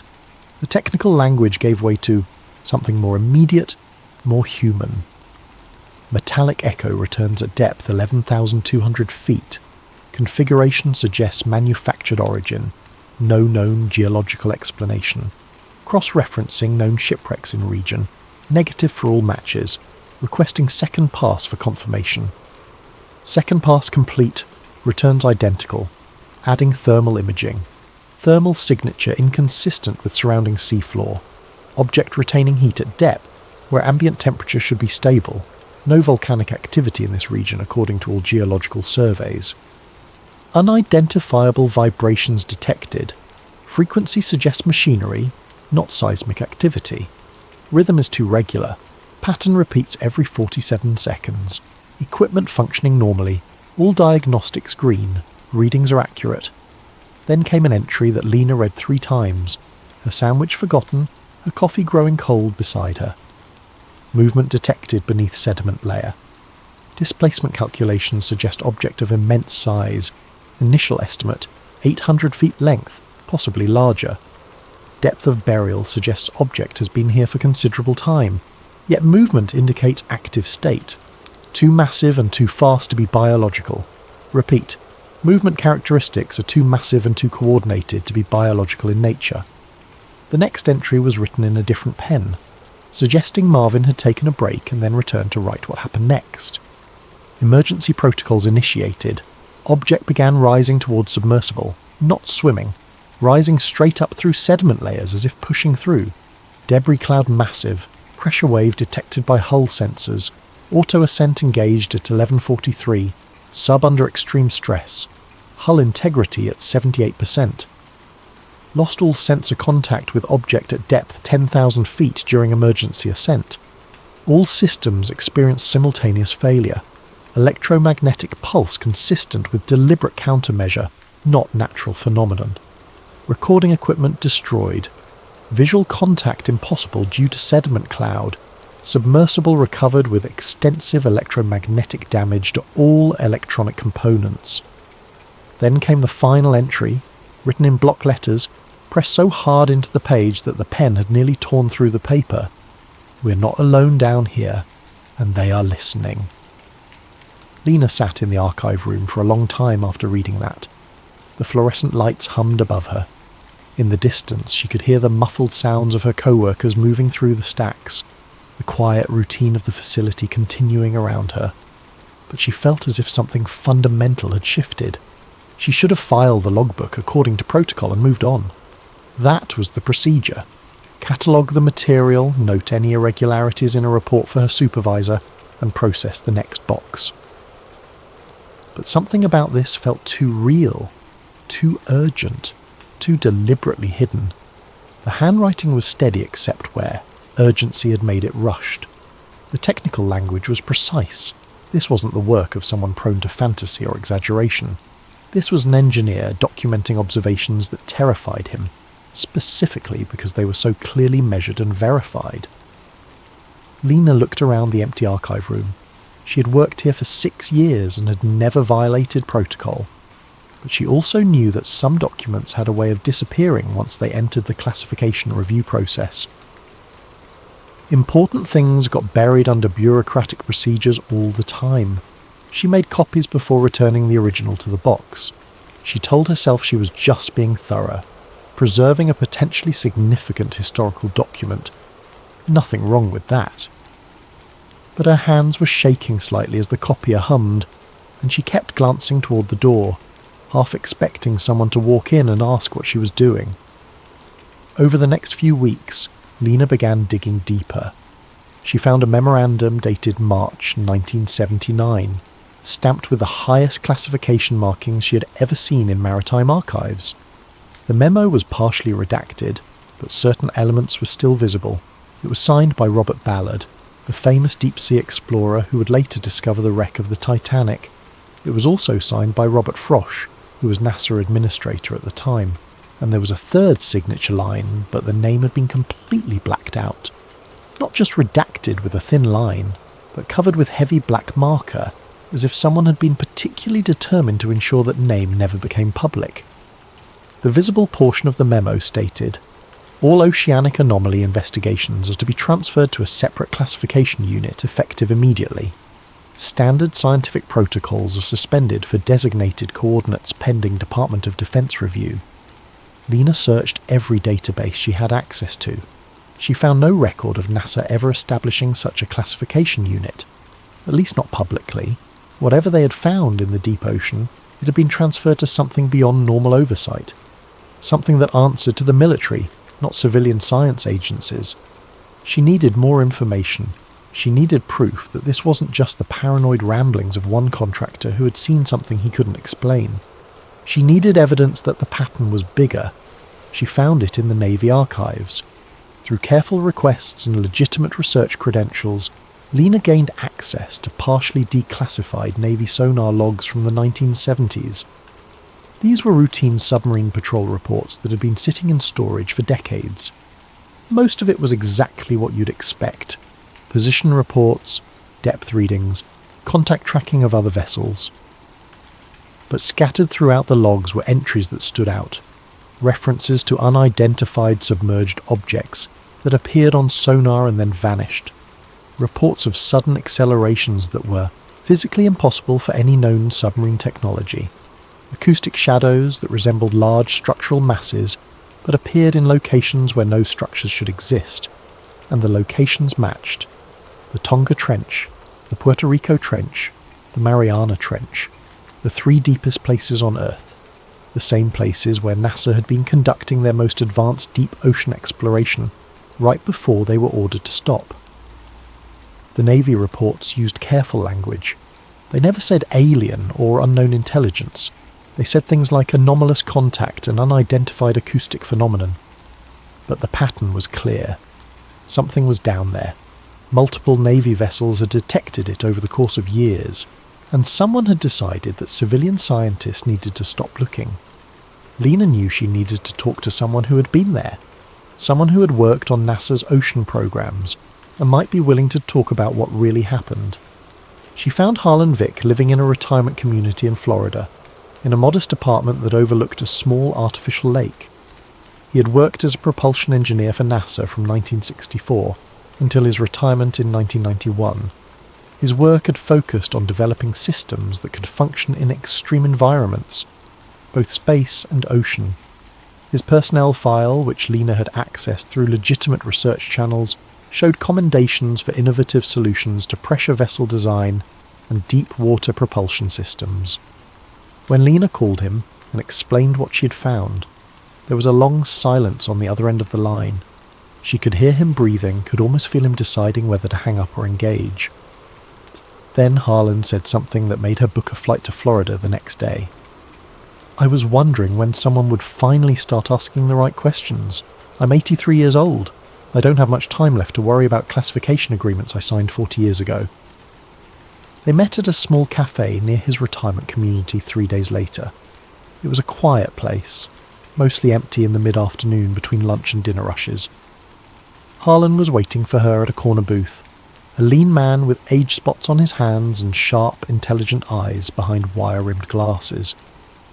He wore a faded NASA polo shirt that had probably been sitting in his closet since the 90s. He ordered coffee and spent a moment organising his thoughts before speaking, his engineer's mind clearly arranging the information in logical sequence. NASA's interest in the oceans was never really about marine biology or geology, he began, his voice quiet but steady. Those were byproducts, benefits of the research certainly, but not the primary goal. What we were really doing was searching for analogue environments, places on Earth that resembled conditions we might find on other planets or moons. The deep ocean has no light, crushing pressure that can exceed 16,000 pounds per square inch, extreme cold except near thermal vents where temperatures can exceed 700 degrees, toxic chemistry, acidic conditions. It's as close to an alien world as you can get without leaving Earth. Lena nodded. This was consistent with what she had read in the public-facing mission statements from that era. Europa, Jupiter's moon, has an ocean beneath miles of ice. Enceladus, one of Saturn's moons, has geysers erupting from an underground ocean. If we wanted to understand how to explore those worlds, how to design equipment that could survive those conditions, how to search for life in those environments, we needed to start here, in our own ocean. Harlan took a sip of coffee, his hands steady despite his age. But the deeper we went, he continued, his voice dropping even lower, the more we encountered things that didn't fit any model we had. Sonar reading that showed geometric precision, where only irregular geology should exist. Electromagnetic disturbances with no natural source. Acoustic signatures that suggested machinery operating at depths, where pressure should make any mechanical system impossible, using any technology we understood. "What kind of structures?" Lena asked, leaning forward. Harlan glanced around the cafe, even though no one was sitting close enough to overhear. The gesture seemed automatic, a reflex from decades of security consciousness. The first one was found in 1974, February if I remember correctly, a sonar mapping mission in the Puerto Rico Trench, the deepest point in the Atlantic Ocean. They were using a new high-resolution side-scan sonar array, something we had just developed. The resolution was unprecedented for that time. They picked up what looked like a perfectly circular formation at the bottom, 20 miles in diameter. Perfectly circular. They did multiple passes over 3 days. Same result every time. The resolution wasn't good enough to see fine details, but the shape was unmistakable. Nature doesn't make circles that precise, especially not that large. "Why wasn't this announced?" Lena asked, though she already suspected the answer. "Because of what happened next," Harlan said, his eyes distant, remembering. "When they sent a submersible down to investigate 2 weeks later, the formation was gone. Not buried under a recent sediment flow, not obscured by a debris field from some underwater landslide. Gone. The seafloor in that location was smooth and undisturbed, as if nothing had ever been there. But we had sonar images from just 14 days earlier showing it clear as day. Multiple passes, multiple confirmation scans, then nothing." Lena felt a chill despite the warm Florida afternoon streaming through the cafe windows.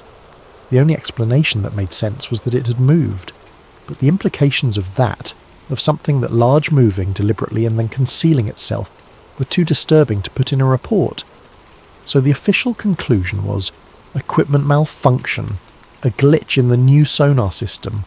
Never mind that the same system worked perfectly before and after that mission. The second incident was in 1976 in the Tonga Trench. That's the one Marvin Elridge was part of. You've seen his logbook, so you know what they found. Metal signatures and right-angle construction at a depth of over 35,000 feet. When they tried to investigate, all their equipment failed simultaneously. Not broke down over time. Not showed signs of degrading performance. Failed. All at once. As if something had actively shut it down with a directed electromagnetic pulse. Harlan paused, and Lena could see him deciding how much to share. And the third, she prompted gently. Mariana Trench, November 1977. A joint mission with the Navy. They weren't looking for anything unusual.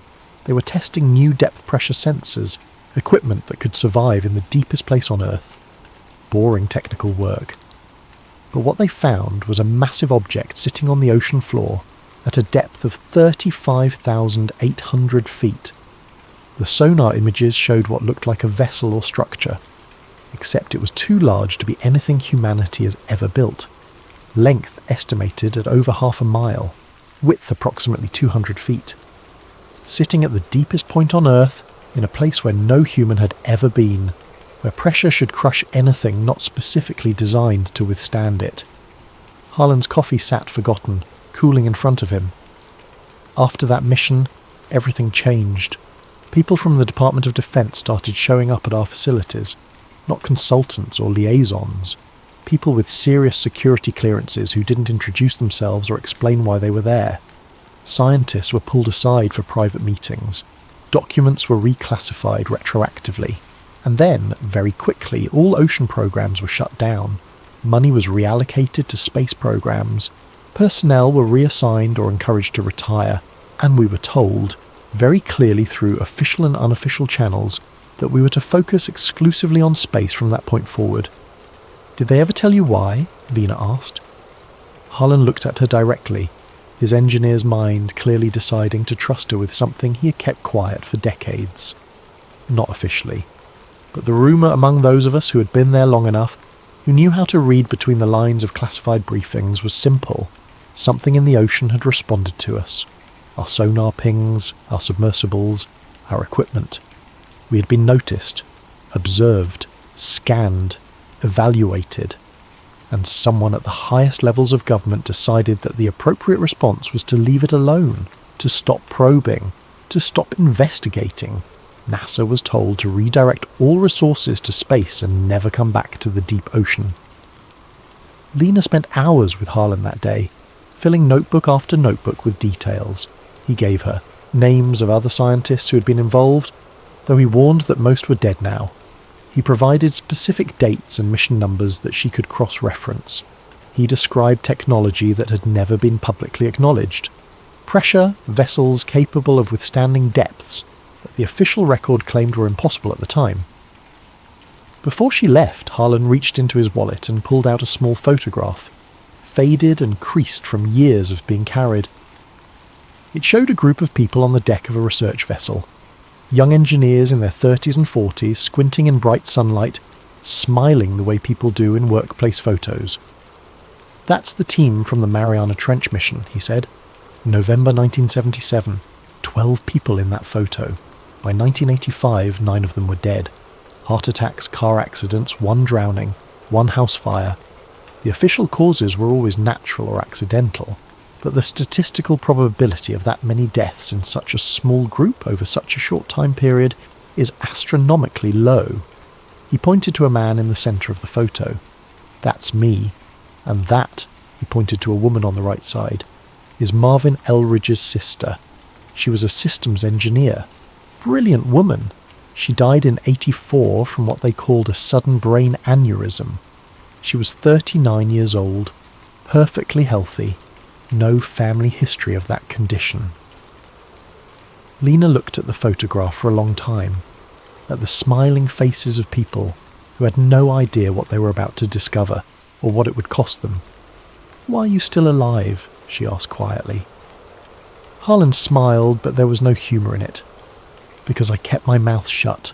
I signed the papers. I accepted the reassignment.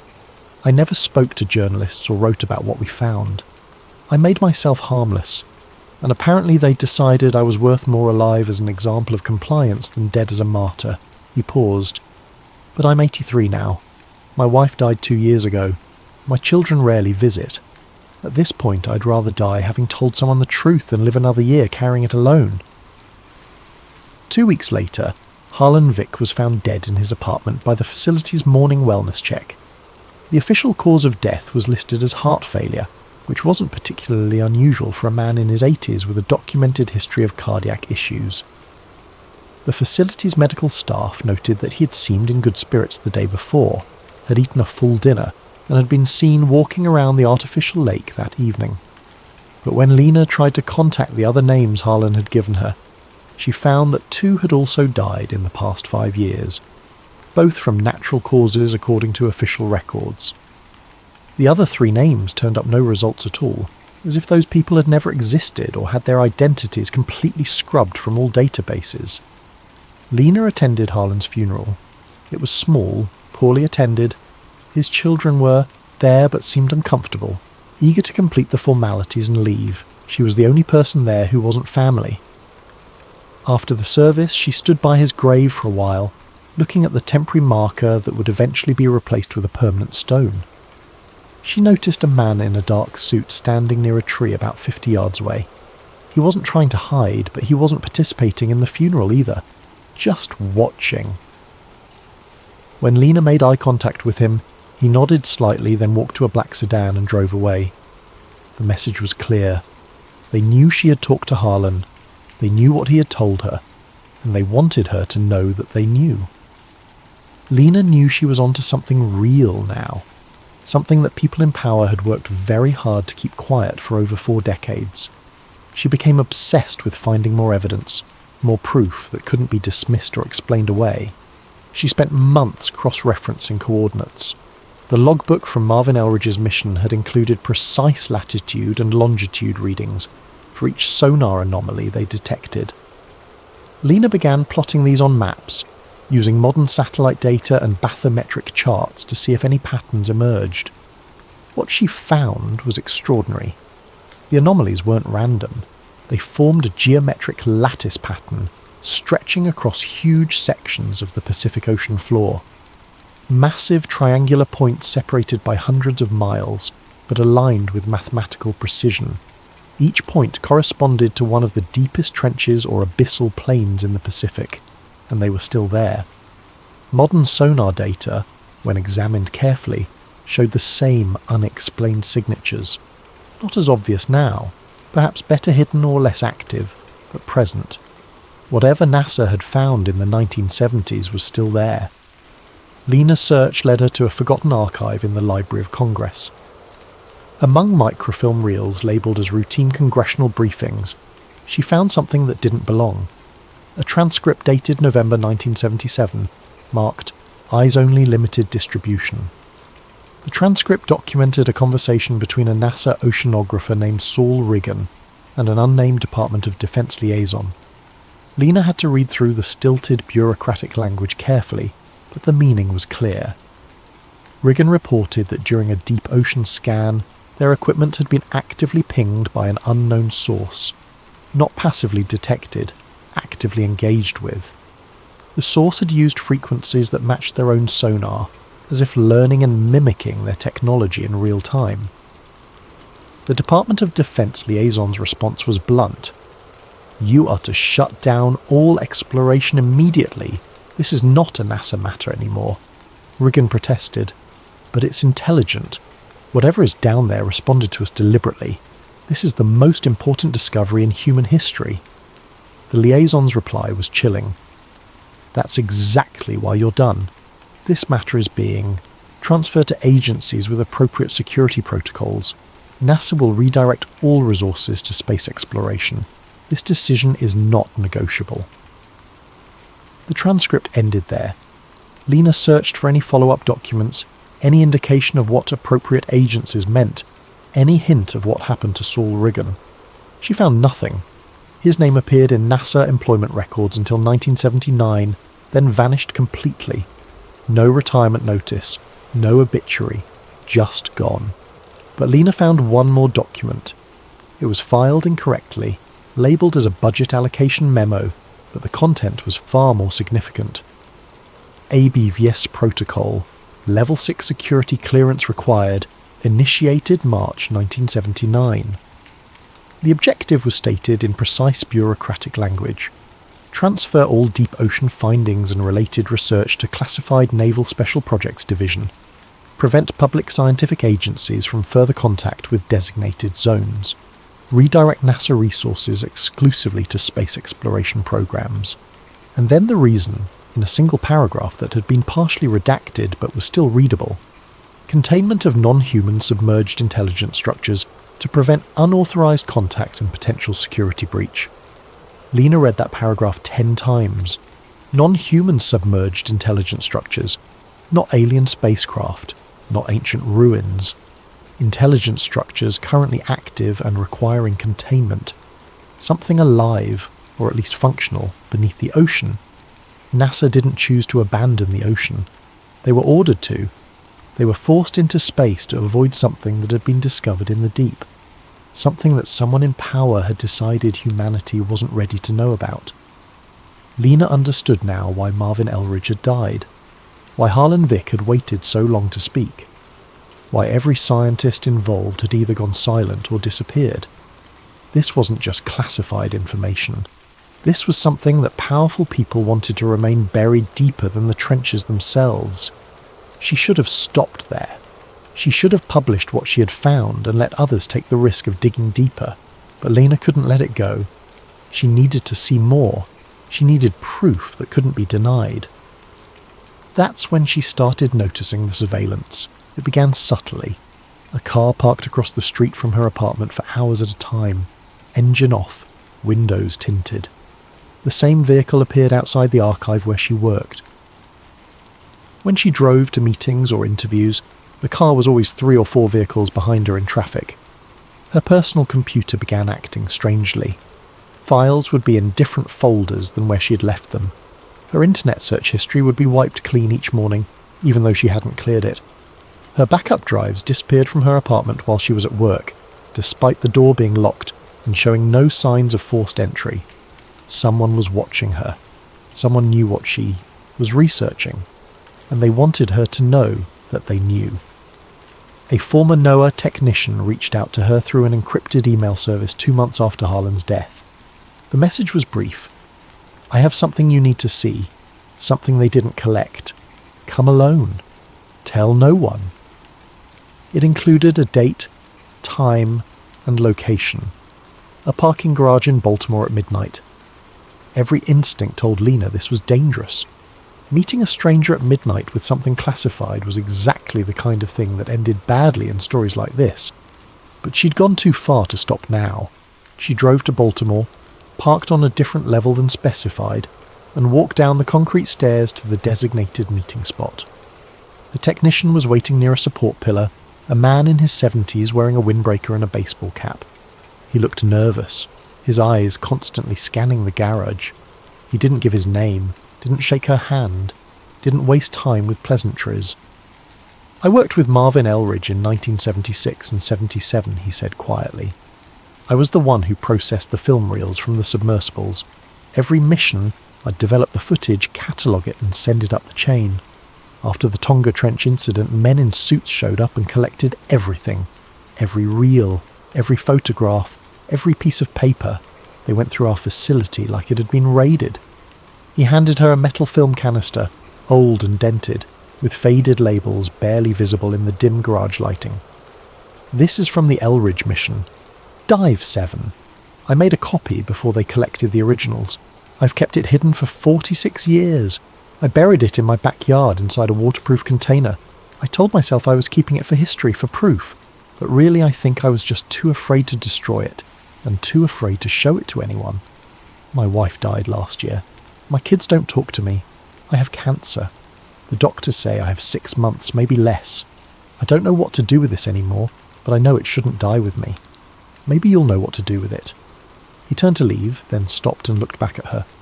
"They killed him, you know. Marvin. It wasn't an accident. He called me 3 days before he died. Said people were following him. Said his house had been searched while he was at work. Nothing taken, but everything subtly moved. Drawers not quite closed the way he left them. Papers in slightly different positions. He knew what was coming. He told me to destroy anything he had ever given me, to forget everything we had talked about. I wish I had listened." Then he walked away, his footsteps echoing in the empty garage, and was gone. Lena stood there for several minutes, holding the film canister, feeling its weight, understanding that she was now holding something that people had killed to keep hidden. She took the film to a professional restoration service in Virginia, driving 2 hours out of her way, paying cash, and claiming it was family footage from a deep-sea fishing trip in the 70s. The technicians were more interested in the technical challenge than the content. Film this old, stored in less than ideal conditions, required careful handling. They cleaned it, stabilized it, and digitized it over 3 days. When Lena finally watched the restored footage on her laptop in a motel room, sitting in the dark with headphones on, she understood why this had been classified, why people had died, why an entire federal agency had been redirected away from the ocean. The video showed the view from a submersible's external camera, the timestamp in the corner marking it as November 17th, 1976 at 22:43 hours. Depth reading, 11,280 feet. At first, there was only darkness, and the occasional particle drifting past the lens, caught in the submersible's powerful lights. The view swayed gently as the craft moved through the water. Then the lights illuminated something that made Lena pause the video, rewind, and watch again to confirm she wasn't seeing things. A massive curved surface, clearly metallic, extending beyond the reach of the lights in all directions. The texture was smooth, but not perfectly so. There were patterns etched or moulded into the surface, geometric designs too regular to be corrosion or damage. They looked deliberate, designed. The material itself had a strange quality to it, reflecting the lights in a way that seemed almost to absorb them, creating a darkness that was deeper than the surrounding water. The submersible moved along the surface, and the camera captured more details. What appeared to be seams where different sections met, too precise to be natural geological features. Structures that might have been protrusions, sensors, or ports of some kind. Curved indentations that could have been anything from decorative elements to functional openings, and then something that looked unmistakably like a window. A circular opening, about 15 feet in diameter, filled with what might have been transparent material, though it was impossible to tell in the murky water and dim light. The surface around it had additional geometric patterns, as if marking it as significant. The submersible's lights focused on the window, and Lena watched this section frame by frame, advancing through the video one image at a time. For 3 frames, barely a tenth of a second of real time, something appeared in the reflection of the glass or whatever material filled that circular opening. A shape. Definitely a shape. Not a trick of light or a distortion from the water.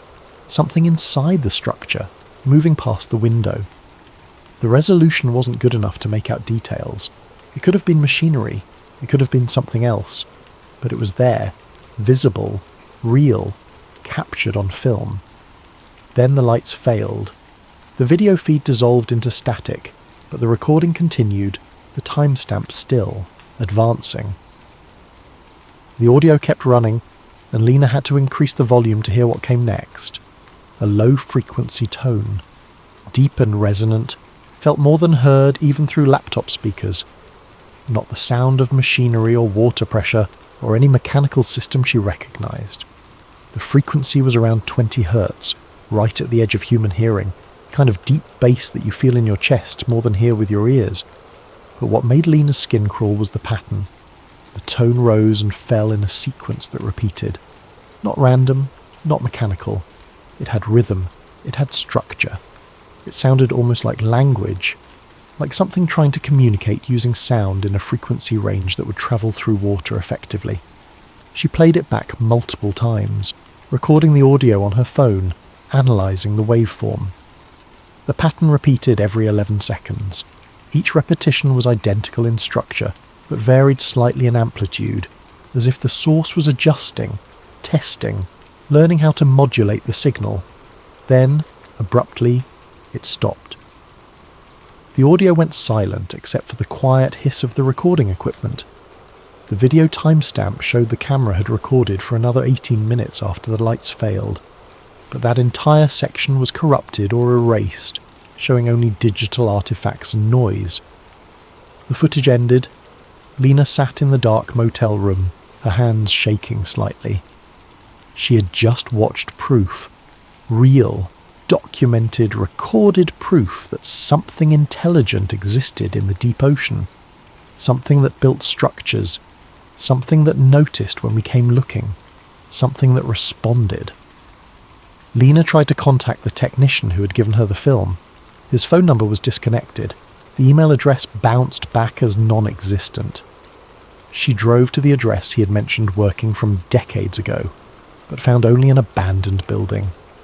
He had vanished, just like everyone else who got too close to the truth. Lena knew she was running out of time. The surveillance was getting more obvious, almost as if whoever was watching wanted her to know they were closing in. She made copies of everything she'd found and distributed them to trusted colleagues, with instructions to release the information if anything happened to her.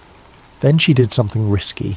She used the coordinates from the classified documents to search for current military activity in those ocean regions. What she found was surprising. There were naval installations positioned near each of the major anomaly sites, not scientific research stations, military bases, some of them appearing on maps, others only visible through careful cross-referencing of shipping routes and no-fly zones. One installation in particular caught her attention, a naval facility near Pearl Harbor with unusual security protocols. Shipping manifests showed regular transport of materials to and from the facility, but the cargo descriptions were always vague. Research materials, equipment, components, classified payload. Lena travelled to Hawaii on a Tuesday morning in late August. She rented a car under her own name, stayed in a chain hotel and tried to appear like any other tourist. But she spent her days carefully observing the naval facility from various vantage points, using hiking trails and public beaches that offered distant views of the installation. The security was extraordinary.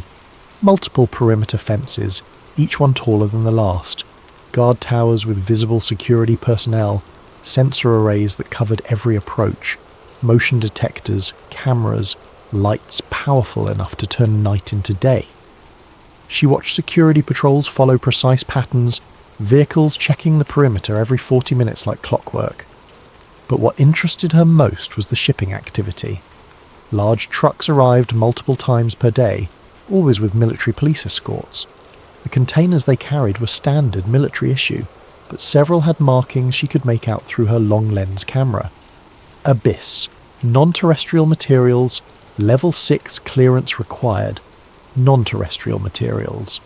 The same classification code from the 1979 protocol document. The same code that appeared in the classified memos she'd copied. They were still actively engaged with whatever had been found in the deep ocean. This wasn't ancient history being studied in some forgotten warehouse. This was ongoing, current, active. Lena spent 3 days photographing the facility, documenting the security procedures, noting the arrival and departure patterns. She was careful never to stay in one location too long, never to appear too interested, never to do anything that might flag her as surveillance. But on the third evening, as she sat in her rental car at a scenic overlook several miles from the facility, she noticed a black SUV parked 3 spaces down from her. It had been there when she arrived 30 minutes earlier, and it hadn't moved. The windows were tinted, but she could see the faint silhouette of someone inside. She started her car and drove back toward her hotel. The SUV followed, maintaining a consistent distance of 3 or 4 vehicles behind her, not trying to hide, making sure she knew they were there. Lena's heart rate increased, but she forced herself to drive normally. She pulled into a shopping centre, parked, and went into a grocery store. The SUV parked at the far end of the lot. When she came out 15 minutes later with a bag containing items she didn't need, the SUV was still there. The message was clear. We see you. We know what you're looking for, and we want you to know that we know. That night, Lena sat in her hotel room with all the documents, photos and recordings she had collected spread across the bed. She had enough. Documents proving NASA's sudden withdrawal from ocean exploration. Testimony from scientists who had been there. Film footage showing an underwater structure that couldn't be natural. Photographs of current military operations at coordinates matching the original anomaly sites. She began organising everything into a comprehensive report. She wrote through the night, knowing that once she released this information, there would be no going back. Her life would change irrevocably. She might face legal consequences. She might face worse. But the truth deserved to be known. Whatever was in the ocean, humanity had a right to know about it. Scientists had died trying to bring this information to light. Their deaths shouldn't be meaningless. At 3 a.m, she called a colleague she trusted, another archivist named Thomas Brennan who had worked with her for years, a man who understood the importance of preserving historical truth. The call went to voicemail. Lena's voice was steady but urgent. Thomas, it's Lena. I need you to listen carefully. NASA left the ocean in 1979 because they found something. Not ancient ruins, not crashed spacecraft. Something alive, something intelligent, living in structures beneath miles of water in the deepest trenches on Earth. They've been there longer than human civilization, probably longer than humans have existed at all. In 1976 and 77, multiple deep ocean missions encountered these structures. Every time we came close, every time we tried to investigate, the equipment failed, but not randomly, deliberately. These things, whatever they are, they responded to us. They noticed us. They actively prevented us from getting too close. And someone at the highest levels of government made a deal, or a decision, or maybe just realised that humanity wasn't ready to know we're not the first intelligent species on this planet. They ordered NASA to abandon all ocean research. They classified everything. They silenced everyone who tried to speak about it. I have proof, documents, testimony from scientists who were there, film footage showing one of these structures. It's all real, Thomas. Every conspiracy theory about NASA hiding ocean discoveries, it's all based on truth. They just got the reason wrong. We didn't find aliens from space. We found something that was already here. I'm going to release everything tomorrow morning. I've made multiple copies. I've distributed them to people I trust. If anything happens to me, make sure this gets out. Make sure people know. Humanity deserves to know we're not alone. We've never been alone. She hung up. Then she sent encrypted files to 3 other colleagues, academics who specialised in government transparency and scientific fraud. The files contained everything she had found, copies of the classified documents, Harlan Vick's testimony, the digitised film footage, photographs of the naval facility. At 6 a.m, she packed her laptop, her camera and the original documents into her bag. She checked out of the hotel and started driving toward Honolulu International Airport. Her flight wasn't until evening, but she wanted to be somewhere public, somewhere with security cameras and witnesses. She never made it to the airport. At 8:15 in the morning, a highway patrol officer found Lena's rental car abandoned on Highway 3, a relatively quiet stretch of road about 12 miles outside of Pearl Harbor. The engine was still running, the driver's door was open, her keys were in the ignition. Her phone was on the passenger seat, battery removed and placed carefully beside it. There was no sign of struggle, no blood, no evidence of an accident. The car showed no damage. There were no skid marks on the road. Her suitcase was still in the trunk. Her purse was still in the front seat, wallet and credit cards intact. Lena Hart Boone had simply vanished. Within 6 hours, federal agents arrived at the scene. They took the car, they took everything in it, and they issued orders to local police that this was now a federal matter. No press releases, no public statements. the investigation would be handled at a higher level. Within 12 hours, more federal agents raided Lena's apartment in Maryland. They arrived with a warrant so heavily redacted that the property manager couldn't even tell what specific items they were authorized to seize. They took her computer, her files, her backup drives, her notebooks. They took everything. They interviewed her colleagues at the archive facility. The interviews were polite but firm.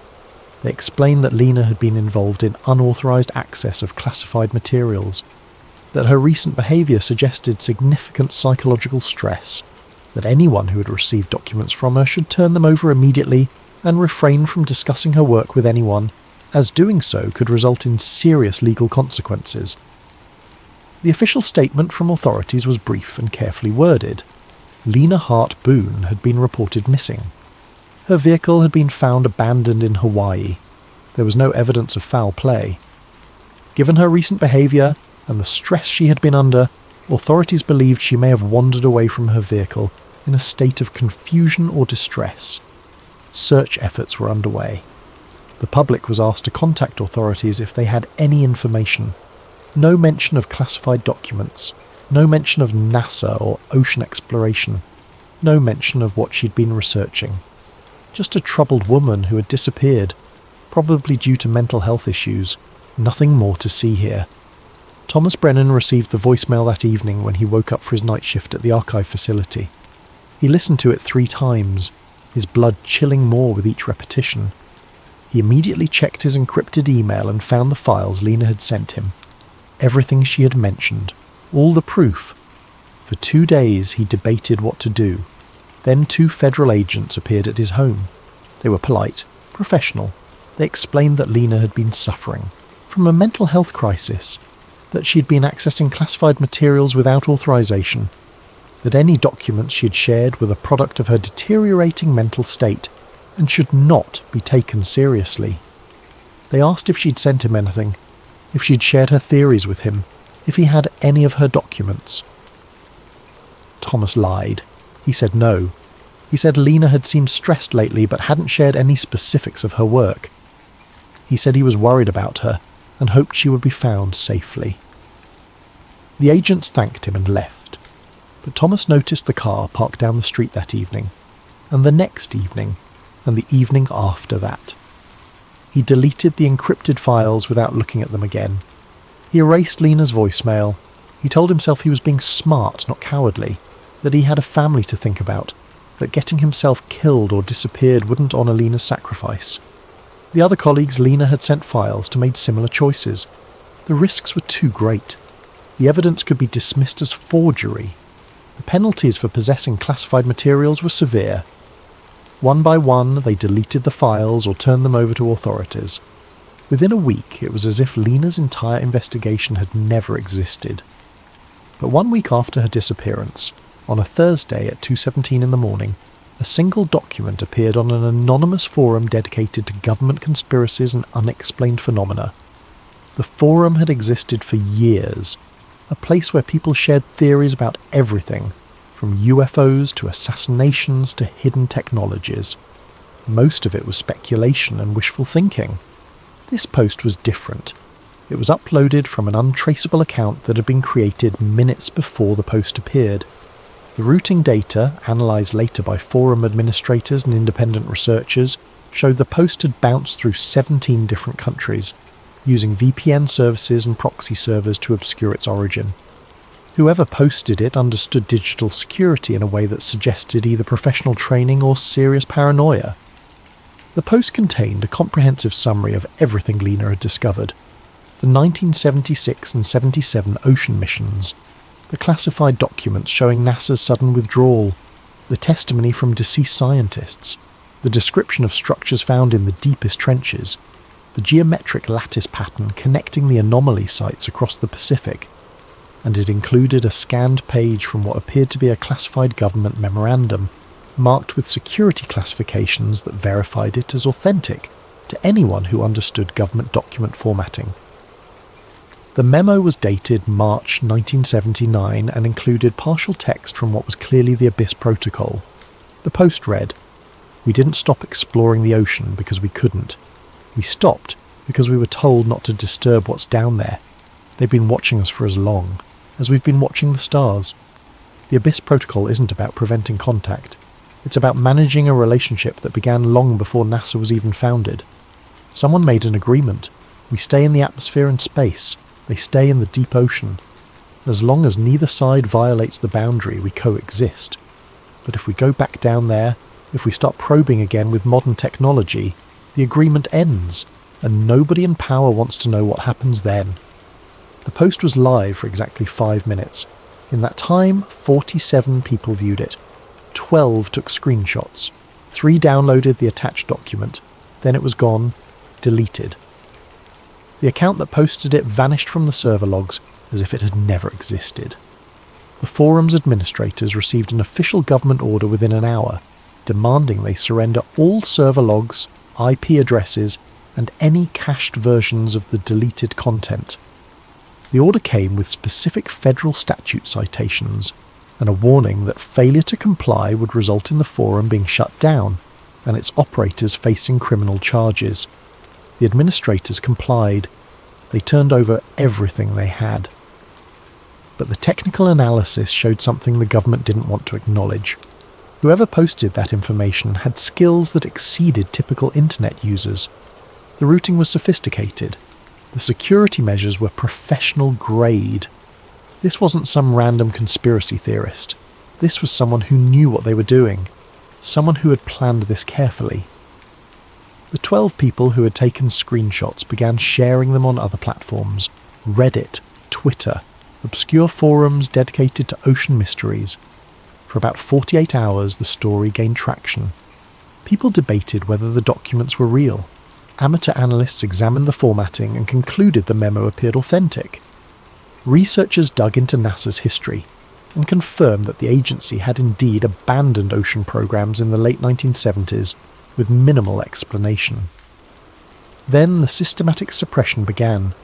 Posts were removed from major platforms, sometimes within minutes of being uploaded. Accounts were suspended for spreading misinformation. Fact-checking organisations issued statements saying the documents had been examined and deemed false, though they never explained who examined them or what specific evidence proved them fraudulent. Within a week, the story had been effectively scrubbed from mainstream internet platforms. It remained only in the darker corners of the web, on encrypted forums and conspiracy sites where it blended in with hundreds of other unverifiable claims about government secrets. The official narrative became fixed. Lena Hart Boone had experienced a mental health crisis. She had developed paranoid delusions about government cover-ups. She had fabricated or altered documents to support her theories. Her disappearance was tragic, but likely the result of her deteriorating mental state. The documents she supposedly found were either forgeries or legitimate materials taken wildly out of context. Researchers who looked into the story found nothing solid to grasp. Lena's disappearance was real and documented, but the content of her research was impossible to verify. The documents she supposedly found had vanished. The people she interviewed were dead or refused to speak. The footage no longer existed in any archive, public or private. Even the forum post couldn't be verified since the original had been deleted, and the screenshots could have been fabricated. For a few weeks, the story circulated among communities interested in government conspiracies and hidden knowledge. Then it faded, replaced by newer theories and more recent mysteries. Lena Hart Boone became another name on a long list of people who claimed to have found something significant, and then disappeared. Another unsolved mystery.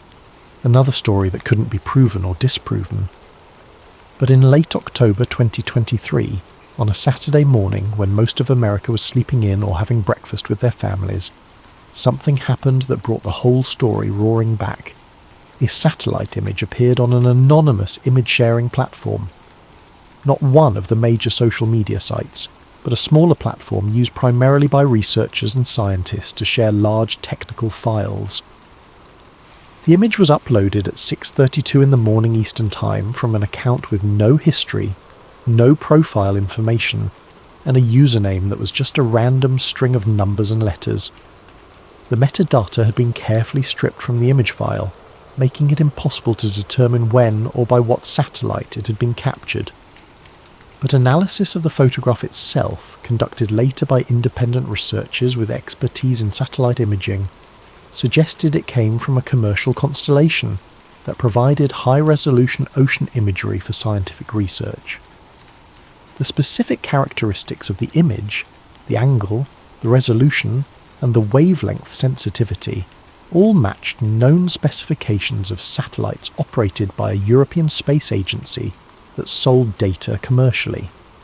The image showed a section of the Mariana Trench, the deepest point on Earth, Challenger Deep, nearly 7 miles below the ocean surface, over 35,000 feet down, a place where pressure exceeds 16,000 pounds per square inch, a place where humans have visited only 4 times in all of history. The last visit had been 2 years earlier. The resolution was extraordinary. Modern satellite technology, using advanced synthetic aperture radar and other sensing methods, could penetrate water to surprising depths and create detailed maps of seafloor topography. This image had been processed to show bathymetric features with clarity that was almost shocking. And visible in the image, clear enough to leave absolutely no doubt, was a perfectly symmetrical hexagonal structure. Each side measured over 10 miles in length. The formation was slightly elevated from the surrounding seafloor, rising about 800 feet above the base level, as if it were sitting on the surface rather than being part of the natural geological formation. The edges were too precise to be natural, the angles too perfect, the symmetry too exact.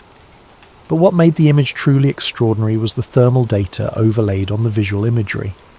The satellite had infrared capability, and someone had processed the data to show temperature variations across the scanned area. The structure was glowing, not with visible light, but with heat. At a depth where the ambient temperature should be just above freezing, barely 2 degrees Celsius, this structure was radiating warmth. The thermal signature showed temperatures ranging from 15 to 20 degrees Celsius, significantly above ambient. The pattern wasn't uniform either. There were areas of higher temperature, suggesting internal heat sources or power generation. The heat radiated outward in a way that suggested active systems, not passive geological warming from volcanic activity. And at the centre of the hexagon, there appeared to be an opening, a dark space where both the visual and thermal signatures dropped significantly, as if something was channeling that energy inward or allowing access to whatever was below. The opening was roughly circular, about 2 miles in diameter, and perfectly centred within the hexagonal structure. The surrounding seafloor showed no similar features, just the structure, sitting alone in the darkness of the deepest place on Earth, active and warm and geometrically impossible. The image included a scale bar and coordinates. Anyone with basic knowledge of geographic information systems could verify that this was indeed Challenger Deep, at precisely the deepest measured point in the Mariana Trench. The location matched historical records of depth measurements and previous mapping efforts. Within the first hour, the image was viewed by 300 people, scientists, researchers, ocean enthusiasts, and people who followed maritime mysteries. Many of them downloaded the full resolution file. Some immediately began analysing it, checking the metadata, examining the pixels for signs of manipulation or forgery. Their initial findings were disturbing.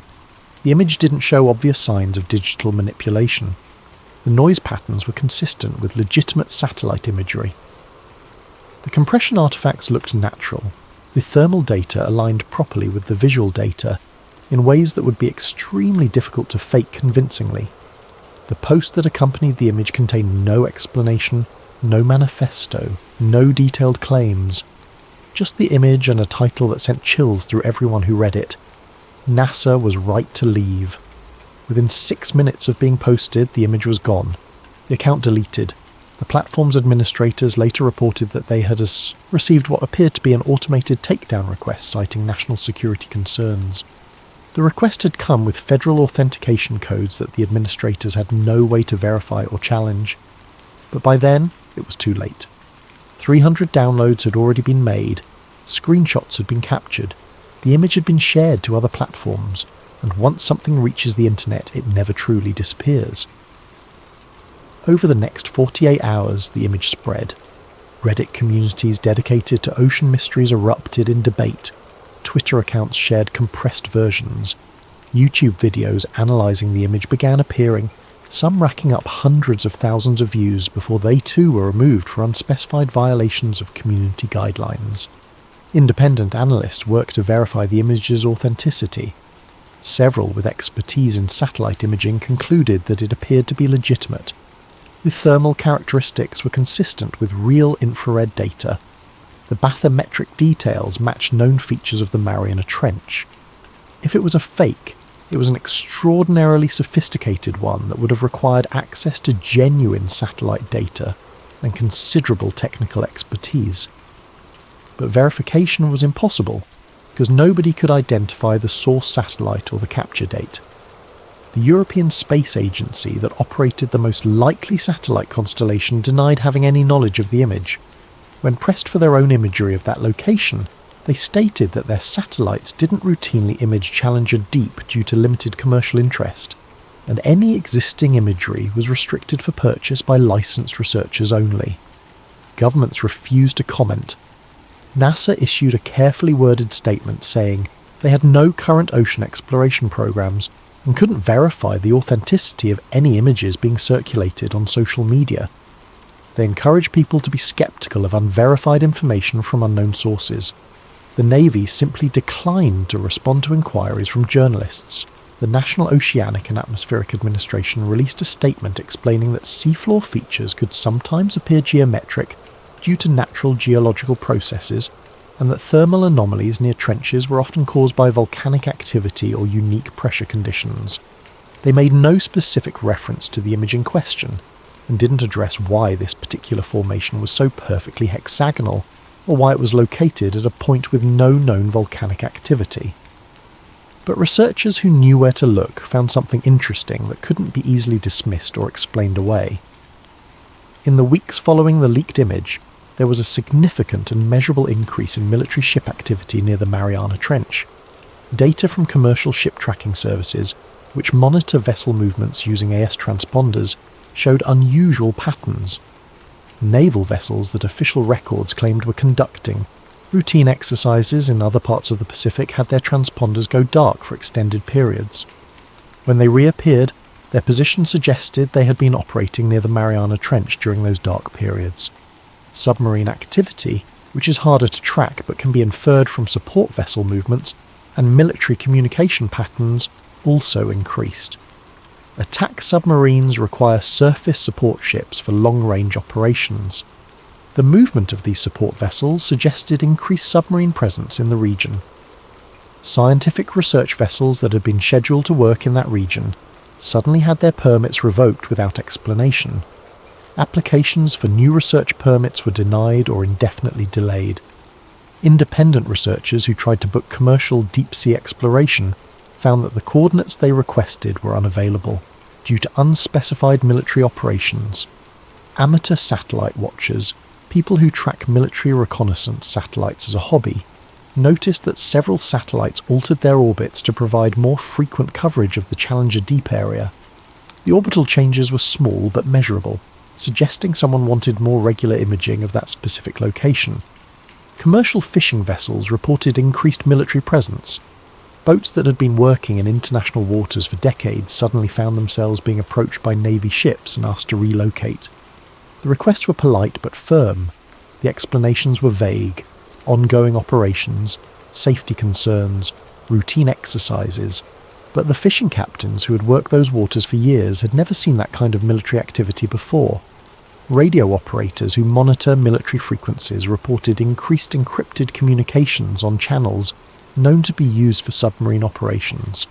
The volume of traffic suggested significant coordination efforts, the kind that would accompany major operational deployment, not routine exercises. None of this information appeared in mainstream news. Individual pieces of it showed up on specialised forums, maritime industry publications and military tracking websites. But nobody connected all the pieces into a comprehensive picture, or if they did, they didn't publish it. The pattern was clear to anyone paying attention. Something was happening in the Mariana Trench. The military was responding to something, and whatever it was, they didn't want civilian scientists or researchers anywhere near it. One commercial pilot, flying a regular route from Japan to Australia that passed within range of the Mariana Trench, reported seeing unusual surface activity during a night flight.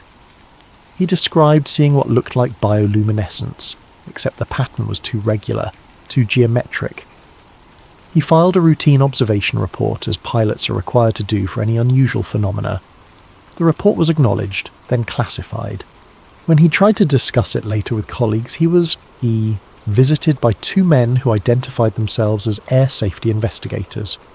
They explained that his observation had been determined to be a misidentification of fishing vessel lights, and that further discussion of the matter could impact his pilot certification.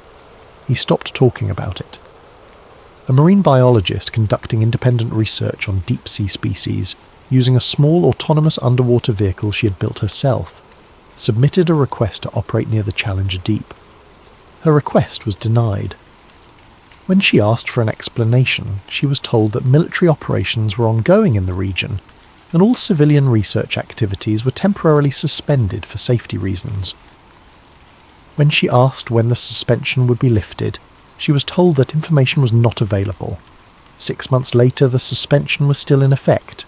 Something was happening in the deep ocean, something that required a military presence, something that someone in power didn't want civilian scientists, researchers, or the general public getting close to. And it was happening at the exact location where a satellite image had shown an impossible structure. The Abyss Protocol, it seemed, was still very much in effect, and whatever agreement or decision had been made in 1979 was being actively enforced in 2023. The Abyss Protocol, it seemed, was still very much in effect. Today, if you search for information about NASA's ocean exploration programs from the 1970s, you'll find basic historical facts. The partnership with NOAA, the development of deep ocean technology, the successful missions that mapped volcanic vents and discovered new species, straightforward, unremarkable history. But you won't find anything about why it ended so abruptly. You won't find details about the anomalies that were reported.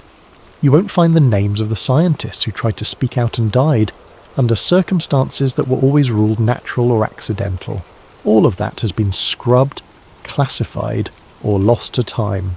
In March of 2024, a Freedom of Information request was filed asking for all NASA documents related to ocean exploration programs from 1975 to 1980. The request was filed by a law firm representing an anonymous client. 3 months later, the response arrived. 7,000 pages of documents so heavily redacted that entire sections were nothing but black bars. Page after page of blacked out text with only occasional phrases visible. Depth readings nominal. Equipment functioning as expected. Mission concluded successfully. Nothing about the anomalies. Nothing about the structures. Nothing about the decision to end all ocean programs. Just routine operational reports with anything meaningful removed. The law firm filed an appeal, arguing that excessive redaction violated the spirit of transparency laws. The appeal was denied. The stated reason: matters of national security. No further explanation provided. On July 4th, 2024, during a holiday weekend when most Americans were watching fireworks and having barbecues, the Mariana Trench Marine National Monument was quietly expanded. The expansion added nearly 30,000 square miles of protected ocean to the monument, including the entire area around Challenger Deep. The expansion came with new restrictions: no commercial fishing, no research without specific federal permits, no unauthorized vessel activity. The announcement was buried in a routine Department of the Interior press release that mentioned several unrelated administrative actions. No press conference, no statements from the White House, just a few paragraphs in a document that most news organizations never bothered to read. The restrictions were immediate and strictly enforced. The Coast Guard began regular patrols of the expanded monument area. Any vessel entering without proper authorization was intercepted and escorted out. The penalties for violation were severe: fines up to $250,000 and potential criminal charges. When environmental groups asked about the sudden expansion and increased restrictions, They were told it was part of ongoing efforts to protect unique deep-sea ecosystems from disturbance. When marine researchers applied for permits to study the newly protected areas, their applications were either denied or delayed indefinitely pending unspecified security reviews. The message was clear. The deepest parts of the Mariana Trench were now effectively off-limits to everyone, except those with the highest security clearances. In November 2024, a research paper was published in an obscure marine biology journal. The paper, written by a team of Japanese scientists, described acoustic anomalies detected near several deep ocean trenches between 2020 and 2022. The anomalies consisted of low-frequency sounds that didn't match any known biological or geological sources. The frequencies suggested possible mechanical origins. The patterns suggested possible intelligence. The paper was peer-reviewed and published. It remained available for exactly 9 days. Then it was retracted. The journal issued a statement saying the data had been found to contain errors, and the conclusions were not supported by the evidence. The authors protested, claiming their data was sound, and the retraction was unjustified. Their protests were ignored. Copies of the paper exist in academic archives and can still be found by determined researchers, but its retraction means it can't be cited in other scientific work, effectively erasing it from legitimate scientific discourse. The ocean covers more than 70% of Earth's surface. The average depth is over 2 miles. More than 80% has never been mapped in detail. We have better topographic maps of Mars than we do of our own seafloor. The technology exists to change that. Autonomous underwater vehicles, advanced sonar arrays, satellite bathymetry, deep-sea submersibles that can withstand pressures in the deepest trenches. We could map the entire ocean floor if we chose to. We could explore every trench, every abyssal plain, every underwater mountain range. The cost would be substantial, but not prohibitive. Less than what we spend on space exploration in a single year. The scientific value would be immense. New species, new geological knowledge, better understanding of ocean currents and climate systems, potential resources. But we don't do it. Year after year, the deep ocean remains largely unexplored. Research funding goes to space programs instead. Mars rovers and Jupiter probes and telescopes looking at distant galaxies. We search for life on other planets while leaving most of our own planet unexplored. The official explanations make sense on the surface. The ocean is difficult to explore. The pressure is crushing. The darkness is absolute. The equipment required is expensive and specialized. Space captures public imagination in ways the ocean doesn't. Funding decisions are complex and based on multiple factors. All of that is true. But it doesn't explain the classified documents. It doesn't explain why scientists who asked too many questions ended up dead. It doesn't explain why certain coordinates are now off-limits to civilian research. It doesn't explain the Abyss Protocol. There are places on Earth where humans are not permitted to go. Military installations, nuclear facilities, government research centres. We accept these restrictions as necessary for security. We understand that some things need to be kept secret for legitimate reasons. But the deep ocean isn't a military base or a nuclear facility. It's a natural part of our planet. It was here billions of years before humans existed. Restricting access to it, controlling who can explore it, hiding what's been found there. These actions suggest something more than routine security concerns. They suggest something was discovered that changed the fundamental understanding of who we are and whether we're alone. Something that people in power decided we're not ready to know. Something that has been kept secret for 50 years through classification, suppression, and when necessary, elimination of anyone who came too close to the truth. Marvin Eldridge died in 1978. Harlan Vick died in 2022. Lena Hart Boone disappeared in 2023. These are just the names we know. How many others were silenced?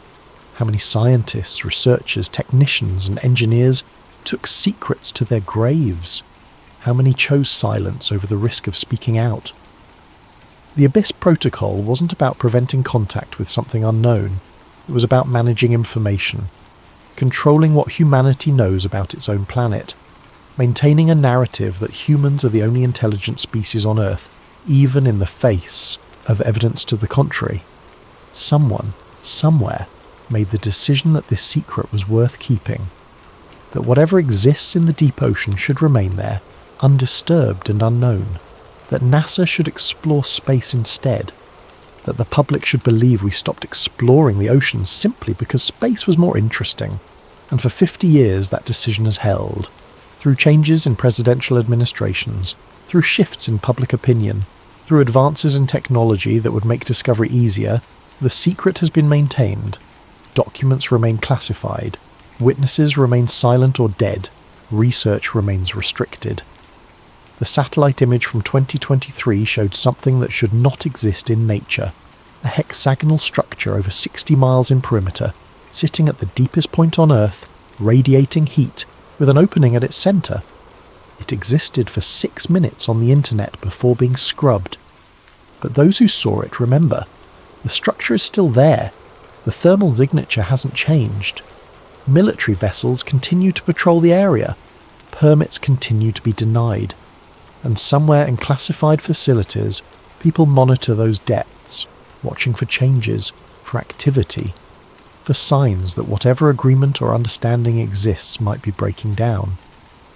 The ocean keeps its secrets well, and in the crushing darkness of the deepest trenches, at pressures that would instantly kill any human, beneath miles of water where no light has ever reached, something exists. Something with geometric precision. Something that radiates heat. Something that noticed when we came looking in the 1970s and responded by shutting down our equipment. Something that may have been here long before humans walked the Earth. Something that built structures in the deep ocean for purposes we can't begin to understand. Something that someone in power encountered and then decided humanity was better off not knowing about. NASA didn't choose space over ocean. They were pushed into space, ordered to look up instead of down, told to search for life on distant planets while ignoring the evidence of non-human intelligence right here on Earth. The choice was made, the protocol was established, and for 50 years it has been enforced with classification protocols, funding redirection, permit restrictions, and when necessary, permanent silence. The truth is down there, in the Mariana Trench, in the Puerto Rico Trench, in the Tonga Trench, in the deepest, darkest, most inaccessible places on our planet, waiting, watching, existing, and we have been told to leave it alone. Perhaps that was the right decision. Perhaps there are discoveries that humanity isn't ready for. Perhaps there are truths that would fundamentally break our understanding of the world in ways we couldn't recover from. Or perhaps those in power simply made a choice that they're not the ones suffering. They're not the ones who died asking questions, and they're not the ones who have to live with the weight of suppressed knowledge. The ocean covers 70% of our planet. It holds secrets we haven't even begun to imagine. And somewhere, in a facility with the highest security clearance, in a room where the protocols are enforced and the decisions are made, someone knows exactly what those secrets are. They've known since 1978. And they've decided you shouldn't.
Part 5, the protocol.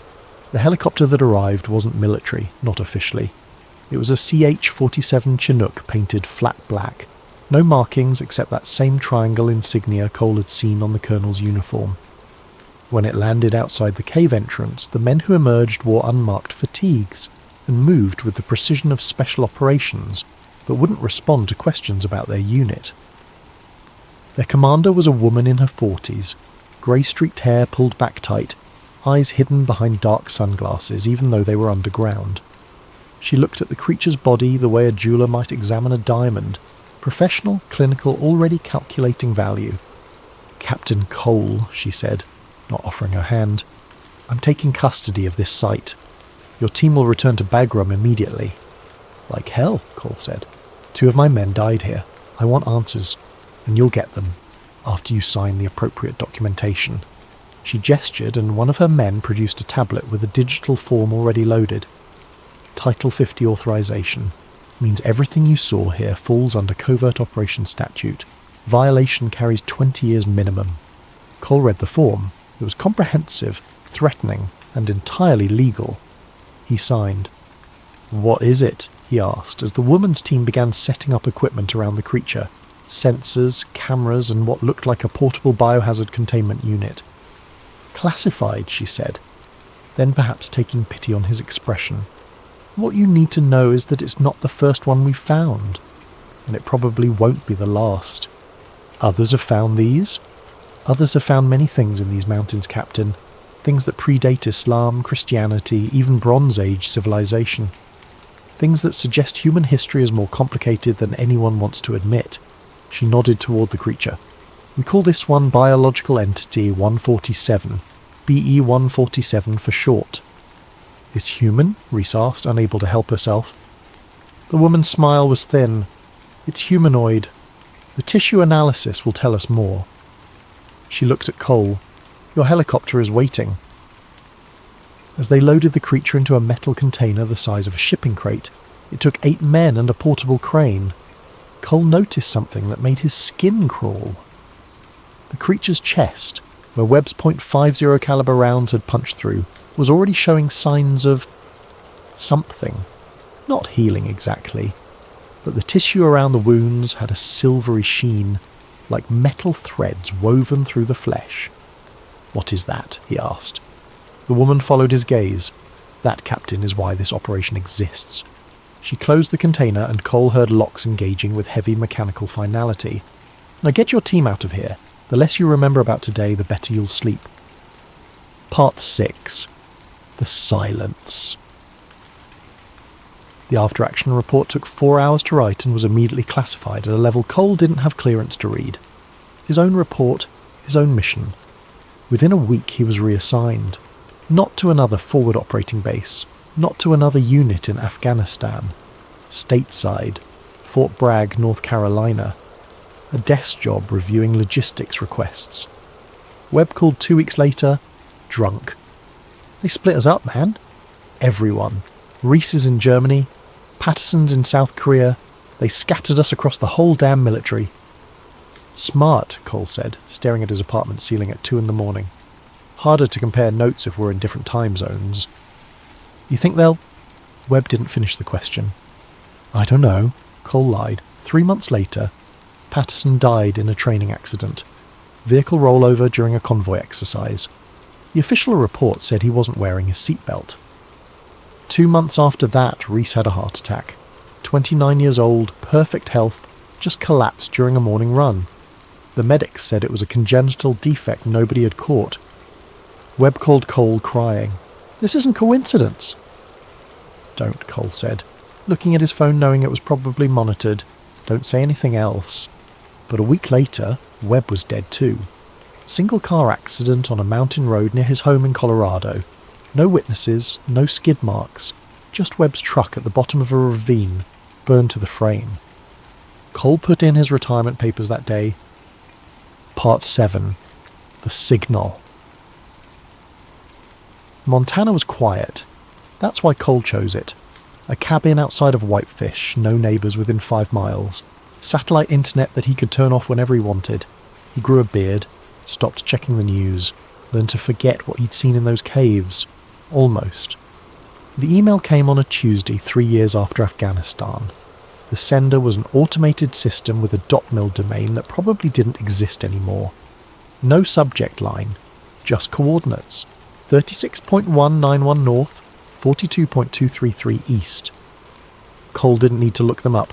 He'd spent enough time reading maps to know that was northern Iraq, ancient Mesopotamia, the region where the old texts spoke of giants and Nephilim and things that walked the earth before the flood. The email had one line of text. They found another one. He should have deleted it. Should have thrown his laptop in the river and never looked back. Instead, he spent the next 6 hours researching those coordinates. Found news reports about an archaeological dig near ancient Nineveh. Found references to unusual findings that were immediately classified by the Iraqi government under pressure from American military advisors. Found a grainy photo on a fringe website showing what looked like a cave entrance, 20 feet wide, surrounded by armed soldiers. That night his power went out. Cole had lived off-grid before, knew the difference between a normal outage and something else. He grabbed his rifle, old habits, and moved to the window. The stars were out, bright and clear. But above his cabin, barely visible against the night sky, was a drone. He'd seen enough of them in Afghanistan to recognise the shape. Predator class, probably. No lights, just a dark shape circling slowly, precisely, like a vulture. Cole grabbed his emergency pack, his cache, and the external hard drive where he'd backed up every file from Afghanistan he could access. Then he ran. He made it 2 miles into the woods before he heard the sound. Not an explosion, more like thunder, but wrong. Artificial, focused. When he looked back, his cabin was burning. Not like a structure fire, like something hit it with directed energy, white hot and concentrated. He kept running. Part 8. The Revelation. Cole knew how to disappear. Spent 2 years moving between small towns, using cash, avoiding cameras. He'd seen enough action movies to know how cliché it was, but the clichés existed for a reason. Eventually he ended up in northern Canada, working at a fishing lodge under a name that wasn't his. The hard drive haunted him. He'd plugged it in once in an internet cafe in Montana before he fled, and found files he didn't remember downloading. Classified documents, memos, email chains between Pentagon officials and private contractors. One memo made his hands shake. Subject: BE-147 Status Report. Classification: Omega. Specimen retrieved from Kandahar site remains in containment at Site 19. Tissue analysis confirms non-terrestrial metal compounds integrated at cellular level. Subject displays accelerated regeneration.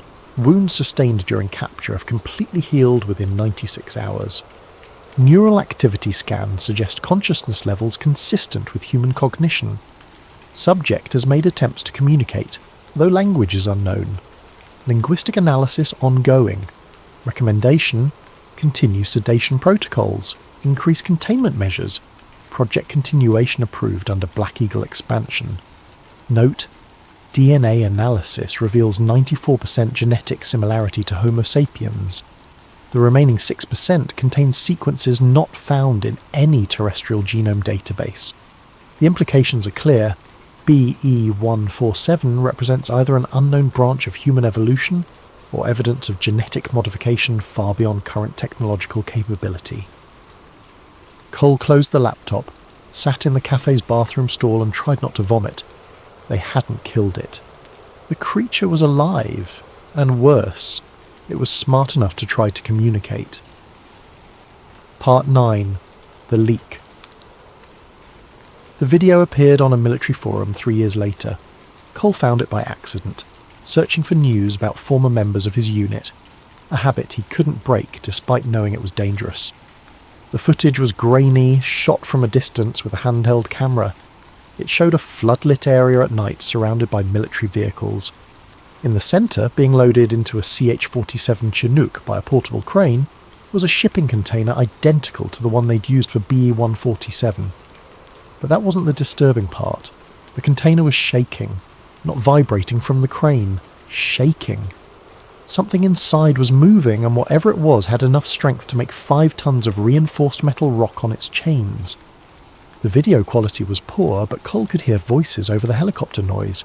Sedation isn't holding. Double the dose. We need... Neural activity is off the charts. It's like it's... The video cut off. Cole watched it 17 times before the post was deleted. 20 minutes later, the entire thread disappeared. By morning, the forum itself was offline, replaced by a government seizure notice. He knew he should stop digging, knew that whoever was monitoring for leaks about BE-147 had just gotten a fresh list of IP addresses to investigate. But he couldn't stop thinking about that shaking container, about the thing inside, sedated but not unconscious, aware but trapped. He thought about the carvings in the cave, those humanoid figures standing over prostrate humans. What if it wasn't conquest they were depicting? What if it was something else? What if it was history? Part 10. The Awakening. The final document Cole found was dated 6 months ago, leaked on an encrypted message board by someone claiming to be a whistleblower from the Defense Intelligence Agency. Urgent. B-147 containment breach alert. At 03:47 hours, subject BE-147 achieved full consciousness despite maximum sedation protocols. Subject demonstrated previously unobserved capabilities dash electromagnetic field generation sufficient to disable monitoring equipment, dash verbal communication in what appears to be Proto-Sumerian dialect, dash recognition of research personnel by name despite no prior verbal interaction. Translation of subject's repeated statement, the others are waking. Containment was restored after 27 minutes. 3 personnel injured, none critically. Sedation increased to lethal levels for human subject. B-147 remains conscious. Recommendation: terminate subject immediately. Risk assessment indicates catastrophic security implications. Update. Termination request denied by Oversight Committee. Project continuation approved. Subject transferred to secondary facility. Location classified. Recommend increased monitoring of global archaeological sites, particularly Nineveh, Iraq, Baalbek, Lebanon, Cusco, Peru, various Siberian cave systems. All sites share characteristics with original Kandahar location. Cole sat in his borrowed cabin in northern Canada, staring at his laptop screen as snow fell outside. The implications were staggering. Multiple sites, multiple entities, a global pattern that suggested these creatures weren't anomalies. They were remnants of something much larger. And they were waking up. His satellite phone buzzed. Unknown number. He almost didn't answer. "Captain Cole," said a woman's voice, calm, professional, familiar. "You've been reading things you shouldn't." The woman from Afghanistan. The one with the triangle insignia. "I thought you'd come for me eventually," Cole said. "We've been watching you for years, Captain." The question was whether you'd stay quiet or become a problem. A pause. "You've become a problem." Cole looked out the window. No drones yet, but they'd be coming. "What are they?" "That's classified." "I'll be dead in an hour anyway." "What difference does it make?" Another pause, longer this time, then, "Honestly, we don't know. The DNA suggests they're related to us, but the timeline doesn't work. They predate modern humans by thousands of years, maybe tens of thousands. Every major ancient civilization has stories about giants, and we keep finding evidence that those stories were true. What does it want? BE-147 ? To go home, probably. To find its kind. To wake them up." The woman's voice dropped. "The world's not ready for that conversation, Captain. Imagine the chaos. Every religious text, every origin story, every assumption about human history, all of it questioned. Wars have started over less. So you keep it locked up? Keep them all locked up?" "We keep humanity safe," she said, and there was steel in her voice now. "These things are strong enough to tear through reinforced steel. Fast enough to dodge bullets. Smart enough to speak languages dead for millennia. And there might be dozens of them, Captain. Maybe hundreds, buried in caves around the world, waiting." "Waiting for what?" "That's what terrifies us," she said. "We don't know." There was a long silence, then the woman said something unexpected. "Captain Cole, I'm not calling to threaten you. I'm calling because we need your help." Cole's hand tightened on the phone. "What?" "B-147 escaped containment 6 hours ago. We lost 23 personnel in the breach. It's heading north, toward the archaeological sites in Siberia. We believe it's trying to reach others of its kind." Her voice was tense now, controlled panic barely restrained. "You're the only person who's faced one of these things and survived. We need you to help us find it before it reaches those caves." "You want me to help you cage something that might be more human than we are?" "I want you to help prevent a catastrophe," she snapped. "Whatever these things are, they're not peaceful. You saw what it did to your team. Now imagine a dozen of them, coordinating, using weapons we don't understand. This isn't about covering up secrets anymore, Captain. It's about survival." Cole looked at the hard drive on his desk, at the evidence he'd spent years collecting. Then he looked out the window at the peaceful Canadian wilderness, knowing that peace was an illusion. "Where do I meet you?" he asked. Part 11. The Hunt. The operations center was in a nondescript building outside of Anchorage, Alaska, close enough to the Siberian sites to respond quickly, far enough from civilization to maintain secrecy. When Cole arrived, escorted by 2 silent operatives, he found himself in a room full of screens showing satellite feeds, thermal imaging, and seismic data. The woman from Afghanistan was there, looking older than she had 3 years ago, tired. "Captain Cole, thank you for coming." "Don't thank me yet," Cole said. "I haven't agreed to anything except listening." She gestured to the screens. 48 hours ago, BE-147 breached containment at Site 19. It killed 23 people and disabled our entire security grid in under 10 minutes. By the time we got backup power online, it was gone. One screen showed security footage, grainy, strobing with electrical interference, but clear enough. The creature, massive and terrifying, moving through corridors with purpose, not raging, not panicking. It knew exactly where it was going. "It's heading north," the woman continued. "We've been tracking it via satellite thermal imaging. It moves at night, stays underground during the day. 3 days ago it crossed into Russia near the Bering Strait." "Russia knows about this?" Cole asked. "We've shared limited information. They're cooperating, but they don't understand what they're dealing with. They think it's a biological weapon."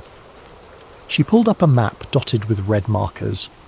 "These are the sites we believe contain others like BE-147, ancient cave systems, all showing similar characteristics, unusual thermal signatures, electromagnetic anomalies, and historical records of giants or gods."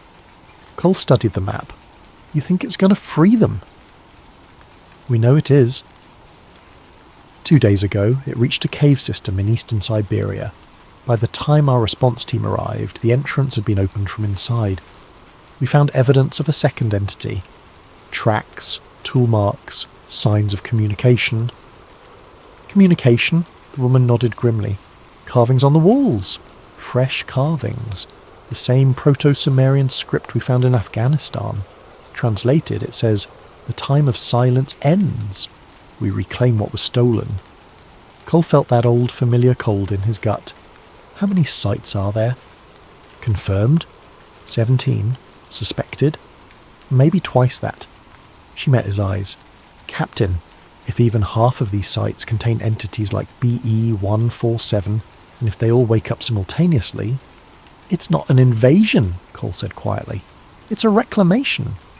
"Exactly. And we have no idea what they were before they went into hibernation, or what they want now." She pulled up another image. A cave wall covered in those ancient carvings.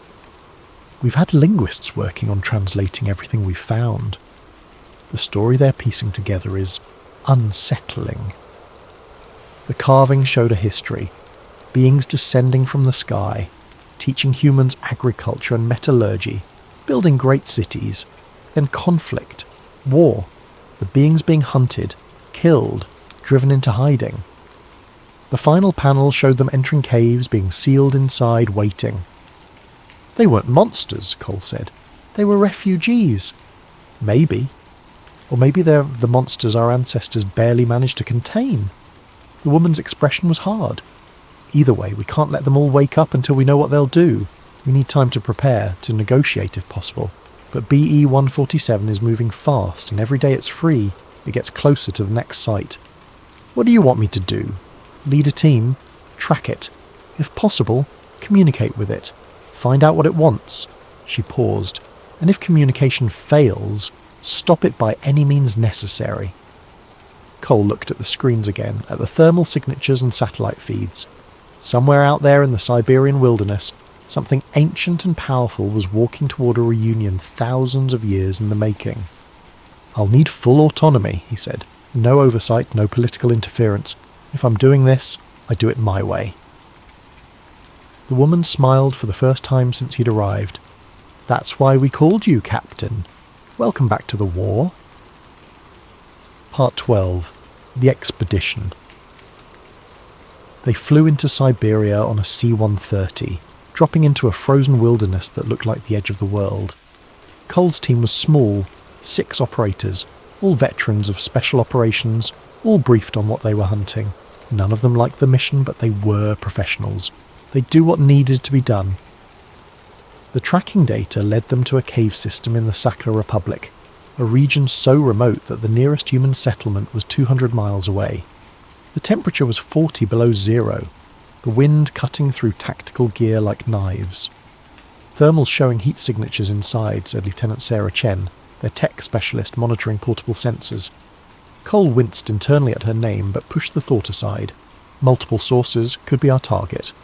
Wait, he'd specifically been told no Sarah Chen in the story, but she was already written in. He'd have to work with it or find another approach.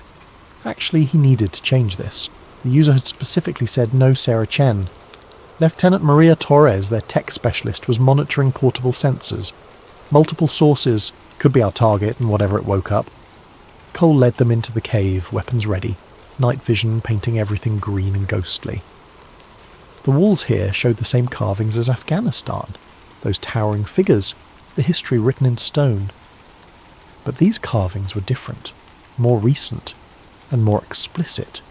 They showed humans worshipping the giants, building temples, offering sacrifices, and in the final panel's betrayal, humans with weapons, giants being driven into caves, stones sealing the entrances. They were gods, Torres whispered. To ancient people, they were literally gods. Or they let people think they were gods, Cole said. Makes ruling easier. They found BE-147 in the deepest chamber, and Cole's breath stopped. It wasn't alone. 4 other entities stood in the chamber, all similar in size and build to BE-147, all awake and aware. They stood in a circle around something on the ground. More carvings. But these looked like a map of the world, with dozens of points marked. B-147 turned when Cole's team entered, and for a moment there was absolute silence. The creature's amber eyes studied them with an intelligence that was undeniable, assessing threat levels, calculating options. Then it spoke. The language was ancient, guttural but structured. Cole recognised some of the phonemes from the linguistic briefings. Proto-Sumerian mixed with something older, something that predated written language entirely. Torres had a translation device, cobbled together from the linguistic database they'd compiled. It processed the sounds, struggling, then produced a rough translation that appeared on her tablet screen. You return, the hunter who brought sleep. Cole stepped forward slowly, weapon lowered but ready. We don't want to fight, we want to understand. B-147 tilted its head, and Cole realised it understood English. Maybe not from experience, but from observation during its captivity. It gestured to the other entities, then spoke again. The translation appeared. You caged me, studied me like an animal, cut my flesh, stole my knowledge. Now you speak of understanding. You killed my soldiers, Cole said, keeping his voice steady. You killed them first. They invaded our tomb. They came with fire and metal. BE-147's massive hand gestured to the cave walls. We were sleeping, waiting, as we were commanded. Commanded by who? B-147 was silent for a long moment. Then it pointed to the carvings, specifically to the panels showing the beings descending from above. The architects, those who made us to bridge the gap. We were to teach, to guide, to help the small ones grow. Its amber eyes held something that might have been sadness. But the small ones feared us, hated us, hunted us. So we were commanded to sleep until the time of understanding. Torres was recording everything, her hand shaking slightly. You're saying you were created? By who? Aliens? Gods? B147 made a sound that might have been laughter. You use words that mean nothing. The architects were not gods. They were travellers. They came to this world and found potential. They created us to nurture that potential. But they did not understand fear. They did not understand that you small ones would rather destroy than accept what you cannot comprehend. How long have you been asleep? Cole asked. The ice has come and gone 14 times since we entered the sleep. Your people count time differently. You would say 12,000 years. The number hit like a physical blow. 12,000 years before Sumer, before Egypt, before recorded history began. Why wake up now? Cole asked. B147 gestured to the map carved into the stone. The signal came. After 12,000 years of silence, the architects sent the signal, awaken. The time of understanding has come, or ... quote. It paused, and Cole heard something almost like resignation in its voice, or the time of ending. Ending? If you small ones have not learned, if you still choose fear over understanding, then the architects will know this world failed, and they will start again, somewhere else, some other world. Cole felt the weight of those words. You're saying humanity is being tested. We are all being tested, BE147 corrected. My kind, your kind. The architects left us both here, to succeed together or fail separately. It looked at the other entities, then back at Cole. I have been in your cage. I have heard your people speak. I have seen your wars, your weapons, your hate. I am not certain you have learned. One of the other entities spoke, its voice deeper, more resonant. Torres's device translated, we should follow the old command, eradicate them and start anew. No, BE147 said firmly. That is the old way. The way that led to 12,000 years of darkness. We will try the architect's path one more time. It turned to Cole. You are here to stop us. To cage us again, or destroy us. Yes? Cole looked at his team, at the weapons they carried, at the impossible odds they faced. Then he looked at BE147, at the intelligence in those amber eyes, and made a decision that would either save the world or doom it. I'm here to listen, he said. Tell me what you want. Part 13. The Negotiation. For 3 hours in a cave that had been sealed for 12 millennia, Cole negotiated the future of two species. BE147 explained their history. The architects had been a spacefaring civilization that seeded worlds with potential, then moved on. They'd found Earth during the last ice age, populated by early humans struggling to survive. They'd created the giants, using human DNA as a base but enhanced, strengthened, made to withstand harsh conditions, to act as teachers and protectors. For thousands of years it had worked. The giants taught agriculture, metallurgy, astronomy. They built the megaliths that would puzzle archaeologists for millennia. Göbekli Tepe, Baalbek, structures that seemed impossible for primitive humans to construct. But fear grew. The giants were too strong, too different. Religious leaders declared them demons. Kings saw them as threats to power.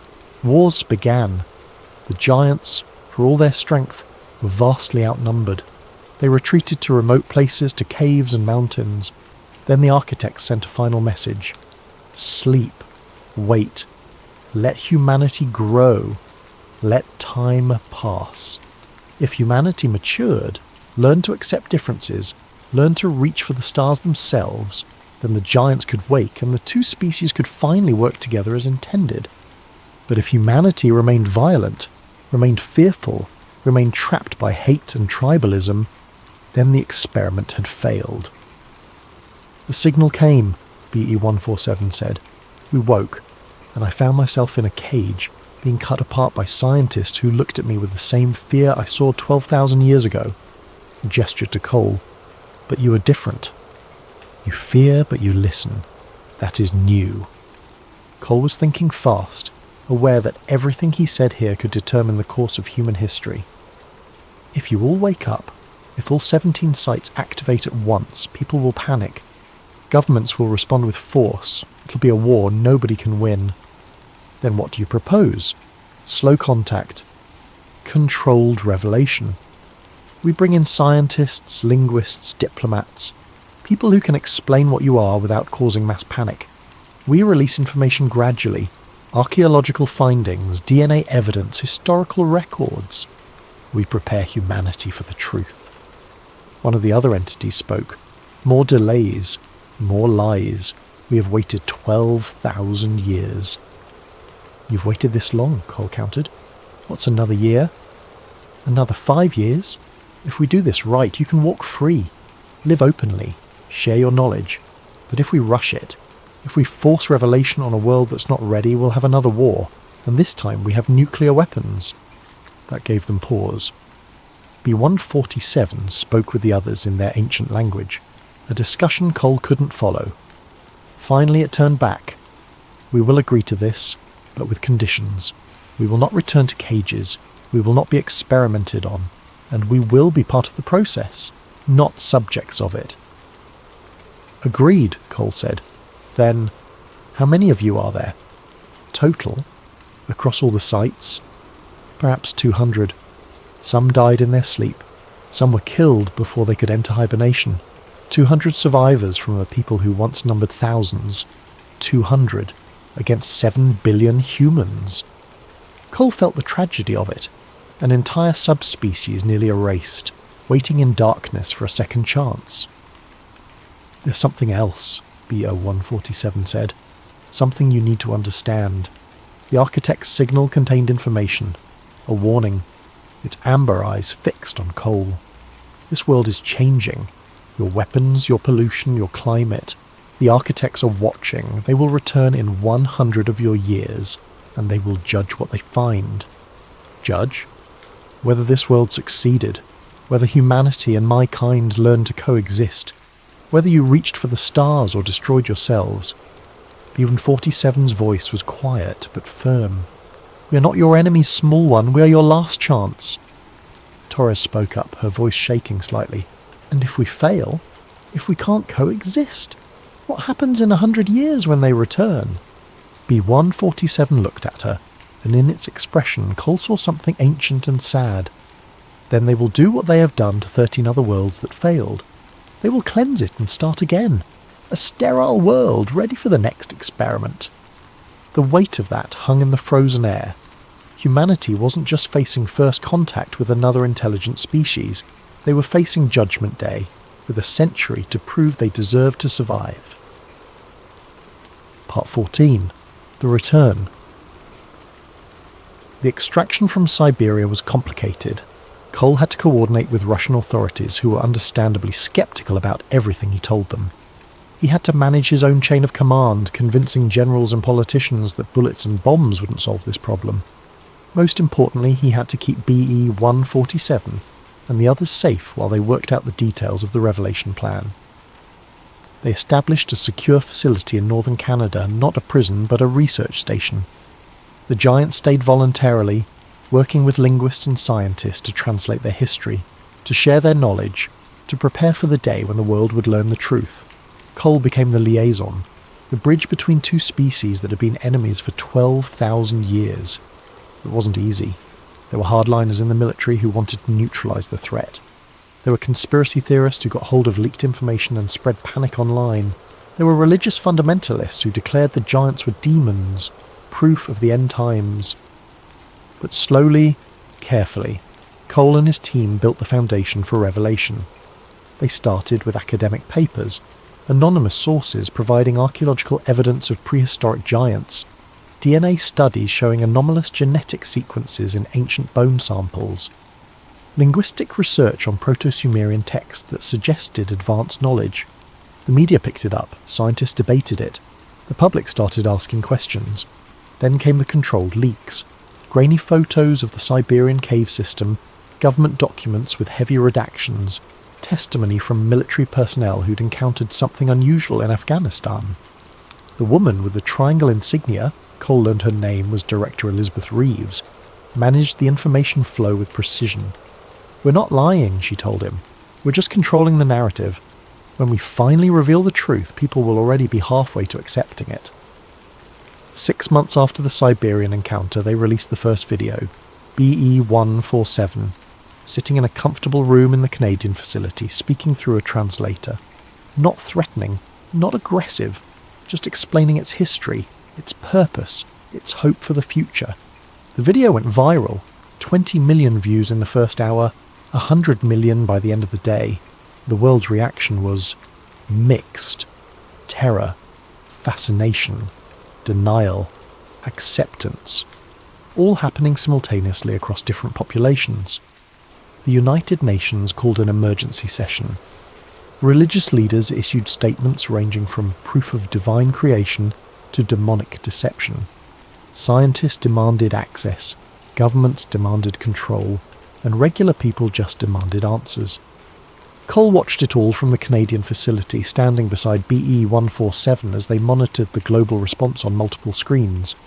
"Your people are loud," BE-147 observed, "louder than they were 12,000 years ago."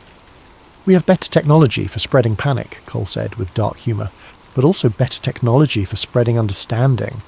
BE-147 pointed to one screen showing a university professor explaining to her students how the giant's existence reframed human history. "Some of you are ready. That is more than we had before." Over the next year, more facilities opened. More giants woke from their hibernation, carefully, one group at a time. Scientists worked with them to understand their advanced metallurgy, their astronomical knowledge, their sophisticated understanding of genetics that had created their hybrid nature. The giants shared something else too, the architect's technology. Not weapons. They destroyed those long ago, forbidden by the architect's final command, but tools for clean energy, for healing, for sustainable agriculture. Knowledge that could help humanity reach the stars before the architects returned. "Why give this to us?" Cole asked BE-147 one evening, watching the sun set through the facility's windows. "After everything we did to you, why help?" "Because the alternative is extinction," BE-147 said simply, "for both our kinds. The architects do not tolerate failure. If they return and find this world still divided, still destroying itself, they will remove us all. They will plant new seeds and wait another 1,000,000 years. That's a hell of a motivation. It is the only motivation that matters." BE-147 looked at him with those amber eyes. "You small ones spend so much time fighting each other over borders, religions, resources. You do not see the larger truth. You are all one tribe, on one small world, facing a test that will determine if you survive. We failed that test once. We will not fail again." Part 15. The Summit. 2 years after the Siberian encounter, they held the First Contact Summit in Geneva. Representatives from every nation attended. So did all 73 giants who had been successfully awakened. The others had indeed died in their long sleep, victims of time and failed preservation. Cole stood at the back of the massive assembly hall watching as BE-147, who had taken the human name Enki after the ancient Sumerian god of wisdom, addressed the gathered nations. "We are not gods," Enki said through the translation system, its voice resonating through the hall. "We are not demons. We are children of this world, just as you are. We were made by travellers who hoped we could help you reach your potential. For 12,000 years we slept. Now we wake to a world of marvels and terrors. You have split the atom. You have sent machines to other planets. You have connected your entire species through invisible networks of information." The giant paused, letting that sink in. "But you have also poisoned your waters, warmed your atmosphere, and built weapons that could destroy all life on this world. You stand at a crossroads. The architects will return in 98 of your years. They will see what you have become, and they will judge." A delegate from China stood. "You speak of judgment. Are we to be slaves to these architects? Are we to live in fear of their return? No, Enki said firmly. You are to grow beyond the need for their judgment. You are to reach the stars yourselves, to become travellers like them, to prove that this world's experiment succeeded. It gestured to the other giants in the hall. We will help you. We will share what we know, but we cannot do the work for you. You must choose to evolve. And if we don't, another delegate from Brazil, if we fail this test... Enki's expression was grave. Then 98 years from now, the architects will return. They will find a world that could not move beyond its tribal fears, and they will do what they have done before. They will cleanse it. Erase all higher life. Let the world rest for 1,000,000 years. Then they will try again with new seeds. The hall erupted in arguments. Some delegates called it a threat, others a hoax, still others a divine revelation. But Cole noticed something important. They were talking, not shooting, not threatening war. Talking. That night, as the summit descended into smaller working groups and diplomatic negotiations, Cole found Enki standing on a balcony overlooking Lake Geneva. Do you think they'll make it? Cole asked. Humanity. Do you think we'll pass the test? Enki was quiet for a long moment. I have spent 2 years studying your kind again.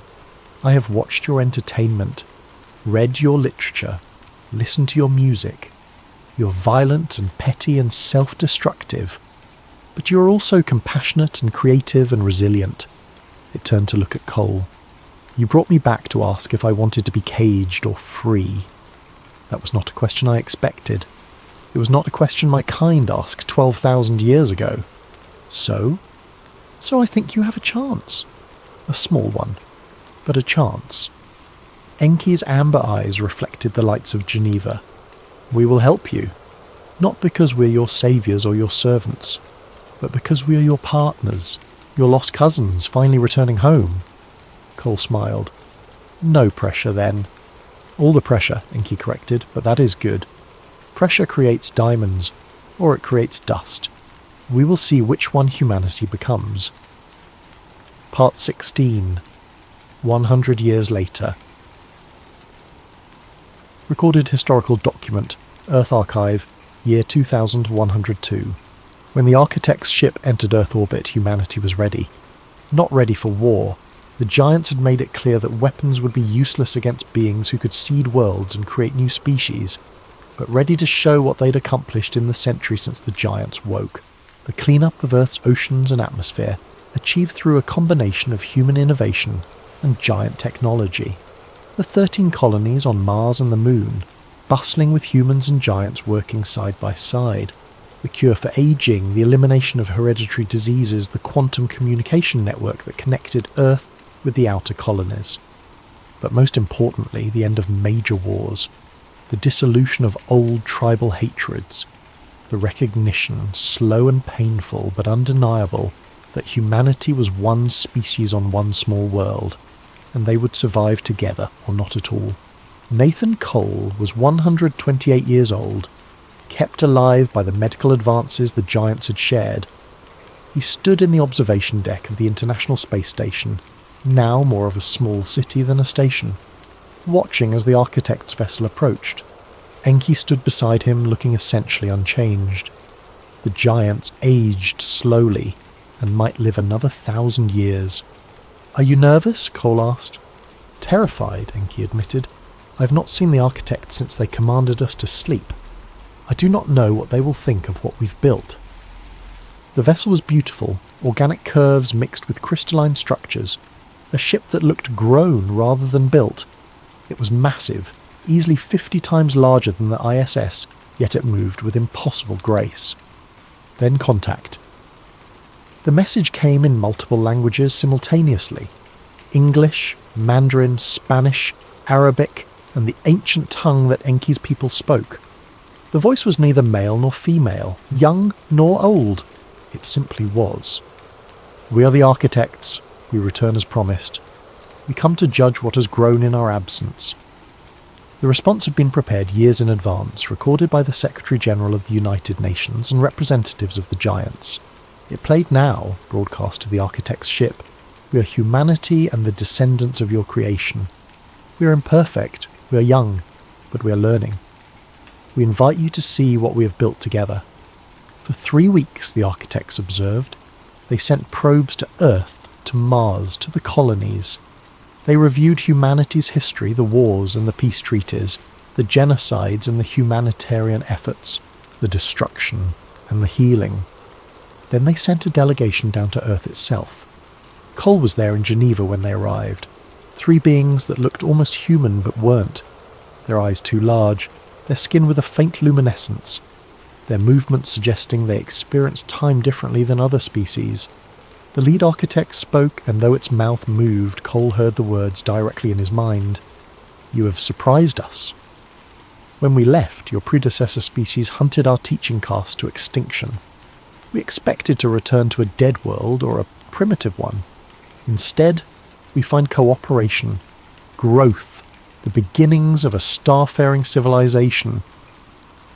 "We had help," the Secretary General said, gesturing to Enki and the other giants present. "Indeed.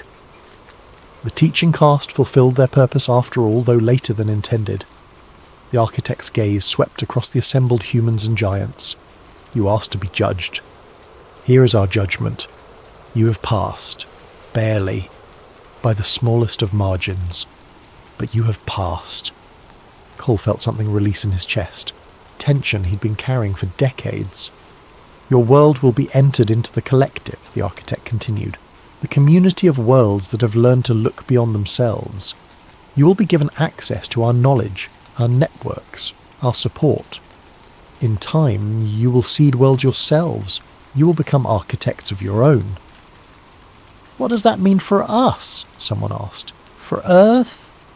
"It means you're no longer alone in the universe. It means you have allies, trading partners, and yes, obligations. Other worlds will need teachers. Other species will need guidance." The architect looked directly at Enki. "Your kind has earned rest.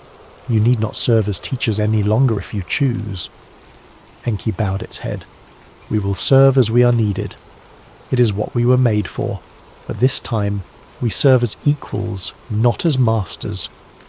"As it should be," the architect agreed. The meeting lasted for hours, covering treaties and technology transfers, cultural exchanges and defensive protocols. But Cole remembered one moment most clearly, when one of the architects pulled him aside privately. "You are Nathan Cole," it said, "the first of your kind to speak with the teaching caste as an equal. Your choice in that Siberian cave changed the trajectory of your entire species." "I just listened," Cole said. "That's all?" "That is never just anything," the architect replied. "Most species fail because they cannot listen. They hear only their fear. You heard possibility. That is why your world survives." Epilogue: The Long Perspective. 50 years after the architect's judgment, Nathan Cole died peacefully in his sleep at the age of 178. He'd lived to see humanity establish colonies in 3 star systems. He'd watched the giants integrate fully into human society, some becoming teachers and scientists, others artists and explorers. He'd seen the fear and hatred that had driven 2 species apart finally, slowly, fade into history. At his funeral, Enki spoke. "This man saved 2 species, not with violence, not with dominance, but by asking a simple question, in a moment when violence would have been easier. He asked, 'What do you want?' And he listened to the answer.